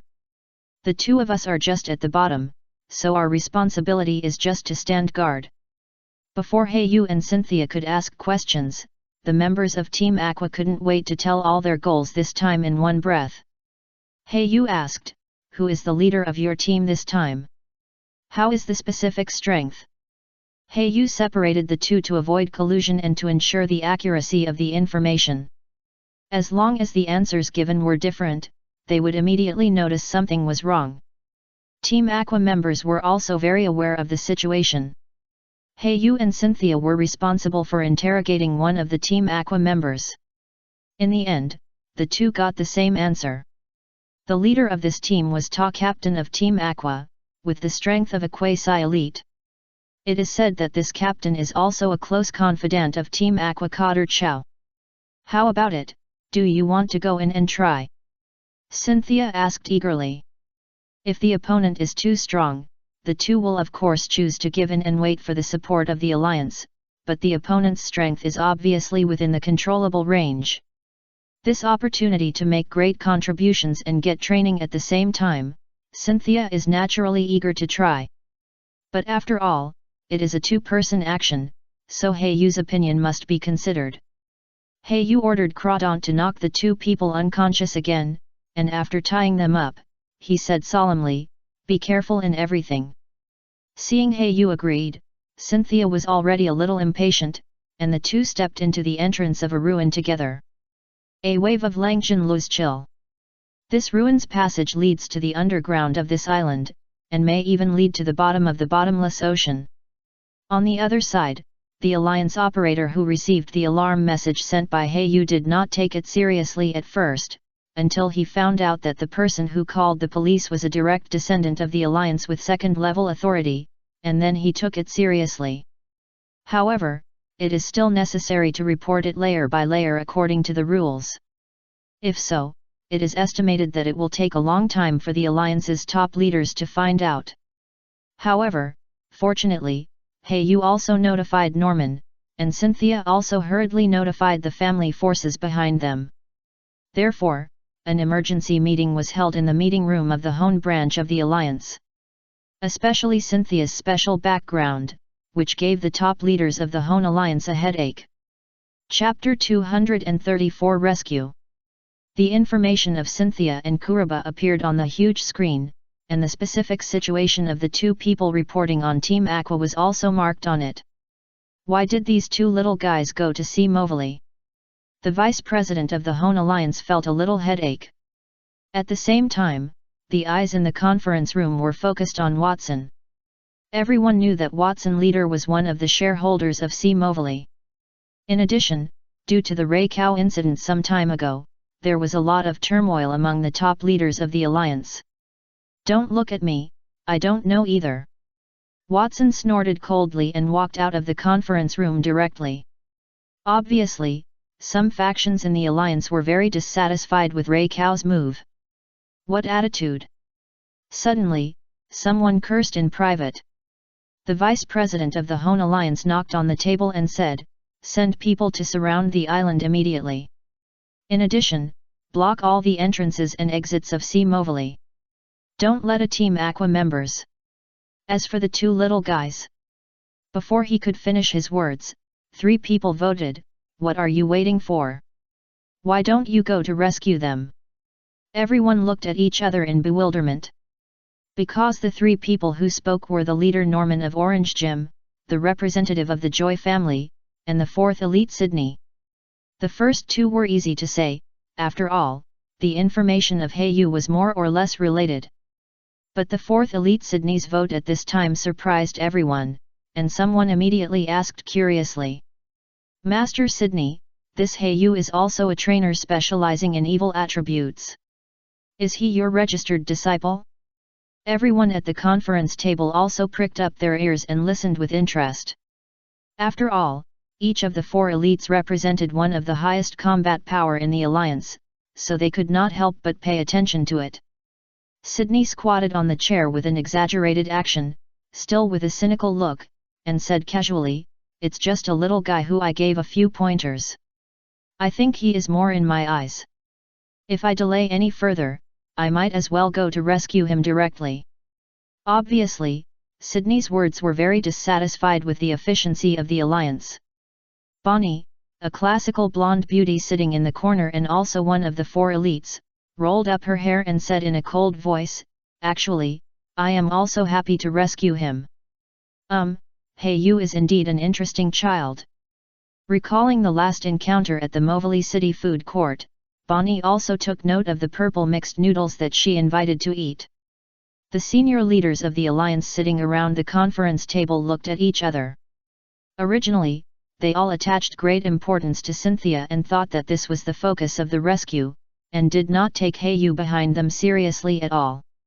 After all, although the second-level authority is precious, it is just like that in their eyes, far inferior to Cynthia from a mysterious hidden family in Sinnoh region.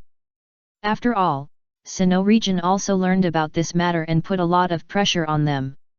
Obviously, Sinnoh attaches great importance to Cynthia. But now it seems that this Hayu is not simple either, and there are 2 elites speaking for him. Damn, this kid is not the illegitimate son of some powerful senior executive, right? Many people present secretly speculated in their hearts. Finally, the vice chairman of the Hone Alliance officially finalized the rescue personnel and the leader. It was the leader of Fortree Jim, who specialized in flying attributes, and mastered Winona, who is in charge of the white feather badge. This gym leader who specializes in flying is wearing a cyan jumpsuit, with the same white feather pendants between the sleeves and the ankles. He is wearing a cyan hood on his head, and 2 strands of lavender hair extend to his hips on both sides of the brim. The long hair flutters in the air, showing his elegance. "Yes, I will lead the flying corps to see Movili," said Winona, who is wearing blue and white clothes, with a sweet smile.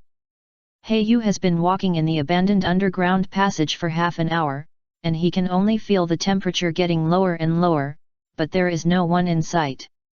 He can only hear the panting between him and Cynthia. But let alone humans, he has not encountered a wild Pokémon so far, and it seems that he has been killed by Team Aqua had cleaned up, and some bloodstains and Pokémon body parts could be vaguely seen. Hayu was used to seeing these bloody scenes, but Cynthia was obviously a little raged and uncomfortable. Even if wild Pokémon launched an attack, Cynthia would spare their lives after each battle, just like the last time Gyarados attacked. This was the idea instilled in the Alliance since childhood. Especially some of the small Pokémon that were slaughtered on the way, the terrified faces before death made Cynthia raged.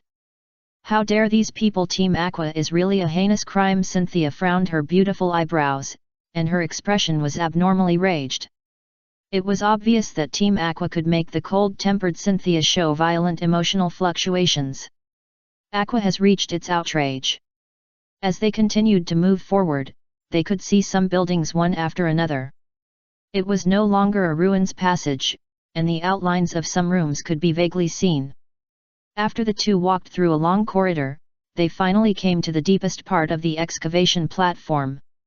There were some glass all around here, and they could see the bottomless dark sea outside through the passage. And at the top of the excavation platform, there was an altar that was obviously built by humans. The altar was triangular, and 3 indigo fragments were placed in the 3 corners. It emitted a faint blue glow. And right below the altar, a strong man wearing Team Aqua clothing was worshipping the altar. He knelt down devoutly, raised his hands above his head, and seemed to be muttering something. The clothes on the strong man were obviously darker than the Team Aqua members he had met before, like dark blue. It should be the internal of Team Aqua, and the clothes of different positions were also different. The man in front of him was undoubtedly a captain with a strength of quasi-elite level. Kuroyu and Cynthia hid outside the corridor, wanting to hear clearly what the Team Aqua member was mumbling, but unfortunately, they were too far away and did not dare to act rashly. Because the Team Aqua member was followed by a group of Maitaina of high level. Kuroyu and Cynthia looked at each other, plotting to bring them back for a sneak attack, but before they could finish their discussion, Maitaina wrinkled her nose, and with her keen sense of smell, she seemed to sense the approach of outsiders. Woof!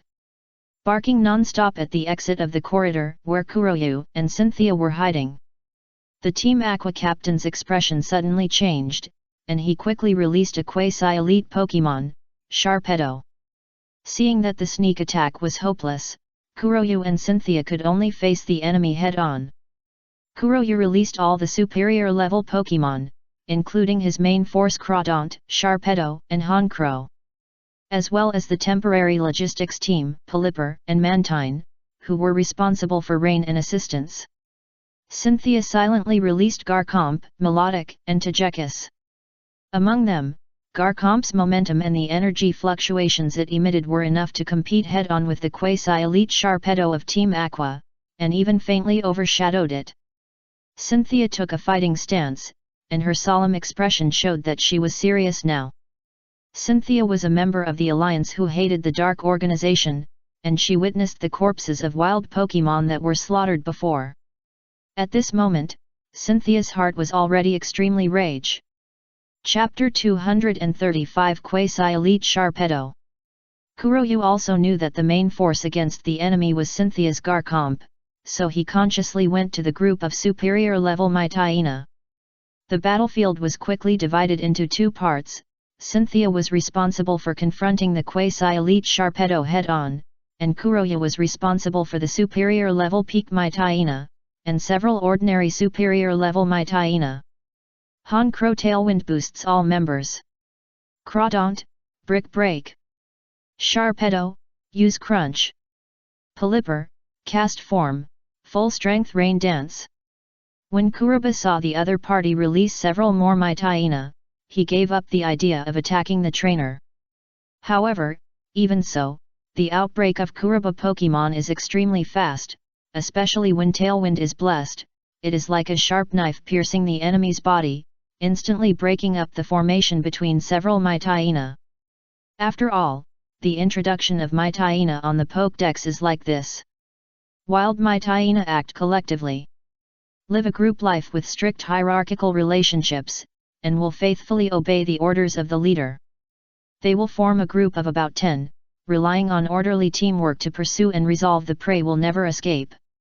From this, it can be seen that Mytaina is a group cooperation Pokémon, so you must break up their formation. The Pokémons are looking for opponents, and the strongest General Lobster naturally faces the superior level Mytaina. Although it is slightly behind in level, Heiyu's excellent training and the high qualifications of Pokémon, as well as combat awareness, are enough to make up for, or even surpass, the gap in level. Crawdaunt, Crab Claw Hammer. The General Lobster keeps waving its huge claws, and the turbulent water gathers and suddenly smashes down. This blow is powerful and heavy. Mytaina's skull was smashed on the spot, so that her face was slightly distorted. Although Mytaina's body size was similar to Crawdaunt's, it was weak in terms of strength. With Crawdaunt's current strength, one pincer was enough to hold it down. Crawdaunt, pay attention to attacking Mytaina's abdomen, Heiyu commanded sharply. As a kind of canine, wolf Pokémon are naturally applicable to this. The abdomen is their weakness. Crawdaunt quickly changed direction and hit Mytaina's abdomen with several consecutive crab claw hammers, causing it to roar in pain. Mytaina quickly counterattacked, with electricity flashing between its teeth, and Thunder Fang was ready to go. Heiyu quickly ordered, Crawdaunt, Water Jet Attack. Bang! Crawdaunt was wrapped in water and collided with Mytaina at lightning speed. And the attack point was the abdomen, hitting the vital point directly. The battle on Kuroyu's side was still very easy. After all, the captain of Team Aqua had to focus on commanding Sharpedo and resisting Garchomp on the battlefield. He couldn't command the Mytaina at all. Therefore, the Mytaina on Kuroyu's side neglected to command, which allowed Kuroyu to defeat them one by one. Crawdaunt, Swords Dance. Sharpedo, after accelerating, use Water Jet. Honchkrow, use Dark Pulse. Sharpedo rushed out like an arrow, rushing towards the weakest of the Mytaina. He was enjoying the amplification of the tailwind state and was in an accelerated state. With the water jet that came almost instantly, Sharpedo's current speed was almost impossible to distinguish with the naked eye. Only a water column could be seen rushing past. Han Crow also kept harassing with long-range attacks in the sky, although it might not cause much damage. After all, the levels of the mighty hyena he faced were several levels higher than his side. But everything was paving the way for Crawdaunt's great killing. After Crawdaunt performed Swords Dance, she performed Dragon Dance, until the amplification that his body can bear reaches the limit, then stop. At this moment, the whole platform began to fall with pattering raindrops. Cast Form and Pelipper rained at the same time. Almost all the water attribute Pokemon present felt a shock, while the enemy's mighty hyena were the opposite. They only felt the rain soaking their bodies along their fur, and a feeling of coldness came over them. Crawdaunt did not hesitate to move forward, suddenly stepped forward, and directly confronted several mighty hyena head-on, enjoying all kinds of amplifications. At this moment, Crawdaunt felt full of strength. A pair of claws waving fiercely, even in the face of the Thunder Fang attack that restrained him, he did not retreat at all, and used the Crab Claw Hammer to meet it head-on.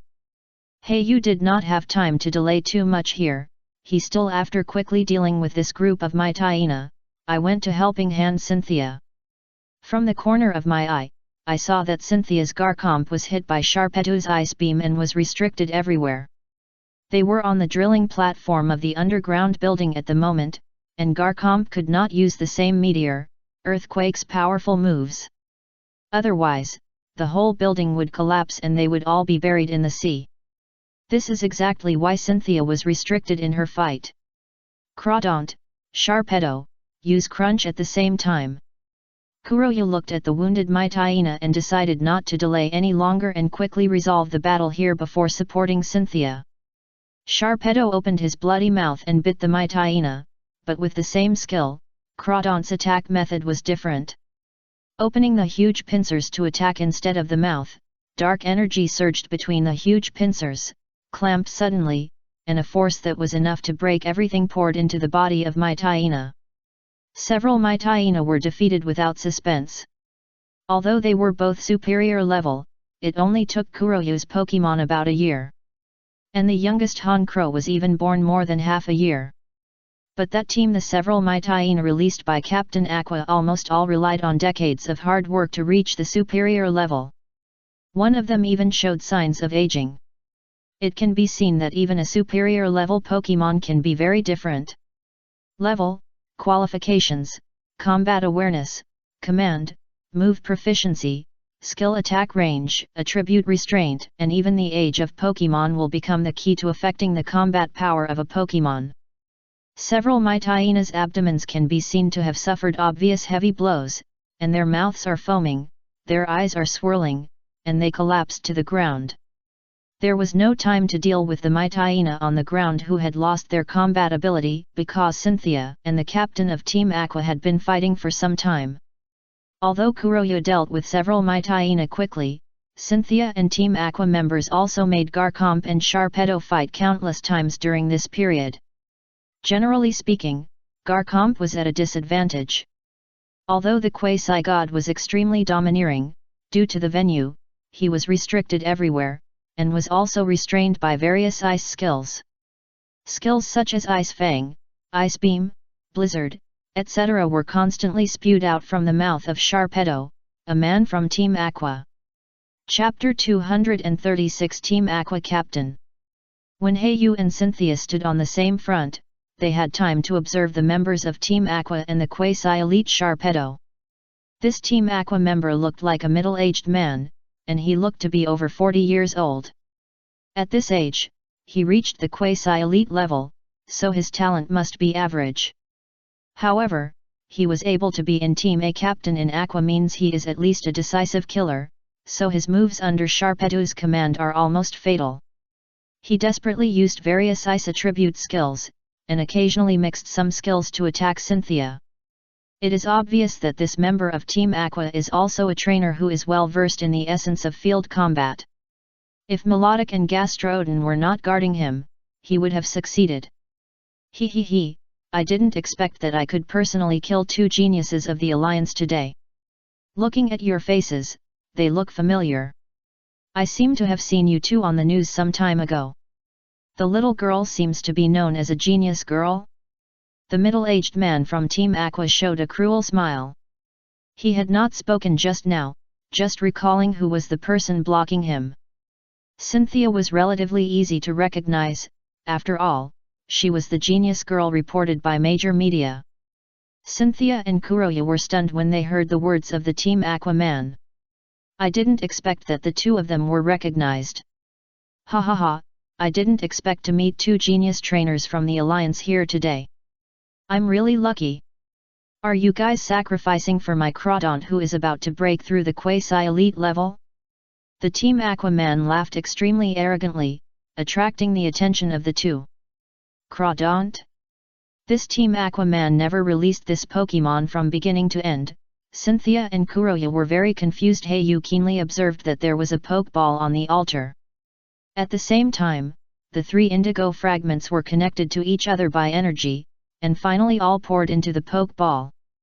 A mighty Crawdaunt appeared, with extremely violent energy fluctuations, and it was sometimes strong and sometimes weak, fluctuating.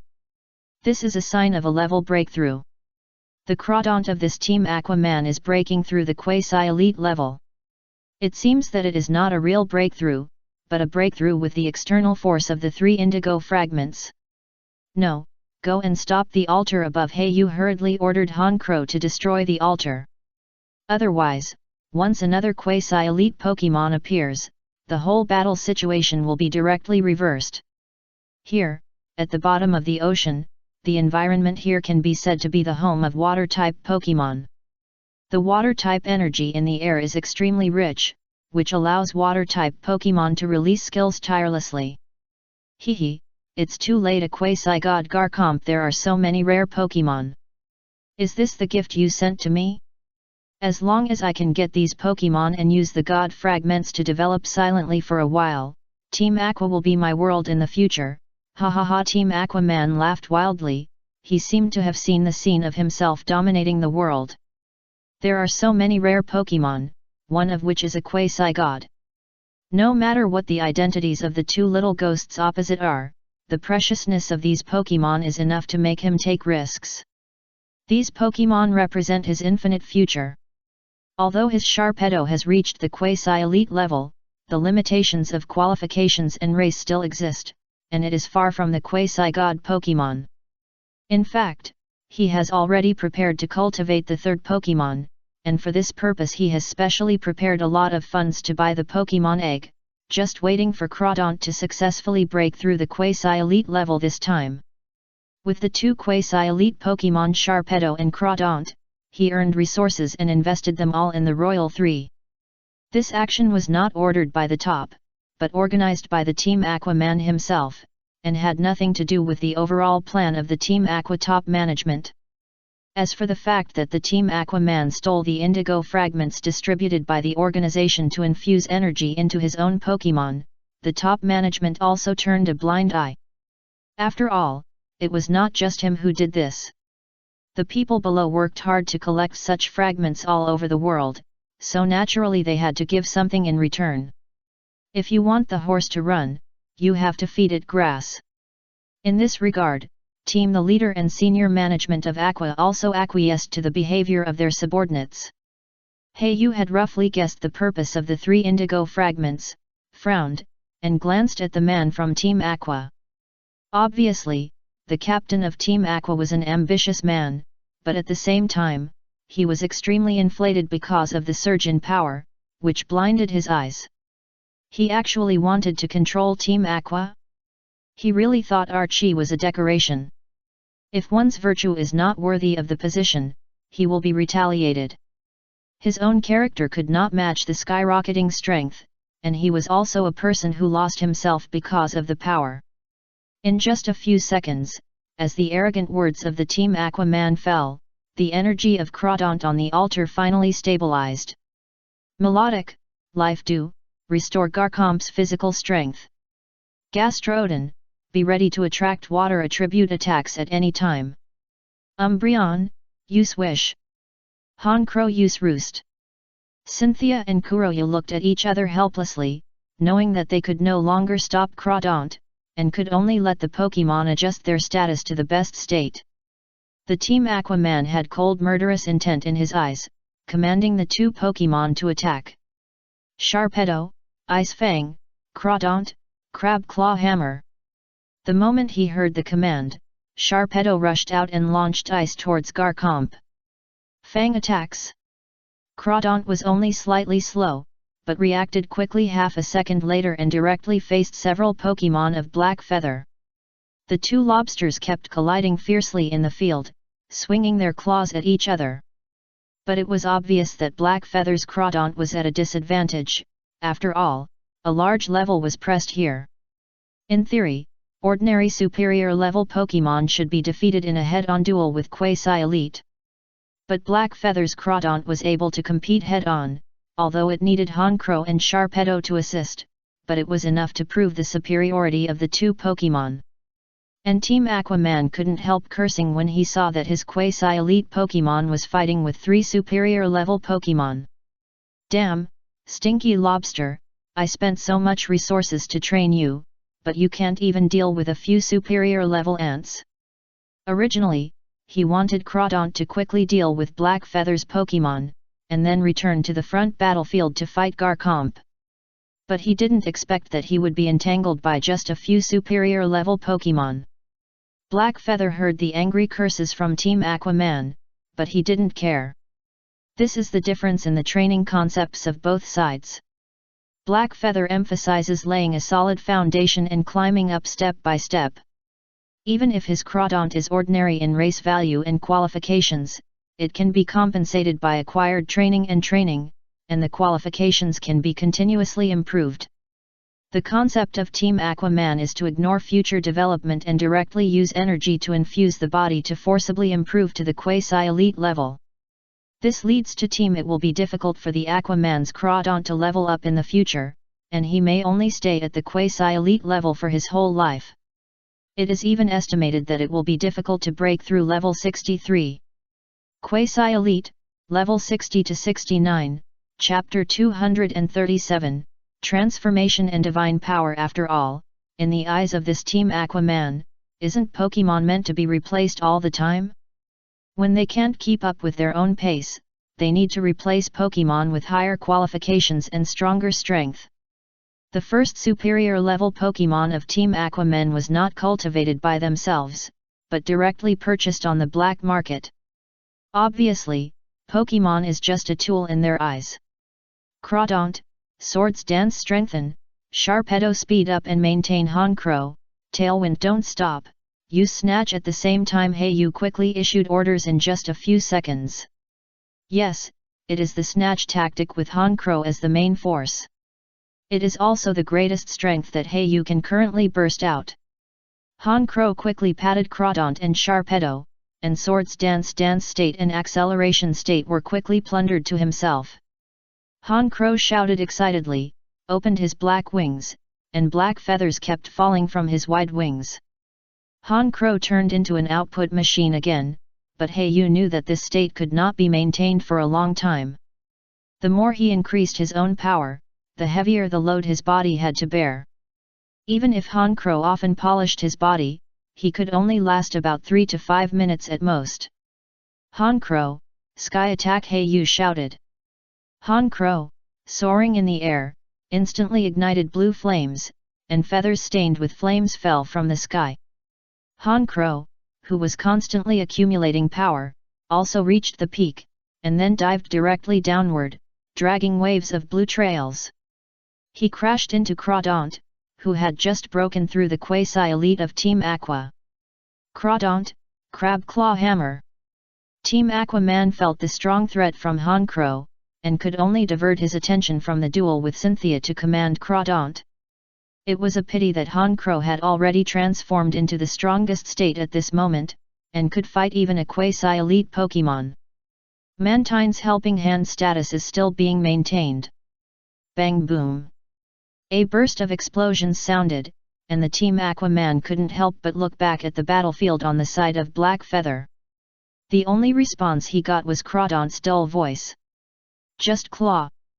Crawdaunt showed up, but she didn't obey the command of Team Aquaman and use Crab Claw Hammer to fight head-on, but a green protective shield appeared. "Protect skill. What's the matter? You dare not listen to my command." The Team Aquaman's face suddenly changed, and the sequelae of forcibly improving the strength of Pokémon gradually appeared. Crawdaunt didn't care, and at the same time, she became more and more annoyed with herself as a trainer. "It's not you who is facing the Black Crow head-on, so of course you won't understand the powerful attack just now. In a crisis state, of course you should protect yourself first and use Protect." Obviously, even Pokémon have their own thoughts, but Team the Aquaman couldn't understand this, because he only regarded Pokémon as a tool without emotion. Kuroyu and Cynthia couldn't help but smile slightly when they saw this scene. This was obviously good for them.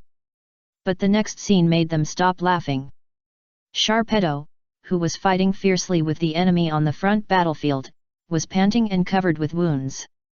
Miraculously, his injuries began to recover gradually. The exhausted body regained vitality, and the wound healed at a speed visible to the naked eye. At the same time, the mysterious altar behind Sharpedo continuously released powerful pure energy, and Sharpedo was bathed in this energy. "It's the altar that keeps helping Sharpedo." Cynthia and Heiyu reacted instantly. Especially Cynthia, no wonder she felt that Sharpedo's strength was getting stronger and stronger. It was because of the mysterious altar behind him that Sharpedo was constantly increasing his power.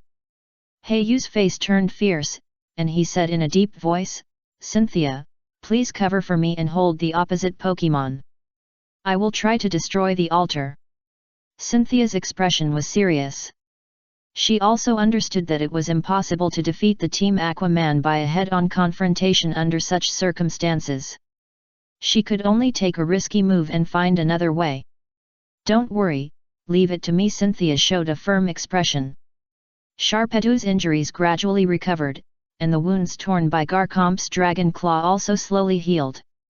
Team Aqua continued to command, "Sharpedo, Ice Fang, Crawdaunt, Swords Dance." Sharpedo rushed out the moment he heard the order, still attacking Garchomp.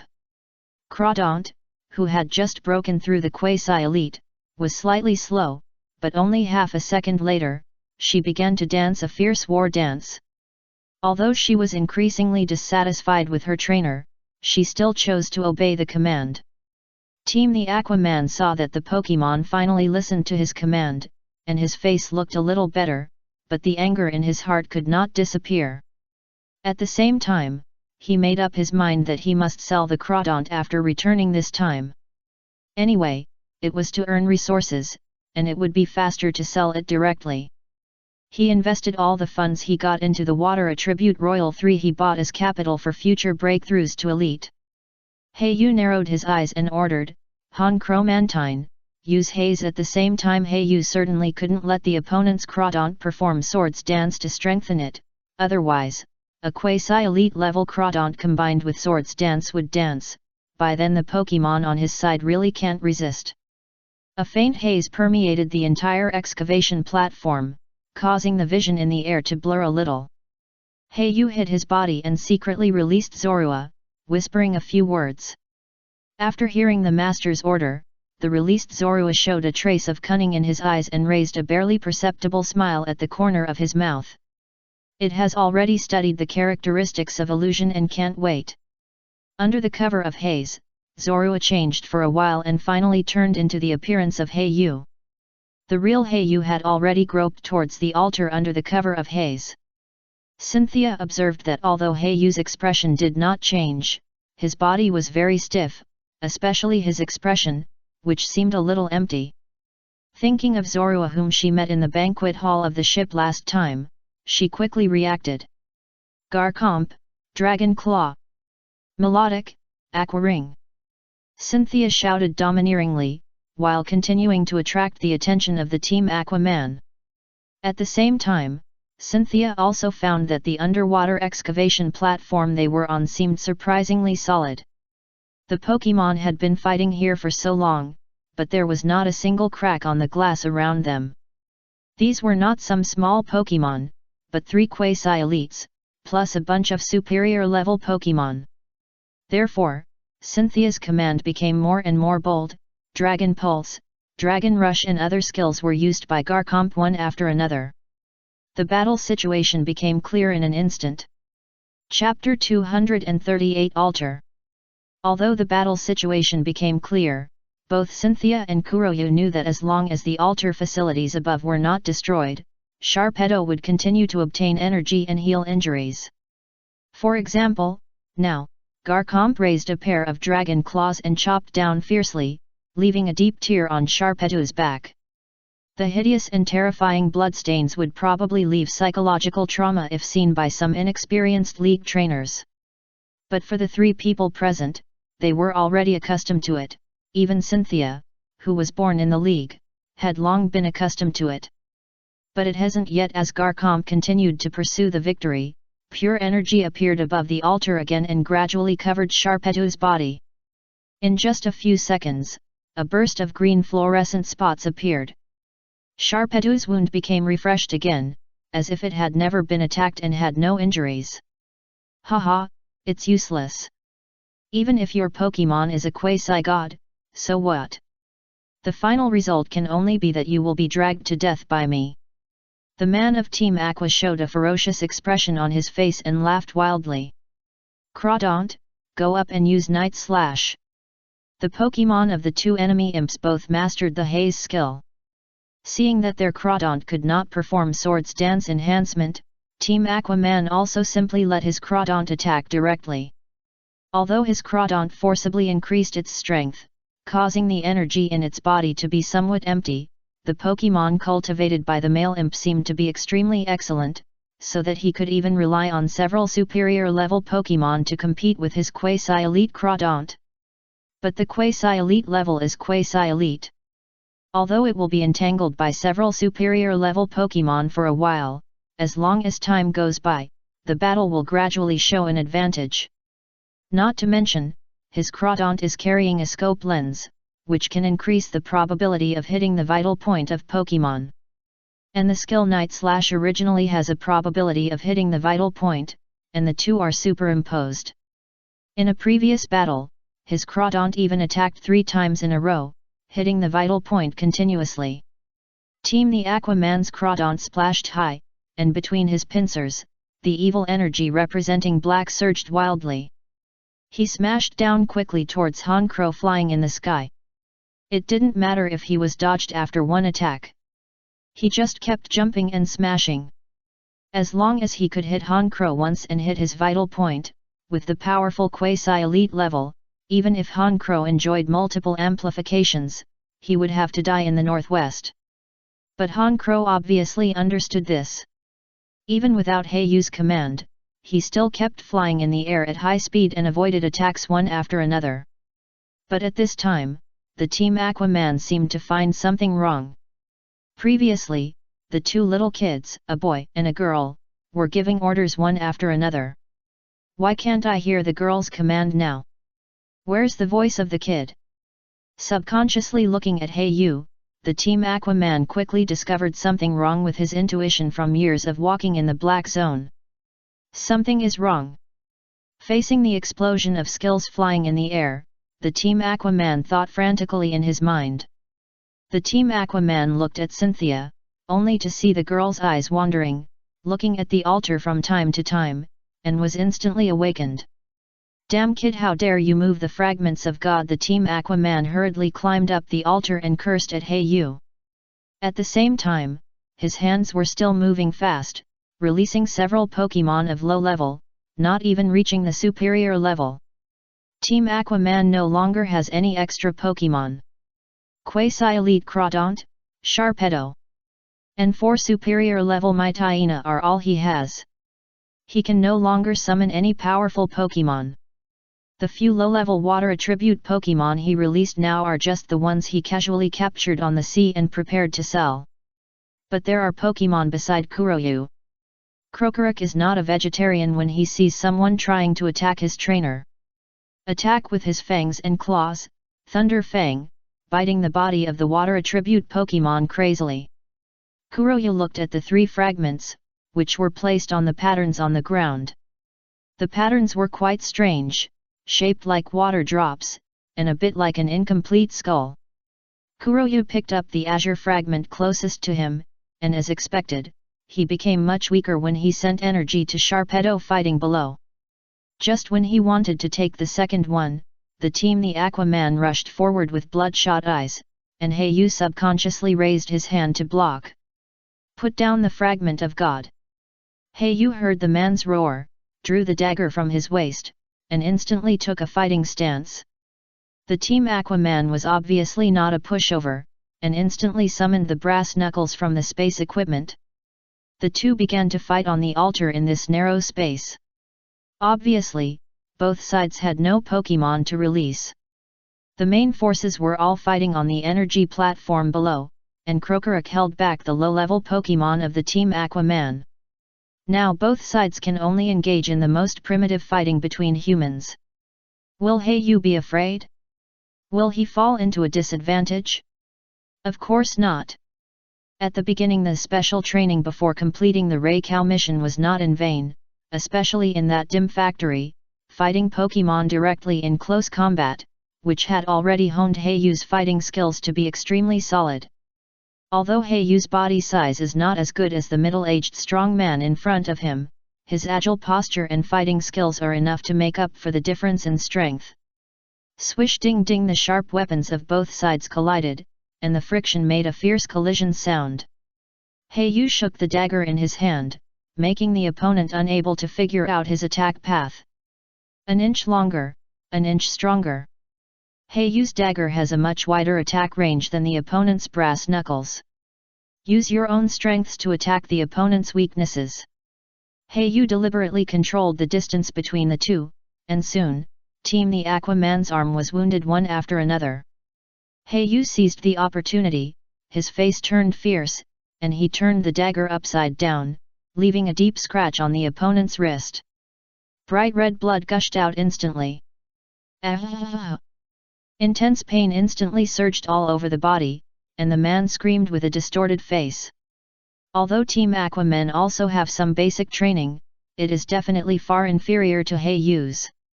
After all, in the Pokemon world, everyone focuses on Pokemon. Who would deliberately conduct close combat training?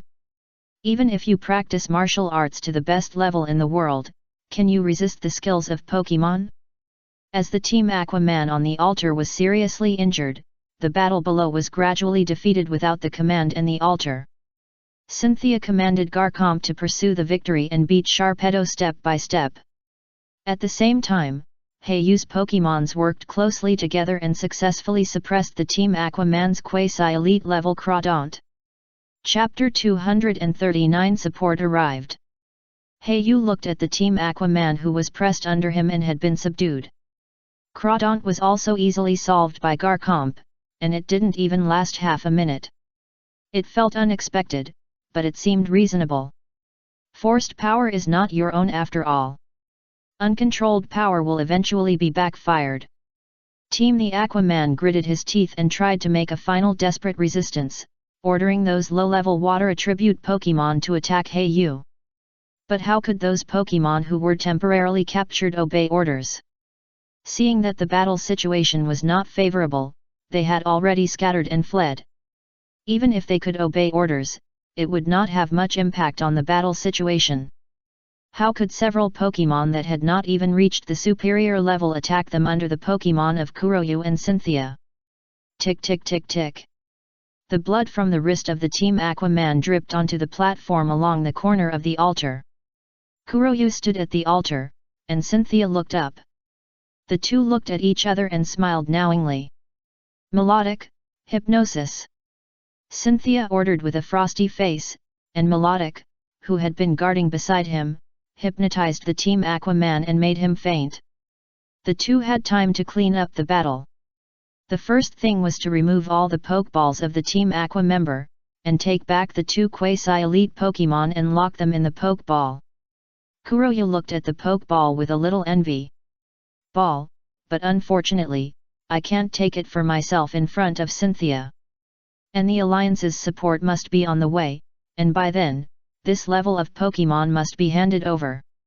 And even if I use it, it will be difficult to tame it, Hayu thought to himself. The scene of the Team Aquaman's Crawdaunt not listening to the command during the battle just now is still vivid in my mind. Hayu will not keep a time bomb around him. It's just this altar. There are indigo fragments. Hayu and Cynthia both have serious expressions.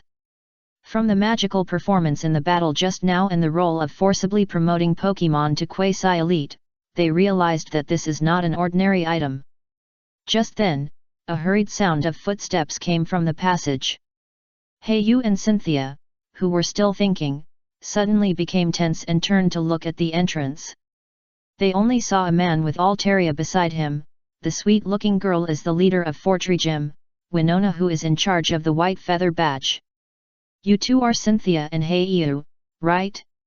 I am under the order of the Vice President of the Hone Alliance to rescue you two. But it seems that the trouble has been solved.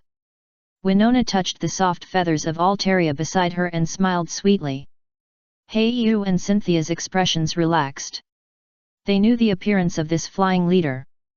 Hayu took the lead and stepped forward to express. Winona nodded repeatedly after hearing what they had experienced. Don't worry, the Alliance's flying corps has blocked the entire island, and combat personnel have been dispatched to each entrance of Sea Movili to capture the remaining Team Aqua members. Winona curiously glanced at the hypnotized and tied up Team Aqua captain. I didn't expect you to be able to defeat a quasi-elite together. It seems that the Alliance's assessment of you seems to be low. When Hayu heard this compliment, he naturally waved his hands and said, No, Cynthia is the main force against me, and she is just playing a supporting role on the side. After this, Winona nodded thoughtfully. But Cynthia was unwilling. In her opinion, the key to this battle was that Hayu destroyed the altar, otherwise no matter how powerful his Garchomp was, it would be impossible to defeat Sharpedo with the mobile fountain. Besides, she was just hiding behind the Pokemon to command, while Hayu was really all of them were engaged in close combat with members of the Dark Organization. The credit for this battle should actually be attributed to Hayu-kun. Cynthia argued seriously, giving all the credit to Hayu. Winona watched the two of them pushing each other for credit with interest, as if this was not something to brag about, but rather something unlucky. Okay, you guys should contact the Alliance's investigation department and the police department for this matter. I'm only responsible for your emergency rescue. The three of them found a staircase and sat down. Winona was naturally responsible for protecting the two. Hayu lay back exhausted. In the previous fight, his arm was hit by a brass knuckle attack. Although Team Aqua's clothes are of good quality, but his arms are still very sore. Cynthia saw the blood on Hayu's arm, and a trace of heartache flashed in her eyes. She looked at the determined face of the boy. She made a decision silently in her heart. Not long after, the large forces of the Alliance arrived and arrested all the scattered Team Aqua members on the island. Hayu also saw a group of vigorous investigators, including people from the Joy family and the Jenny family. An investigator from the Jenny family asked, "Why did you come to this abandoned submarine energy mining platform?" Hayu and Rona answered honestly, and they were commissioned by Director Nanmu. "I see, then you must have suffered an unexpected disaster." Director Nanmu is the leading expert in the shipbuilding industry in the Hone region. The members of Team Aqua wanted to cooperate with Director Nanmu to build some kind of giant submarine, but they were rejected. Team Aqua was unwilling to give up, so she tried to get the drawings of the shipbuilding by Director Nanmu in the past, and most of the information was abandoned in the abandoned excavation platform Sea Movili. After hearing the explanation of the investigator, Kuroba and Cynthia also roughly understood it. Obviously, Director Nanmu was also afraid that these documents and drawings would fall into the hands of the dark forces, so he entrusted them to recycle them quickly. Unexpectedly, the two parties happened to meet by chance. As for the man from Team Aqua, he was performing the altar ceremony here. Hand Pokemon's breakthrough to the quasi-elite level must have been just a side effect. Heiyu was hesitant to tell the story of the altar and the indigo fragments, but was stopped by Cynthia. Cynthia shook her head imperceptibly, forcing Heiyu to swallow the words he was about to say. The investigator from the Jenny family did not notice the abnormality between the two, but encouraged them and said, "Don't worry, the Alliance will not let those who have made contributions suffer. Although these Pokémon will be taken away by us for investigation, the Alliance will compensate you. At the same time, the spoils of the Team Aqua Man are also yours." Heiyu subconsciously looked at the space ring between the fingers of the Team Aqua Man. He was also a little curious about how much wealth a quasi-elite warrior could have. Chapter 240 Indigo Fragment. With most of the combatants withdrawing, only some logistics personnel were left to clean up. Heiyu and Cynthia were sitting on the steps of the altar. The two sides had just simply divided the spoils in the space ring. First of all, it was money. This quasi-elite warrior was the poorest Heiyu had ever seen. He couldn't even take out 1 million Alliance coins. It was likely that he had given all his resources to Crawdaunt, who had broken through to the quasi-elite level. However, there were quite a few valuable items. For example, the props on the two quasi-elite Pokémon were given to Cynthia and Heiyu as rewards after discussion. Heiyu chose the prop worn by Crawdaunt, Scope Lens. After wearing this item, you can better detect the enemy's weaknesses and increase the chance of hitting the vital points. Cynthia got the Mystic Water worn by Sharpedoids, just this Pokémon egg. Heiyu held the incubator and looked at the sky blue Pokémon egg inside, hesitating to speak. Cynthia said at this time, judging from the color and pattern of the egg, it should be a water attribute Pokémon. As a breeder, Heiyu naturally knows some knowledge about Pokémon eggs. The Pokémon egg in front of him is sky blue in color, but has black and white patterns on it. If I'm not mistaken, it's most likely a royal Pokémon from Kalos. 3. Froca's Pokémon egg. Heiyu said that he was a breeder, which once again attracted Cynthia's attention. But the two disagreed on how to divide this Pokémon egg. Heiyu naturally wanted this Pokémon egg. After all, the final evolution type Greninja also had evil attributes. At the same time, as one of his favorite popular Pokémon in his previous life, he had long wanted to own one. So he took the initiative to give up most of his interests in exchange for the ownership of this Pokémon egg. And Cynthia said very seriously, "You have contributed most to this battle, and you should get more spoils, so this Pokémon egg is yours, and you don't need to give me any more." Cynthia insisted that she was unwilling to accept part of the benefits given by Heiyu. Heiyu could only enjoy it with a smile. Finally, the two looked at the 3 fragments on the altar together. Obviously, this was the spoils of the two. The big head of the product. Heiyu opened his mouth several times, but hesitated to speak. "I wonder if you, Cynthia, have heard the historical legend of our Hone region. Hone region was created after Groudon and Kyogre appeared. Groudon lifted the continent, and Kyogre filled the sea, and then Hone region was formed. After these two Pokémon met, they fought a shocking battle in order to continue to compete for natural energy and expand their territory, and were finally pacified by Rayquaza. If I'm not mistaken, this should be something related to Kyogre." Heiyu said this with a serious expression. Cynthia was fascinated by what she heard, and seemed to be very interested in the different mythological histories of each region. But at the same time, she was surprised that Heiyu actually told her such a big secret, which was related to the legendary mythical Pokémon. But little did she know that Heiyu had his own little calculations in his mind. That Team Captain Aqua falls into the hands of the Alliance. As long as they are interrogated, the Alliance will definitely know the situation of the 3 indigo orb fragments.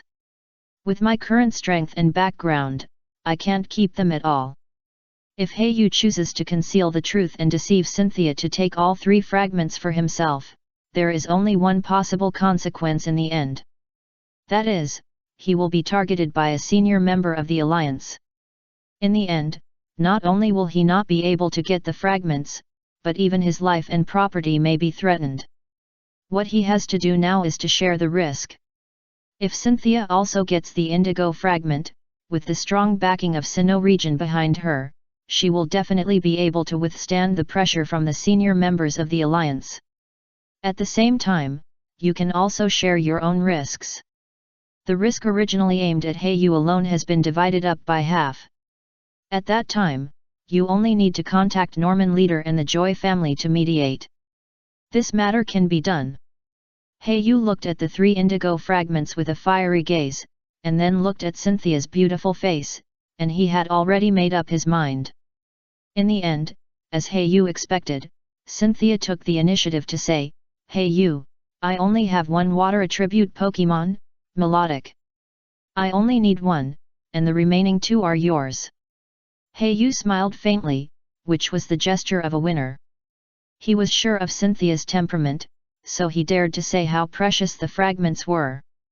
He bet that Cynthia was not a greedy person. He dared to bet that Cynthia would make concessions to him because of their feelings of fighting side by side. He dared to boldly control Cynthia in his heart. The mission of encountering Team Aqua did not end there. Instead, with the help of the Alliance, they successfully found abandoned documents and drawings in the huge sea Movili. Haiwan No. 1 submarine. Hei Yu and Cynthia muttered to themselves about the name on the drawings. At the same time, in a dim cave. At this moment, Archie, the leader of Team Aqua and a powerful elite, was listening to his subordinates' reports. When he heard that his captain had failed in his mission to steal the data, he could not help but curse, "Waste! How can we enter the underwater cave without a powerful enough submarine?" And he actually lost all 3 fragments of God. Archie forced rage down and silently gave an order to a quasi-elite who was proficient in assassination, "In order to prevent our plan from being leaked, we must kill him before the Alliance investigators interrogate him." As the leader of an underground dark organization, he is naturally a decisive killer. Even the captain of his own organization can be easily abandoned. Archie raised a huge incomplete gem in his hand. Under the dim light, the broken gem exuded a sky-blue light. This world is disordered and collapsed. The only thing humans consider is to satisfy their selfish desires. This is why nature and Pokemon have been suffering. Turn the world back to what it used to be, and what it should be. Water is the source of all things. Let the world return to the embrace of the sea. Archie raised his arms high, raised the orb devoutly, and shouted at the top of his head. Behind him, there was a giant man who was stronger than a wrestler. A beautiful woman with black skin and a plump figure. A short man with a thin face but a shrewd look in his eyes. The 3 were the 3 cotters of Team Aqua. Chao, Chuan, Di. The 3 had the highest respect for Archie, and at the same time, they were willing to sacrifice their lives to realize their common ideals. Chapter 241, Shura Field. Just after returning to Slateport City, the entire beach was filled with combat personnel of the Alliance, including search officers and police officers. Police cars with sirens parked on the beach, and Hone was cordoned off within a few miles. Team Aqua members were escorted into the police car, waiting for them to be interrogated and imprisoned. Hei Yu and Cynthia rode their flying Pokemons and slowly landed. Before Hei Yu could react, a beautiful figure flew over and held his soft and fragrant body in his arms. Hei Yu looked at Joy Chun, who was excited in front of him, and a ripple appeared in his heart. He remembered that he might need the Joy family's helping hand next. So he could only sell his sex. Hei Yu hugged the girl in his arms tightly and whispered in her ear, "Don't worry, I'm fine." 6 short words stopped the sobbing of the girl in his arms. She raised her head. Her eyes were wet, her lips were slightly pursed, and her expression was worried. A trace of pity flashed in Hei Yu's eyes, and it happened to be seen by Joy Chun. The 2 of them were silent, just listening to each other's breathing and heartbeats. Cynthia, who was standing by, felt a little uncomfortable when she saw this scene. She didn't even listen to the words of the person sent by the family to ask questions. She looked absent-minded. Okay, let's go back to the small Pokemon Center first. Hei-Yu and Joy-Chun held each other's fingers and went to the small Pokemon Center together. The police officers on guard saw people from the Joy family and did not dare to stop them. With the tacit consent of Miss Jenny, Hei-Yu was allowed to leave first. Sitting in the extended luxury car sent by the Joy family, Hei-Yu stretched his whole body and leaned on the soft seat. Ah, Hei-Yu, your arm is injured? Joy-Chun saw a row of bloodstains on Hei-Yu's arm and hurried forward to check the injury. Hei-Yu felt the softness in his arms and calmly pulled his arm out, saying, "It's just a skin injury. If you didn't remind me, I would have forgotten it." Hei-Yu took out the Pokemon egg from the space ring. "By the way, this is the spoils I seized. I guess it should be Froca's Pokemon egg. Please help me test it." Although Joy-Chun was still very worried, she still believed it when she saw Hei-Yu's expression that didn't seem fake. After taking the incubator, Joy-Chun also gave a definite answer: it is indeed the Royal of Kalos region. 3 Froakia's Pokemon eggs, but this Pokemon egg seems a little different. Although Kuroyu and Joy-Chun are both junior breeders, their main focus is very different. Kuroyu is better at formulating Pokemon breeding plans and making Poke Blocks. Joy-Chun is better at recuperation and care of Pokemon. In addition, she often comes into contact with various small Pokemon, and is also involved in some egg grouping. Normally, Froca's Pokemon the egg color should be sea blue, which is darker, while this one is sky blue, which is lighter. Joy-Chun hesitated and said her guess, just from the pattern, it is indeed Froakie. Hei-Yu's expression changed slightly when he heard this. It can't be a genetic mutation, this extremely low probability thing has happened to him, right? Hei-Yu could only helplessly say, "I hope there will be no accidents." At the small Pokemon Center, at this moment, a relatively ordinary middle-aged man and a little girl are looking around to explore something. And if there is residents of Petalburg City will definitely recognize the resolute-looking middle-aged man here, the famous Norman leader. "Dad, do you think the big brother will be okay?" May held Norman's finger, stood on tiptoe, and looked around with a worried look. Norman sighed, squatted down again, stroked his daughter's head, and comforted, "May, you have asked this question for the 7th time in the past half an hour. Don't worry, your big brother is fine and is on his way back." After hearing this, May was relieved and sorted out her carefully selected little skirt, ready to greet the big brother with the best attitude. Just when an extended luxury car stopped at the small Pokemon Center, attracting passers-by to watch and exclaim. Miss Joy got out of the car, supporting a teenager. May's eyes lit up first, and then saw the intimate actions and laughing expressions of the big brother and Miss Joy. When May was in love, her body froze instantly. Her eyes gradually became moist, and she seemed a little uneasy. When Norman saw this scene, he thought it was not good. But before he could carry May away, he heard a sharp cry. "You bad woman, let go of my big brother." In a room in the Pokemon Center, Hei-Yu kept comforting the aggrieved May, and at the same time, apologized to Norman, "So that's how it is. I didn't expect that this matter would alarm so many big shots. Please trouble Norman leader to come." Norman looked at his daughter's clinging posture. Although he had expected it before coming, he still couldn't help feeling heartbroken. Norman forced a smile and said, "I'm fine, but this matter involves Team Aqua, the Alliance attaches great importance to this organization, so some big shots will meet you tomorrow, so you have to be mentally prepared." Hei-Yu met Norman's meaningful eyes and nodded tacitly. He is currently an investment target of Chinjua Gym, so naturally he stands on the same side. May heard her father talking to her big brother in such mysterious and incomprehensible words, and she suddenly felt unhappy. She pouted her pink lips and said in a dissatisfied baby voice, "Big brother, you have to help me make the decision. Dad is so busy with the gym battles, and he doesn't let Mei watch the battles. Mei is so bored. Mei climbed into Heiyu's arms and hugged him tightly. Grabbing the corner of Heiyu's clothes, he complained with dissatisfaction.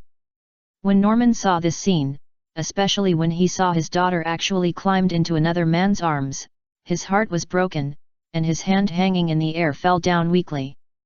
But when he thought that he really lacked the company of his daughter, a sense of guilt surged in his heart. Mei is still young and doesn't know anything. Norman, this upright gym leader, actually comforted himself rarely. But facing his daughter's accusation, Norman still coughed and explained, the gym challenge is a rigorous competition. I am worried that Mei will affect the challenger. Lolyalu, I don't care, Dad is just bad. Mei made a grimace, stuck out her tongue, and got into Heiyu's arms again. Norman and Heiyu smiled at each other, both showing a helpless expression, but with such a quirky Mei, the originally serious atmosphere in the room became much more cheerful. Chapter 242 Meeting the Boss. The next morning, Heiyu looked at Joy Chun coming to greet him good morning, and brought breakfast and newspapers by the way, and his heart became more and more weird. You may really be famous this time, Joy? Chun covered her mouth and chuckled. Heiyu held a newspaper in his hand, and couldn't help blushing when he saw the content on it. It recorded the content of the newspaper that he and Cynthia destroyed Team Aqua's conspiracy plan. It featured the heroism of the two of them. Especially, it also attached a separate interview with Cynthia, which said, Heiyu is an admirable league trainer. He took the main credit for this action. I admire him very much. Especially, it also included Cynthia's admiring look. It can be said that it took advantage of Cynthia's popularity and became very popular. In addition, the Joy family pushed the popularity of this matter behind the scenes, and some media controlled by the Joy family even boasted about it. It can be said that Heiyu has become famous overnight. Although he can't be as popular as Cynthia in various regions and the entire Pokemon world, he is also a little famous in the Hone region. Alas, I originally wanted to make a fortune quietly. What am I, an undercover in the League for Team Rockets? Heiyu couldn't help but sigh in his heart. He didn't need to think about it, and he knew that Archer must have noticed it. I just don't know what Team Rockets will do to him. The arrangement is to return to the organization headquarters for intensive training. He could only take things one step at a time. He ate all the breakfast brought by Joy Chun and enjoyed a warm breakfast time after a long absence. Just as he was about to go out with Joy Chun to digest the food, an investigator who looked like Jenny came to him. Trainer Heiyu, I am summoning you now. Please follow me. He did not give Heiyu any room to refuse and directly released 2 Charizards. They were not strong, and their advanced level was only about level 36 to 39. However, to have 2 Charizards as flying Pokemon, he was worthy of being from the Jenny family. Heiyu reminded, Sister Berry, don't worry. It should be Team Aqua's business. I'll be back soon. He rode on Charizard in one stride. Of course, Heiyu also had a flying mount, Honchkrow. However, after seeing these 2 dragons, Heiyu was still quite curious and wanted to experience it. Charizard can be regarded as the royal Pokemon that countless civilian trainers want most. One of the 3, not only can it be used as a flying reconnaissance, but it is also surprisingly good looking. The most important thing is that most Charizards have some dragon blood in their bodies. Anyone who has something to do with dragons is definitely not simple. Some Charizards who can learn Dragon Claw, Dragon Breath, or even Dragon Pulse will be sold at sky-high prices. Roar! Charizard roared with a proud face. Although he was reluctant to have a stranger ride on it, he still endured it because of the trainer's order. But as a dragon, it also has pride. It can only express dissatisfaction through a roar. Heiyu frowned slightly, lying on Charizard's back, and took out a few poke blocks from the space ring. The surface of these poke blocks is orange-red, and there is a deep red sandwich there. They are the kind that are more delicious but not nutritious. They are snacks usually made for Pokémon to satisfy their cravings. Charizard glanced at first glance, there was a Miss Jenny, as a trainer, who had eaten countless delicacies and Pokeblocks, so naturally she would not be interested in the Pokeblocks given by outsiders. However, she still sucked it into her mouth, thinking that it would be a waste if she didn't eat it. Unexpectedly, it tasted surprisingly good. This time, Hayu rode on Charizard's back, but he didn't show any resistance, and even let Hayu stroke his head. Fire Pokémon generally prefer spicy Pokeblocks, and the Pokeblocks he just said to give were just spicy. Now Charizard was not so resistant to Hayu, at least he would not reject Hayu riding on him. "Humph, you little greedy dragon!" Miss Jenny on the side showed a fierce and cute expression and said to her own Charizard. "Hold on, get ready to take off to the Pokémon branch meeting building." Seeing that Hayu was ready, Miss Jenny ordered directly. Hayu was slightly stunned and said, "Wait a minute, this is inside the city." Before Hayu finished speaking, Charizard flapped his dragon wings directly, and a gust of wind rolled up. Hayu subconsciously closed his eyes. When he opened his eyes again, he was already above the city, but he was still muttering in his heart. Are all the investigators now so domineering? Flying is prohibited in the city. Hayu asked the question curiously, but got a surprising answer. "Hey, you don't know?"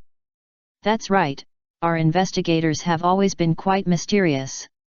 Miss Jenny briefly explained, and Hayu learned that the investigators were famous for their great power in the Alliance. Punish corrupt officials and arrest hooligans.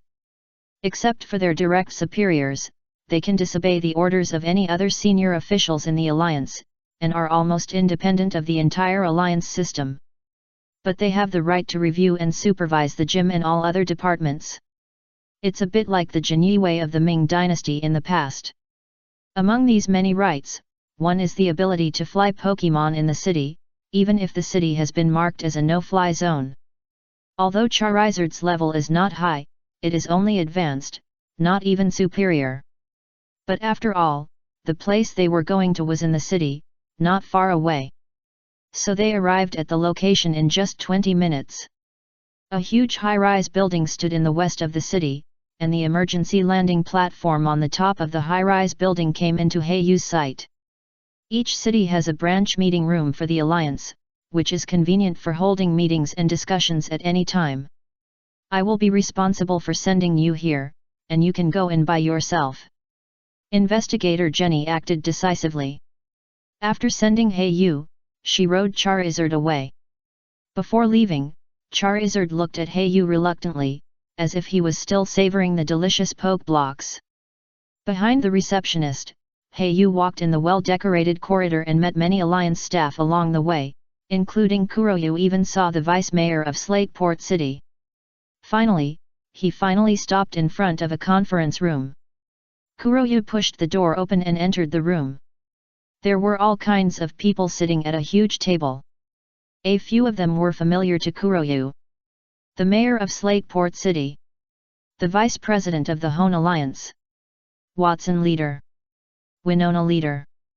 Joy. Shizuka. And Norman Leader, who had discussed and chatted with Kuroyu yesterday afternoon. And Cynthia, who was standing by the door like Kuroyu. Chapter 243 Temple Family. Well, our little heroes are here. The Vice President of the Hone Alliance exclaimed, and it was obvious that he was praising Cynthia and Kuroyu. Everyone at the conference table turned their eyes to Cynthia and Kuroyu with curiosity and exploration in their eyes. This action is purely the wolfish ambition of Team Aqua, trying to steal C. Movili's important information, causing chaos in Hone region, Alliance trainers Kuroyu and Cynthia, destroying Team Aqua's plan, and hunting down Team Aqua's captain.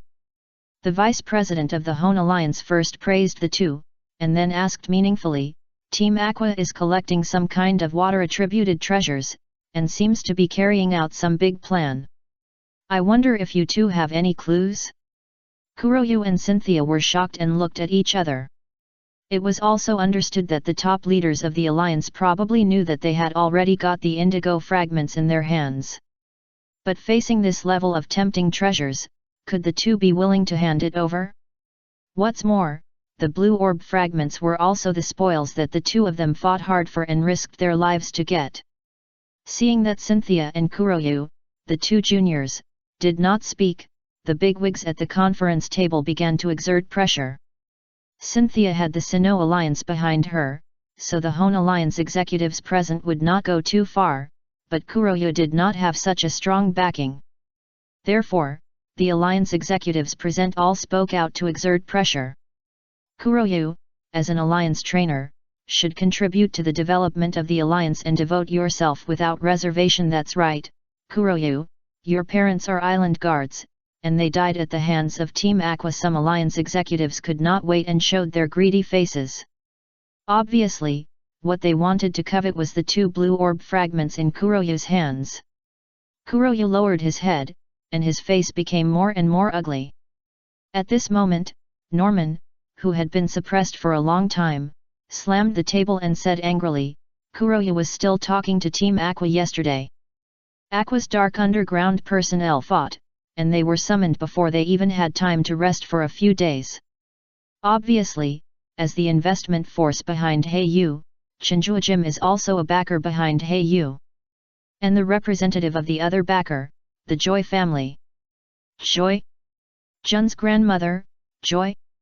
Shizuka also echoed, "We can't let our little hero bleed and cry, right, Vice President?" There are three factions in the entire conference room now. The first faction is naturally similar to the Joy family and Norman leader. These people often don't have much desire for blue orb fragments, and at the same time they hope that the alliance will develop better and better. The second category is the few groups that forced Heiyu before. These people covet blue orb fragments belong to the obviously corrupt class within the alliance. The third category is neutral like the vice president. Although they admire the first category in their hearts, they don't want to offend the second category. "As Joy?" Shizuka asked. The eyes of the people present turned to the vice president sitting in the main seat. It is obvious that as long as the vice president does not stop and takes a default attitude, Heiyu's blue orb fragment today will not be saved. After all, only the Joy family and Jim showed an attitude of protecting Heiyu. On the contrary, the alliance leaders who showed a coercive attitude accounted for the majority. They occupied the positions of various important departments in the alliance, and the factional power they formed was much larger than Norman and his team. The vice president rubbed his eyebrows, and he felt more and more powerless in his heart for these alliance leaders who showed greedy faces. Just when he was about to compromise again and treat Heiyu as a discarded child, Cynthia, who had nothing to do with the matter, said in a deep voice, "Heiyu is a friend of our temple family. I hope everyone here can consider it carefully."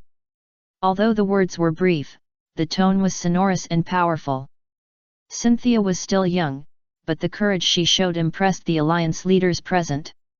At the same time, they had to carefully consider the pros and cons. Cynthia brought up the family behind her.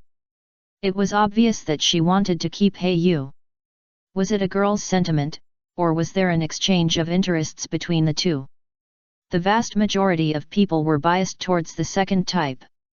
After all, it is too much for a girl from a big family to fall in love with a poor boy, especially for the temple family behind Cynthia. It is impossible for them to let her fall in love freely. Unless Cynthia grows up to be a champion in the future, the family behind her will definitely decide on marriage. Although the senior leaders of the alliance present did not know blue, there were several orb fragments in total, but I guessed that Cynthia should have taken the lion's share. Heiyu gave up a lot of benefits in exchange for the protection of the temple family and Cynthia. It was very reasonable to think so. Of course, the fact was just the opposite. Even Heiyu didn't know why Cynthia wanted to protect him. He looked at Cynthia beside him with some surprise and astonishment. Cynthia also looked at Heiyu, especially when she saw Heiyu's drooping right arm. Her firm eyes revealed a trace of guilt. Just when the air in the entire conference room was frozen, a loud noise came from the door. A panting staff member ran over and exclaimed, "Oh no, Vice President, the captain of Team Aqua who was arrested and prepared for torture yesterday has been assassinated in the interrogation room. As soon as these words came out, the whole conference room was shocked. Due to the sudden situation, the meeting was temporarily suspended. Of course, it could also be that the alliance leaders found a way out for themselves, but in short, Yu was not forced in private. Everything seems to be resolved. Yu returned to the small Pokemon Center and pondered in his heart, Temple family? It seems that this is the family background behind Cynthia, but even in the library of Jinjua Gym, there is no information about it. Yu suppressed his curiosity in his heart. This was obviously not something he could inquire about and contact now. Took out the Pokédex of Pokemon and sent a thank you message to Cynthia, who had just added a friend. You're welcome. I look forward to fighting side by side next time. Yu looked at the information on the screen and smiled softly. The door of the room was knocked, and Yu opened it in confusion, only to see a package waiting to be signed for at the door. Yu opened it and found a Protect skill disc inside, and under the disc was a medal. The medal was printed with a palace-like pattern. Yu then remembered that when they were on the island of Sea Movili, they accidentally encountered a kingler with reversed pliers. Yu gave it to Cynthia in exchange for a Protect skill disc, and he had forgotten about it, but he didn't expect Cynthia to still remember it. As for the medal below, it is probably the emblem of the Temple family behind Cynthia. Yu smiled lightly and put it in a cloth bag, just like the medal given by the Joy family. This means that Yu has one more supporter behind him. Chapter 244 Strange Symptoms Intensive Care Unit of the Small Pokemon Center. Yu looked at the data detected by various instruments and asked curiously, even your Joy family can't detect the problem with this egg? Joy? Chun showed a helpless expression and said, the Froakie in this egg has sufficient vitality and can't wait to shell. Smash, but according to our test, he has an unknown dark energy in his body. Yu frowned and said, you mean the dark energy caused the color of the Pokemon egg to be wrong? Joy? Chun nodded and advised, I suggest you don't hatch this Pokemon egg first, seal it first. I will go back and look through the various difficult and complicated diseases in the family's treatment history, maybe I can find a reference example. Faced with the kindness of the beauty, Yu naturally accepted the full amount. After all, getting benefits from Joy? Chun was his original purpose of approaching, wasn't it? I also value the other party's identity as a direct descendant of the Joy family, which can bring me convenience. Sister Berry, I'm sorry. Yu asked sincerely. Joy Chun bowed slightly, as if she was unwilling to accept Yu's thanks. After all, in her opinion, the relationship between the two of them was already an engaged couple. It's okay, it's just that little girl yesterday. Joy Chun hesitated to speak, and carefully tried to find out what Yu meant. Yu said openly, her name is May, and she is Mr. Norman. You know, before I accepted the investment from the Joy family, I was also an investment target of Jinjua Gym. Joy? Chun also asked subconsciously, do you like the Lolita style? As soon as she said that, Joy? Chun was at a loss for words, a blush quietly climbed up her cheeks, and she lowered her head shyly. Yu denied it without changing his face, but he roared in his heart, slander, slander me, she is slandering me. He didn't have a strong demand for women, perhaps because he always had a confidant around him? Perhaps he was reborn in the Pokemon world, and he cherished it more, wanted to climb to the top, and didn't want to waste time and energy on love affairs? But in short, Yu is now 17 years old and doesn't consider marry and get married. As for Joy Chun in front of him, Yu can just pretend to be nice to her. If Yu becomes successful in the future and she is still unmarried, he might take her as a concubine. But at present, Yu will never allow himself to have a wife. You can have a concubine, but you won't have a real bedmate. In the Pokemon world, most regions actually practice monogamy, but there are a few regions and cities that practice polygamy. For example, Kalos region. After all, Kalos was even a kingdom 100 years ago. It was only after the Alliance forcibly attacked and intervened that it implemented modernization reforms and abolished the constitutional monarchy after incorporating it into its territory. Therefore, Kalos region is also the most incompatible of all regions, and many laws are not on par with the supreme law of the Pokémon Alliance. However, with the exchanges and intermarriages between various regions and Kalos region in recent decades, this situation should change in the future. But at least in the current era, countless rich people are still flocking to Kalos region. In addition to polygamy, there is also the existence of the unique title system of Kalos region. Compared with the direct lineage system of the Alliance, the unique title system of Kalos region is even more naked. It directly exposes the class between people. This may be the reason why Kalos region always ranks last and cannot develop. However, with the intervention of the fairy system and the trend of super evolution in the future, Kalos will eventually rise. Heiyu has made up his mind to go to Kalos immediately after the Keiho conference in half a year. By then, he will create a force to collect the undiscovered fairy attribute Pokémon for himself, and when the fairy system is completely announced to the world, he will resell it and make a fortune. With the memories of the past life of the time traveler, he can take advantage of the information gap to catch the wave of the fairy system in advance and make a fortune. Although the better the fairy system develops, the more disadvantageous it is for Heiyu's Pokémon team. But stop the announcement of the fairy system? Heiyu never had such an idea, because he knew that the trend was irreversible. The rise of the fairy system is a trend that will inevitably develop in the future, and even the Yulong family in the Alliance cannot stop it. Of course, this plan is just a rough outline, and there are still many details that need to be slowly formulated. For example, Luo Mei fruit. This fruit has not yet been found to have any effect in the Pokémon world, and is only used as a berry to satisfy hunger. But Heiyu knows that this fruit will eventually be included in the attribute berry. For example, long-term use of Tong Tong fruit can reduce the power of poisonous attribute attacks with excellent effects. For example, long-term use of Yaomu fruit can reduce the power of ground attribute attacks with excellent effects. The effect of Luo Mei fruit is the same as the above two, but it is aimed at fairy attributes. And with the FAI, the full outbreak of the fairy attribute, the value of this originally useless fruit will definitely increase greatly. In addition, there are attribute gems. Those ores that originally had no energy in the ground will also be transformed into gem veins of fairy attributes with the invasion of fairy attributes. Attribute gems, one-time props, wearing corresponding attribute gems on Pokémon can increase the power of corresponding attribute skills once. For example, if you wear a fire gem on a Pokémon, the power of the next fire attribute move will be increased. For example, if you wear a water gem on a Pokémon, the power of the next water attribute move will also be increased. The explosion of the Y attribute swept the whole world. No one could avoid it. In Heiyu's plan, one of the steps to reach the peak in the future was to take the fairy attribute explosion. Take the opportunity to earn a huge amount of resources as a shortcut to climb the elite.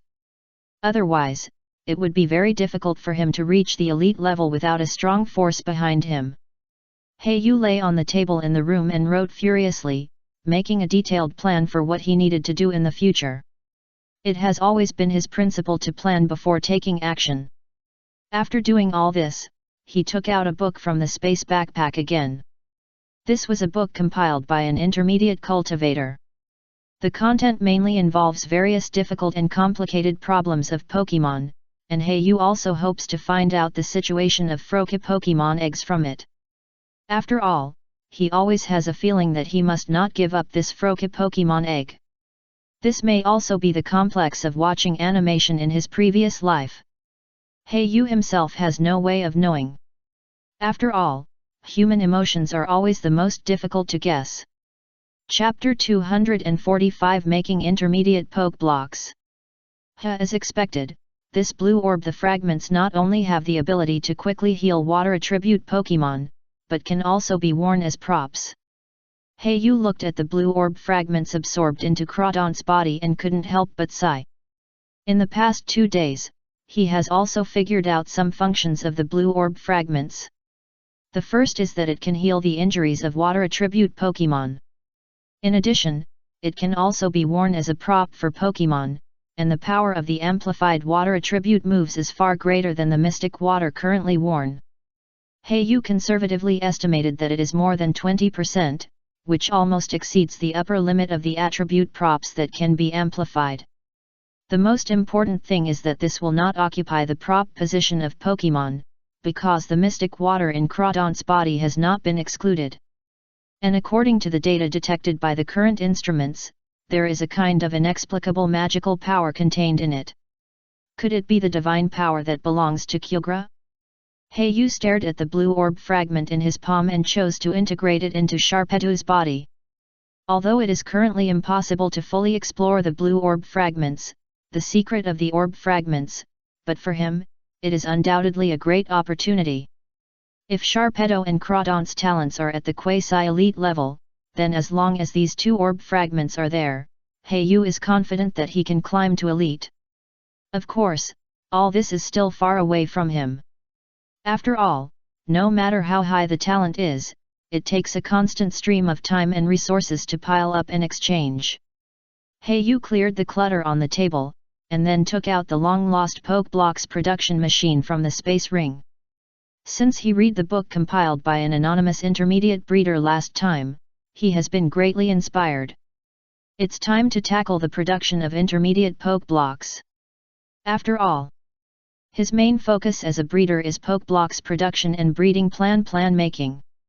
Skillfully taking out batches of water and dark attribute resources, as well as a few flying and ground attribute resources from the backpack. In addition to the intermediate Pokeblocks of the corresponding attributes, the main food for Pokémon also includes Blackfeather's special Pokeblocks. Occasionally, he would take some Pokeblocks with special effects. For example, Pokeblocks that increase the hardness of the shell. For example, Pokeblocks that increase the flexibility of the body. For example, Pokeblocks that increase the degree of energy control.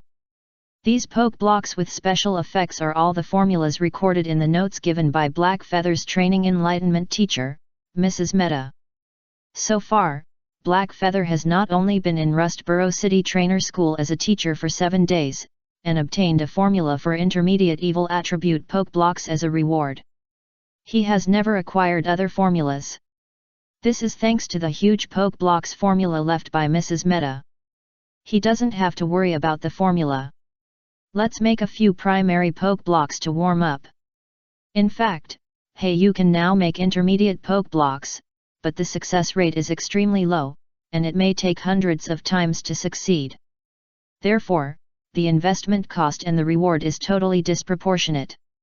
Remove impurities, mash into mud, grind into small pieces, separate and fuse, add spices, simulate shaping, dry and solidify. Yu operates smoothly, making this low difficulty Pokeblocks. Yu doesn't even need to open his eyes, because this operation has already formed muscle memory. Just a few minutes later, several crystal clear cocky Pokeblocks rolled out from the exit. This is Krokorok's exclusive Pokeblocks, which Yu specially customized according to various aspects of its body. As long as it is matched with a few intermediate evil and ground type Pokeblocks and a few large pieces of barbecue are Krokorok's simple meal. As Yu made several Pokemon's exclusive Pokeblocks one after another, his hands became more and more hot. Yu took out the formula for making intermediate evil attribute Pokeblocks and arranged the materials one by one. Ebony wood essence resin. Evil fruit juice. Black tree fruit. 3 main materials and more than 20 auxiliary materials.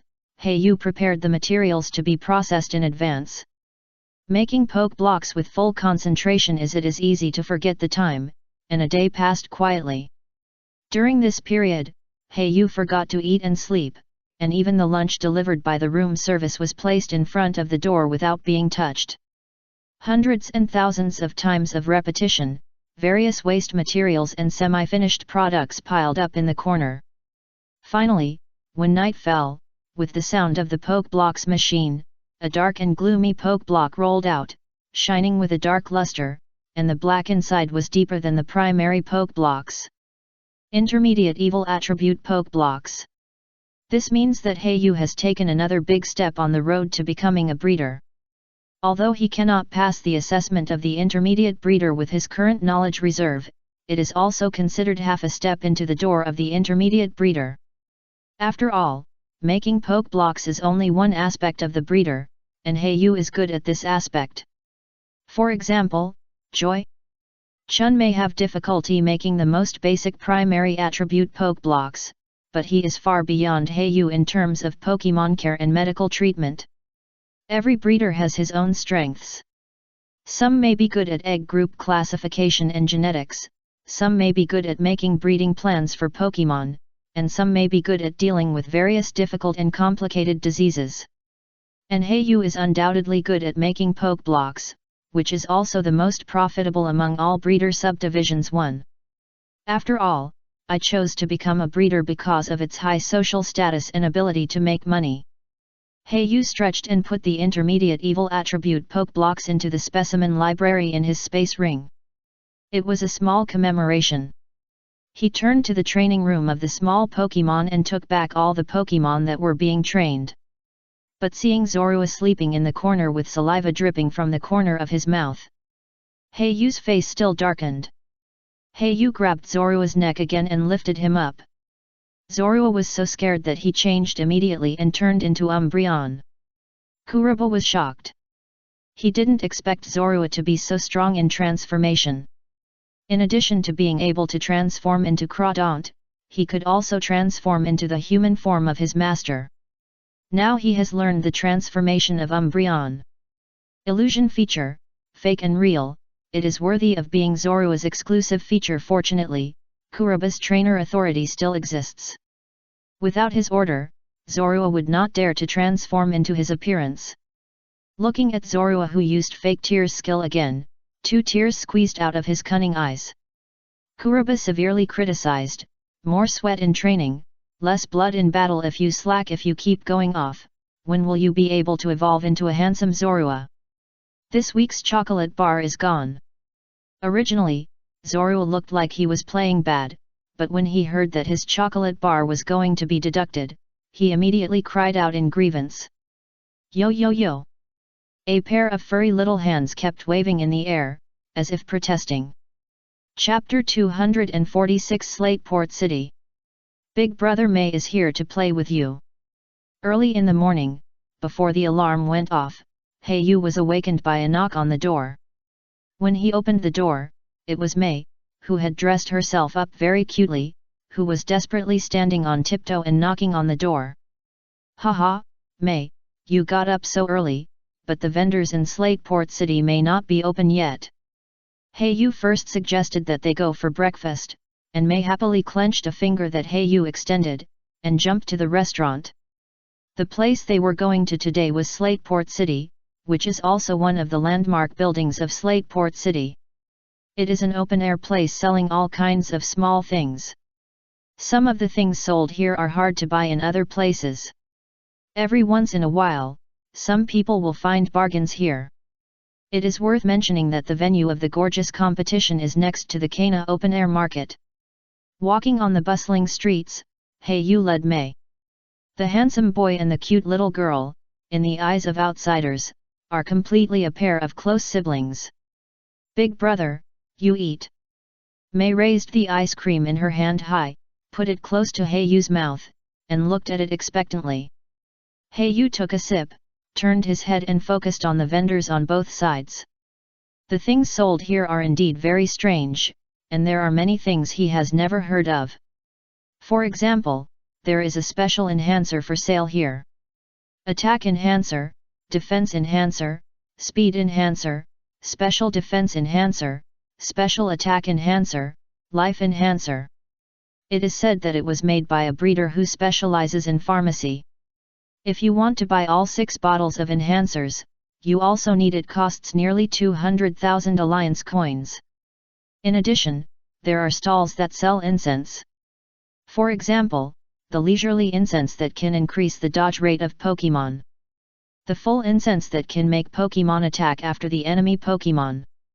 In addition, there are rock incense that improves rock attribute moves, strange incense that improves psychic attribute moves, and ripple incense that improves water attribute moves. These special incense can also replace the role of attribute props, and long-term wearing can also slowly improve the qualifications of Pokemon. It is a very rare and expensive prop. Therefore, although there are many people watching at this stall, very few people buy it. At least in the dozens of minutes that Hayu watched, only one person wearing a high-level trainer's costume bought it. A piece of ripple incense. May was not interested in all this. She just wanted to go shopping with her big brother. Even if she did nothing, as long as the two of them walked side by side, she would feel very happy.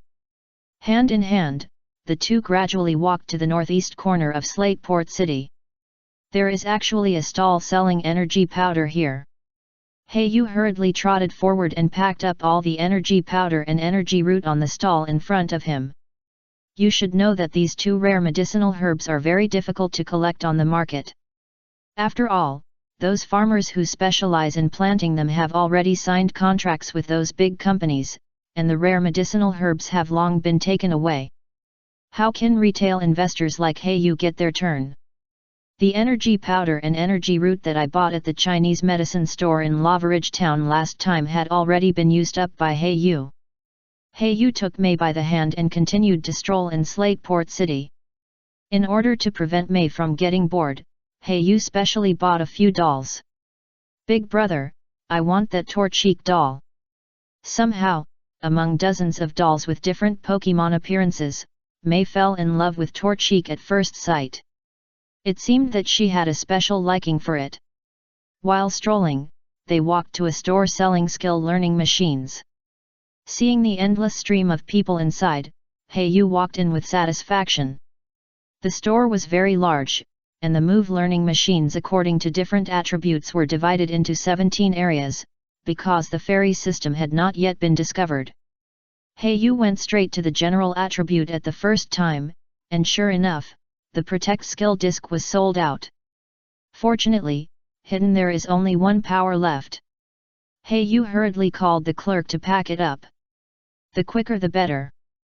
Hayu borrowed the store's skill learning device for Zorua to use on the spot. Finally, after Zorua's demonstration, a wisp of frost emerged from the tip of its tail. Is it an ice attribute hidden power? There were many trainers coming and going, and many of them were accompanied by a Pokemon.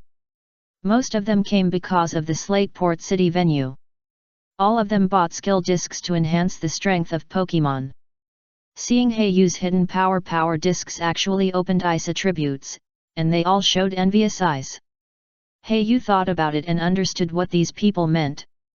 At present, the fairy attribute has not exploded, and the dragon attribute is still the most popular and the strongest attribute.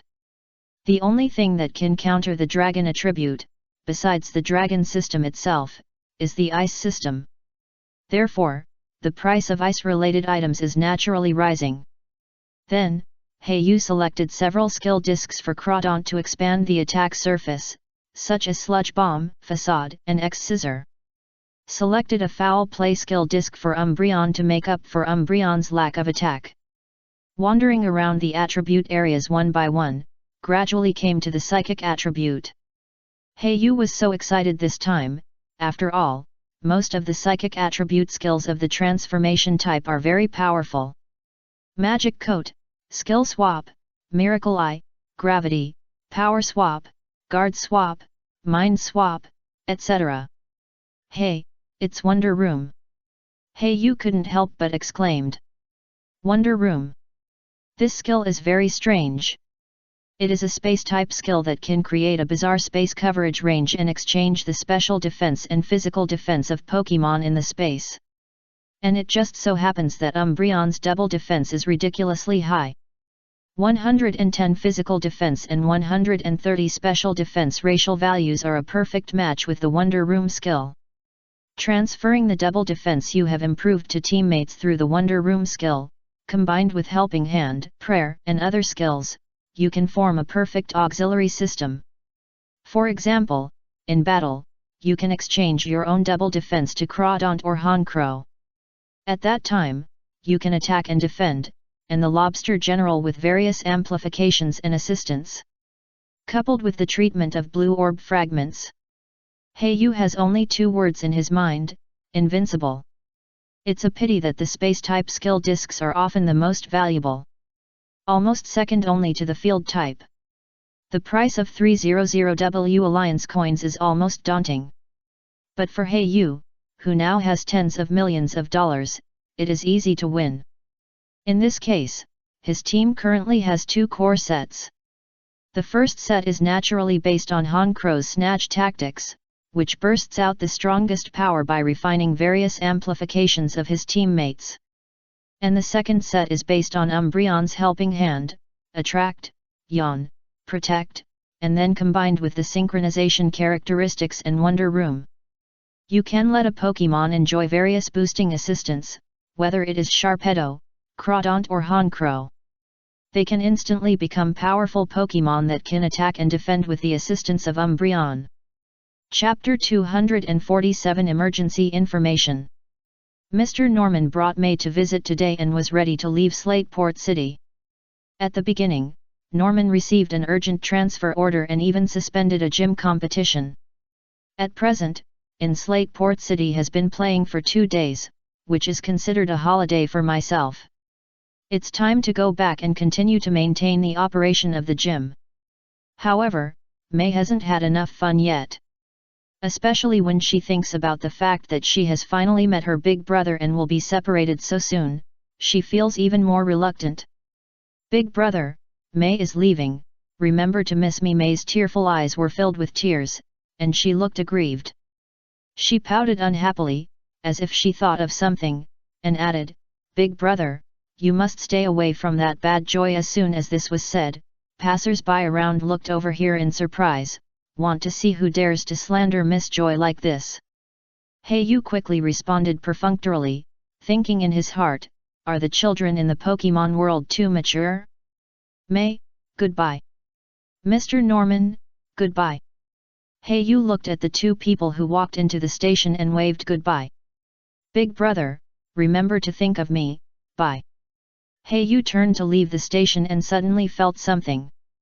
He turned into a dark alley, and the space ring flashed silver. The badge archer gave him suddenly made a sound. Return to the base quickly. Heiyu received a forced message.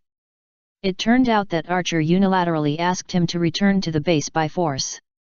Is it because I have been in the limelight these 2 days that Archer noticed me? It's a blessing, not a curse. If it's a curse, you can't avoid it. Heiyu has become a little famous in the whole Hone region these days, although it is a bit of Cynthia's popularity. And the Joy family is helping to promote it behind the scenes. But it can be regarded as showing up in front of some big shots, so it's not surprising that Archer pays attention to this news. He didn't stay in Slateport City for long. After all, there is no gym in this city, so Heiyu has no reason to stay here. After sending a simple message to Joy Chun to say goodbye, he left directly. Since the 2 cities are not far apart, Heiyu did not choose a cruise ship or train. And it is very difficult to book a ticket in a short time. When the sun was shining at noon, Heiyu had disappeared in the city, between Slateport City and Movili City. Heiyu did not take Route 110 opened by the Alliance. Because this road has been cleared by the Alliance's combat personnel, there are almost no wild Pokémon, and sentries and forest rangers are set up at intervals. Heiyu chose a sparsely populated suburb. In addition to rushing on the road, he also wanted to train Pokémon. Heiyu released Zorua and Krokorok, while Honkrow was on guard and scouting in the dark. Zorua was the main character of this training. Since hatching, Zorua's level has been increasing every day. This kind of primary level improvement speed is extremely fast. Now Zorua has reached level 11, and most of the Pokémon that Heiyu encountered along the way are around level 10. But with Zorua's excellent qualifications with the quality and careful training, it is almost not difficult to deal with these ordinary wild Pokemon. With the command of Heiyu, they won battle after battle. With Krokorok watching over them, there will not be any great danger, and this kind of field battle that is out of the rules of battle is also a great improvement for Zorua. It is also the first time that Zorua truly feels the feeling of battle. After all, when it was just hatched, Heiyu did not have such strict requirements on it. Usually, it eats and sleeps, and it also fishes in troubled waters during training. But from the beginning of the battle, Zorua can clearly feel the changes of Heiyu, and he is no longer so doting on it. When Zorua was attacked by wild Pokemon and was injured, he squeezed out 2 tears and looked at Heiyu. This time it is really not a fake tears skill. It really hurts. But just as it was waiting for Heiyu's comfort, what it got was Heiyu's cold and indifferent face. The trainer who doted on it disappeared, leaving only the cold commanding voice. Zorua, who was a little overwhelmed, even cried on the spot. Although it usually looked cunning and naughty, it was actually just a Pokemon that had just hatched and passed the larval period. Zorua, who had just been born in this world not long ago, did not suffer too much. In addition, Heiyu usually doted on it, and the sudden gap made Zorua feel wronged. Zorua, Dark Pulse. Zorua, who was attacked, did not react to Heiyu's command and was knocked away by Zigzagoon's tackle. Krokorok, who was standing by, reacted and repelled Zigzagoon immediately. Krokorok, who grew up fighting, could not understand why Zorua was so stupid and had no sense of fighting. However, as the 5th brother, he must take care of the 6th brother. After the battle, Zorua sat on the ground stupidly, with messy hair and a dazed expression, obviously not reacting. A trace of worry flashed in Heiyu's eyes. Although Umbreon also resisted fighting when he was young, at least he could quickly react to Heiyu's command. After the subsequent evolution, his temperament also changed. Crawdaunt and Sharpedo also grew up in the wild, so they understood the cruelty of survival. Heiyu has been very good to them, not only helping Hand and his friends became stronger quickly, and they were not short of various nutritional supplements in Poke Blocks. They were all very grateful to be able to follow such a trainer. Next, it was time for them to repay Kuroyu. Han Crow was also relatively good. Although he had not experienced the cruelty of the wild, the treacherous and cunning character of the crow Pokemon was engraved in his bones. Under Kuroyu's guidance, he was also very warlike. Krokorok just enjoyed fighting. He grew up in a state of fighting, and he had the highest awareness and sensitivity for fighting. At the same time, for Krokorok, the scars and injuries on his body were like medals of warriors. Only Zorua was born with an immature mind. He was usually very naughty and often had a cunning smile on his face. Moreover, he had never experienced a battle before, and his understanding of the battle was limited to the communication between Crawdaunt and others. Under the words and deeds of the seniors in the team, he was full of curiosity and had a little yearning for fighting. However, he could still slack during training. Off is slack off. But when Zorua really felt the feeling of being injured in the battle today, she was a little overwhelmed. The scars and pain on her body made Zorua afraid. The fierce expression on the face of the attacking wild Pokemon made Zorua scared. Only then did he truly understand what Heiyu said. More sweat in training, less blood in battle. Chapter 248 Zorua's Transformation. At this time, Umbreon stood up. As a Pokemon hatched by Heiyu himself, he was also injured, in pain, and confused in the beginning of the battle. I don't know why I have to fight. But when she gradually understood the cruelty of the wild Pokemon ecosystem, she was full of gratitude to Heiyu. She also understood how lucky she was to have such a trainer. When she was weak, the trainer was her solid backing, a companion she confided in when she was wronged, and a careful caregiver when she was injured. Family. Share joy when happy, comfort when sad. Gradually. This kind of feeling transcends life and death.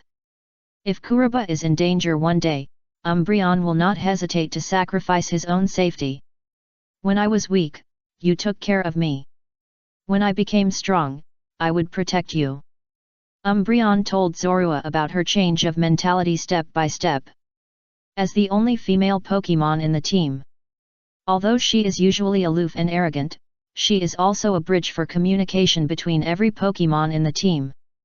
Helping Hand Black Feather balances the relationship between each Pokémon. After all, Krokorok, a ground type, cannot get close to water type Pokémon. This is the instinct of the creature, and it cannot be overcome by personal emotion and reason. Umbreon, as a close sister, teaches Zorua carefully. Along the way, as the sun gradually sets, Zorua has also experienced more than a dozen battles, with wins and losses, but generally more wins. Gradually, Zorua also got used to the pain on his body. When he defeated a wild Pokémon close to level 20 again, a warm big hand covered his messy hairy head. Feeling this familiar touch, Zorua could no longer hold back, and tears in his eyes burst out instantly. This time it was not a fake tears skill. The tearful expression contained grievance, but more of it was joy. The trainer he was familiar with was back again, with a doting and relieved expression on his face. The cold and frosty command just now seemed like Mew. Zorua fell asleep in Kurohyu's arms, not knowing if it was because he was too tired after an afternoon of fighting. There were still traces of tears in the corners of Zorua's eyes, and Kurohyu's chest was gradually wet, not knowing whether it was Zorua's tears or saliva from the corners of his mouth. Kurohyu didn't say a word of comfort from beginning to end, because this was the stages that a young Pokémon must go through. Unless you only raise Pokémon as pets. If you want Pokémon to become a fighting Pokémon, then blindly pampering and comforting will only have the opposite effect, and sometimes you have to be cruel. Crawdaunt and Sharpedo have both been in the cruel environment of the wild. They know and understand the ecological chain of the survival of the fittest. Although Honchkrow and Umbreon are hatched from eggs, Kurohyu often trains their fighting ability in the wild and leads them to experience the dark side of this world. As for Krokorok, he is purely a killer. The newly hatched Zorua is not. He had never experienced this, so Heiyu had to make him understand what fighting was. But fortunately, Zorua was much stronger than Heiyu imagined. This might be one of the essential qualities of every evil Pokémon. After falling and getting injured several times during the battle, he still gritted his teeth and persevered, although he kept crying and felt wronged. When Zorua woke up again, his messy hair had been cleaned up by Heiyu, and his wounds and bloodstains had been treated. So, Zorua tightly grasped the corner of Heiyu's clothes and got into Heiyu's arms, unwilling to leave. There was already a special look in his eyes when he looked at the trainer. That look is called bonds. Heiyu led Krokorok and pushed forward all the way, almost defeating all the Pokémon that tried to stop him. Of course, he also let Zorua exercise along the way. When encountering some Pokémon that pursued him relentlessly, Zorua would use the Ice attribute hidden power to slow down and control it. During this period, Zorua also mastered one of the inherited skills, extrasensory. This is a psychic attribute trick. Extrasensory is silent when the move is launched, which is extremely hidden. Before the sun was about to set, Heiyu crossed this suburban forest and walked to the end of Route 110 near Movili City. He also met some trainers along the way, which shows that it is still not far from the city. Just when Heiyu was ready to rush all the way, he tried to enter the small Pokémon Center in Movili City to rest before dark. A Pokémon with a swaying body and unsteady steps jumped out of the bushes, and the swaying body seemed to be dancing. Spinda. Heiyu recognized this Pokémon at first sight, and was attracted by the dense spots on his body. Hey, this pattern is strange, it's actually a 5-pointed star. Heiyu's eyes lit up. The spots on each Spinda are almost different. Theoretically, there are 232 equals 4,294, 967, 296 combinations of spots on a Spinda. So the probability of encountering a Spinda with the same spot pattern by chance is less than 1 in 4 billion. I heard that some enthusiasts enjoy the slight difference in the location of the spots. Yu originally planned to take a detour, but now he had the idea of taming it. And judging from its swaying body and the energy fluctuations it radiated, it was probably at the elementary level, and its level would definitely not exceed level 20. It was just within the range that Zorua could handle. Yu waved his hand and ordered, "Zorua, use extrasensory." The little fox, who was originally standing on Yu's shoulder, jumped to the ground with a nimble jump, and an invisible energy instantly spread around. What surprised Yu was that Spinda actually made the same move as Zorua. Imitate skills. It was also an invisible energy that spread along the yellow spot, but its power was obviously much weaker. The two extrasensory collided and cancelled each other out. Although the copycat skill used by Spinda was slightly weaker, it was due to the unskilled extrasensory, but it was a little higher than Zorua's level. Therefore, it was expected that the skills of both sides were tied. Kuroyu's expression remained unchanged, and he continued to command, "Use hidden power." Zorua swept his furry tail, and a wave of energy with a chill instantly attacked Spinda. This time Spinda obviously couldn't dodge in time and was hit directly from the front. Kuroyu took advantage of the victory and commanded, "Use Dark Pulse." The skills were connected very quickly, leaving no time for Spinda to react. The whole battle was under Zorua's full suppression. Kuroyu used a simple red and white pokeball to capture Spinda and spray potion on him to ensure that he would not lose his life due to injury. Chapter 249 Goodbye Archer, additional update for the great reward from Sword of Disaster. After successfully conquering Spinda, Yu felt a little hopeful. Wait, shrink the pokeball, and put it on the back of the Pokédex. Beep beep. Swinging class, Spotted Panda Pokemon. It is said that all the Spinda's spots grow in different places in the world. The swaying steps look like dancing. Level 17, Gender, Male, Attribute, General, Characteristics, Opposition, Height, 11 meters, Weight, 5 kilograms, Average Development, Average Aptitude. Mastered Skills, Tackle, Imitate, Feint Attack, Psybeam, Hypnosis, Dizzy Punch, Sucker Punch, Teeter Dance. Inherited Skills, Baton Pass. Yu's mouth curled up slightly, he didn't expect this to be a Spinda with hidden characteristics. Opposition. This famous trait. When abilities change, they will be reversed. When they are improved, they will be reduced, and when they are originally reduced, they will be improved. The most famous is the Leaf Storm of Sir Prior, which can greatly increase the special attack with each attack. But it is a pity that Spinda does not have any moves that can reduce abilities on its own. Hiss, but I remember Spinda. It seems that he can learn the skill swap move through the learning machine. As long as the Huang class exchanges the opposition with teammates through skill swap, a system can be formed. In addition, the inherited skill Baton Pass also has considerable expansion potential, but unfortunately the qualification is too low, and it is not an evil attribute, so Kuroyu has no intention of keeping it. Wait until the black market in Movili City, and sell it casually.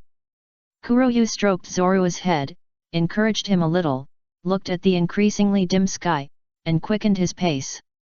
Kuroyu changed his dusty clothes into a new outfit, wearing a peaked cap, lowering his head, and entered Movili in a low-key manner city. Strange, I can clearly feel a sense of seriousness and tension in the air. Not only the pedestrians in the city are in a hurry, just now, when Yu was about to enter the outskirts of the city. It can also be clearly felt that the number of sentries has increased. It seems that something big is going to happen.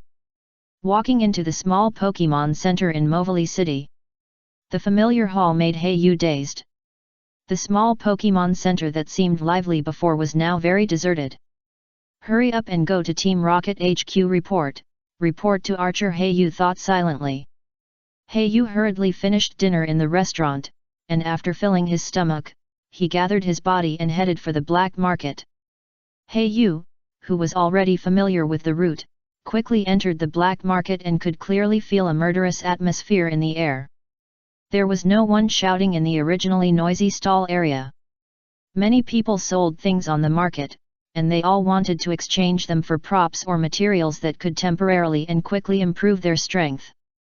People who can walk in the gray area are not fools. It may not be obvious in the city outside, but you can feel that feeling more or less in the black market. After all, there are more and more traces of trainers in the league appearing in the black market, and there are also many unfamiliar faces. It is inevitable that people will think too much. Walking in the streets of the black market, no one will communicate too much or stop their steps. Most of them are in a hurry. Hayu successfully entered the base of Team Rocket's through a dim grocery store. Team Rocket hidden in the black market HQ is still very hidden. Strange, even the sentries in Team Rocket HQ have increased. Hayu felt that many eyes were looking at him, either openly or secretly.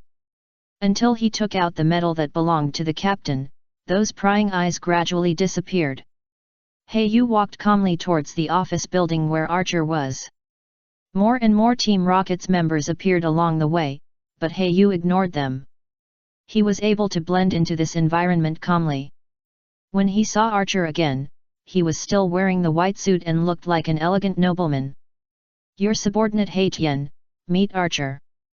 Hayu knelt on one knee and shouted respectfully. On the surface, he looked loyal, but only God knew whether the sir he shouted was sincere. "Get up." Archer put down the book he was reading and said calmly. Hayu collected and sorted out the information about Nanmu and presented it respectfully. Various secret information about Nanmu was marked on it, including the drawings of Team Aqua's attempt to build Highway No. 1. But who knew that Archer just flipped through a few pages and didn't seem to take it to heart? Only when he saw the drawings of the giant submarine Highway No. 1 did he pay a little attention. "I heard that you and the little girl from Sinnoh region destroyed Team Aqua's conspiracy plan? I can see you often in the newspapers recently. You are also a little famous?" Archer asked, and the oppressive eyes instantly attacked Hayu. "Yes, sir. Team Aqua is a powerful organization. If our Team Rockets want to develop in Hone region, we will inevitably collide with it," Hayu said respectfully. "Somehow, I always feel that Archer is a little absent-minded today, as if he is still a little worried. Is it my own illusion?" Hayu doesn't know, but still expresses his loyalty to Archer. "Yes, you seem to be doing well in the alliance. Do you want the organization to provide you with some helping hands and build momentum for you?" Obviously, Archer also regards Hayu as a chess piece buried in the alliance. After all, Team Rockets has never given up the plan to infiltrate the alliance, whether it is the top political figures in the alliance or young talents. Especially in Kanto region, the infiltration is extremely serious. At least Archer himself knows a lot. Especially when he was trained by the leader to break through the elite and become a cadre, and learned about the real core of Team Rockets, he knew the horror of the infiltration plan. More than half of the 8 gyms with the deepest foundation in Kanto region are in Team Rocket's control. Therefore, when Archer was assigned to the Hone region, he also wanted to infiltrate the Hone alliance, but unfortunately he had little success. But Kuroyu gave him a surprise. Especially Kuroyu's answer made Archer feel relieved, and he couldn't help but pay more attention to this younger guy. To reply to the adults, "I don't need any help from the organization, I can stand firm in the Hone region." Hayu doesn't want to have traces of Team Rockets behind him. What if a champion in the alliance wants to check his identity, wouldn't it be exposed? After all, the identity that Archer is covering up for him is barely enough to hide it from the elite. But if it is really an old antique of some alliance, the real boss hiding in the dark wants to investigate, and he will definitely be able to find traces of Team Rockets behind him.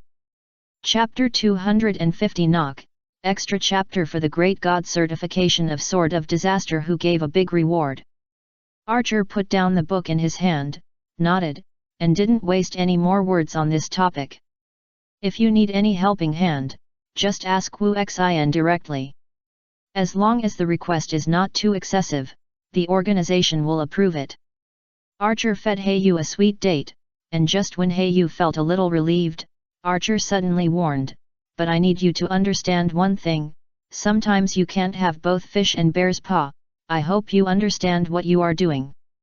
Hearing this, Hayu nodded quickly, and even a thin layer of sweat appeared on his forehead.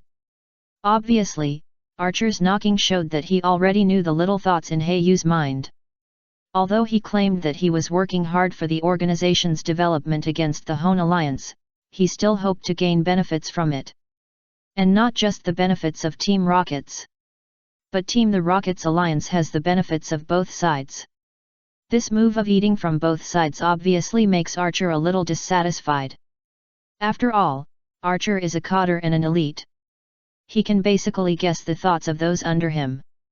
He didn't say it before, but he thought that Kuroya was not qualified. But now Kuroya has obviously caught his eye, so he naturally wants to give him a warning. Fortunately, it is just a warning. Now Kuroya's behavior is still within the acceptable range. A sweet date and a big stick. Although this method of controlling subordinates is ordinary, it is also very effective. At least it makes Kuroya's floating mind stop. After all, he has been too smooth during this period. He met Steven and Cyn successively. Thea got the legendary treasure about Kyugra, and had many confidants who were in love with him. Hayu admitted that he was a little bit arrogant, but when he faced this elite who was much stronger than him, his pride was instantly extinguished. We still have to work hard to become stronger. I read the newspaper yesterday. You are doing well in the alliance. Archer changed the subject and did not put too much pressure on Hayu. Hayu said with a hint of defense, "I think that if you want to develop in the Hone region, an open identity is still very necessary. As long as I can get a higher position in the alliance, I believe that I can do more for the organization with all kinds of support in the open and in secret." Kuroba lowered his head and waited for Archer's reaction, but after a long time, he only heard a deep sigh. "Ah! If it was before, I might agree, but unfortunately, the organization has given up the development of Hone region. It won't be long before I will be transferred back to Kanto." Archer said this news, and Kuroba showed appropriate shock. But in his heart, it was expected. After all, according to the memory of the previous life, Team Rockets after all, they have never been completely integrated into the Hone region. Team Rocket's activities have always been in Kanto, Johto, and the nearby sea areas. I believe you have also felt the atmosphere in the black market during this period. The members of the organization are preparing to withdraw in batches. As for you..." Archer looked at Hayu up and down with a look of strong scrutiny, as if he was considering how to mobilize him. Hayu's heart was also up and down. If possible, he still wanted to stay in the Hone region. After all, the network of connections he has accumulated so far is here. If he really went to Kanto rashly, everything would have to start from scratch and abandon everything he has accumulated now. This is something Hayu could never accept. What's more, there is an unknown venomous snake in Kanto region. After all, he killed the other party's lover. Although he did it very secretly, what if the other party really wants to know the truth? In order to avenge the woman Rose, he crushed himself to death. Hayu currently has no ability to resist in front of the elite strongman. "Report to the Lord, I am willing to stay in Hone region and fight for the organization," Hayu said hurriedly. Archer touched his chin, as if he was thinking.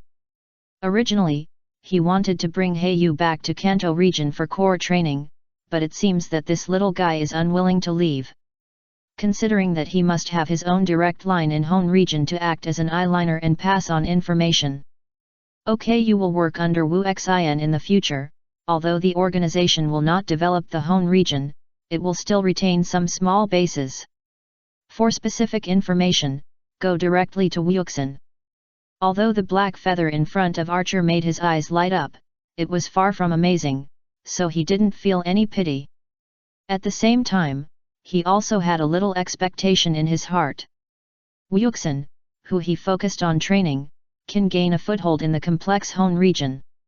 And how far can this little black sky guy in front of him go on the white road of the Alliance? Everything really makes Archer look forward to it. When walking out of the room, it was not only He Yu, but also Wu Xin. This confidant that Archer cultivated with great care had been hiding in the room just now, and He Yu had not discovered it. It can be seen that his hiding skills are also at the pinnacle. The organization has encrypted your identity, and ordinary 4 elites cannot find it. This is what Archer-sama has worked hard to get for you. Don't let him down. Wu Xin's cold face, which has never changed for thousands of years, finally showed a little fluctuation. Looking up and down at He Yu, he couldn't help but sigh in his heart that he is indeed a good seedling. At the age of 17, he is still in Team Rocket's training bases struggling to survive. He Yu knows that although he is Archer's subordinate, Wu Xin in front of him is his direct leader. As the saying goes, the county magistrate is not as good as the current manager. He Yu said with a hint of flattery, "Congratulations to Lord Wu Xin for leading Hone region and showing your skills." Although Wu Xin knew that this was flattery, he couldn't help but feel a little happy. After all, this was Archer's test for him. As long as he passed, he could add a big entry to Team Rocket's merit book, which was equivalent to paving the way for becoming a cadre in the future. He Yu certainly didn't just flatter, but also got some information indirectly. For example, the reason why Archer was urgently transferred seemed to be because a large-scale plan within the organization mobilized a lot of manpower, resulting in insufficient manpower stationed in various branches in Kanto region.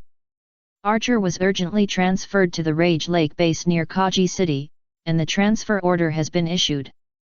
It is said that more than 80% of the members of the organization in the city base will be transferred back to Kanto, including the entire research center that He Yu had seen before, and the Professor Silanu who specializes in researching scientific weapons for Team Rockets. It seems that the Red Gyarados plan is already in the planning. After attending this alliance meeting, I can go to Kanto and plan the opportunities in my past life.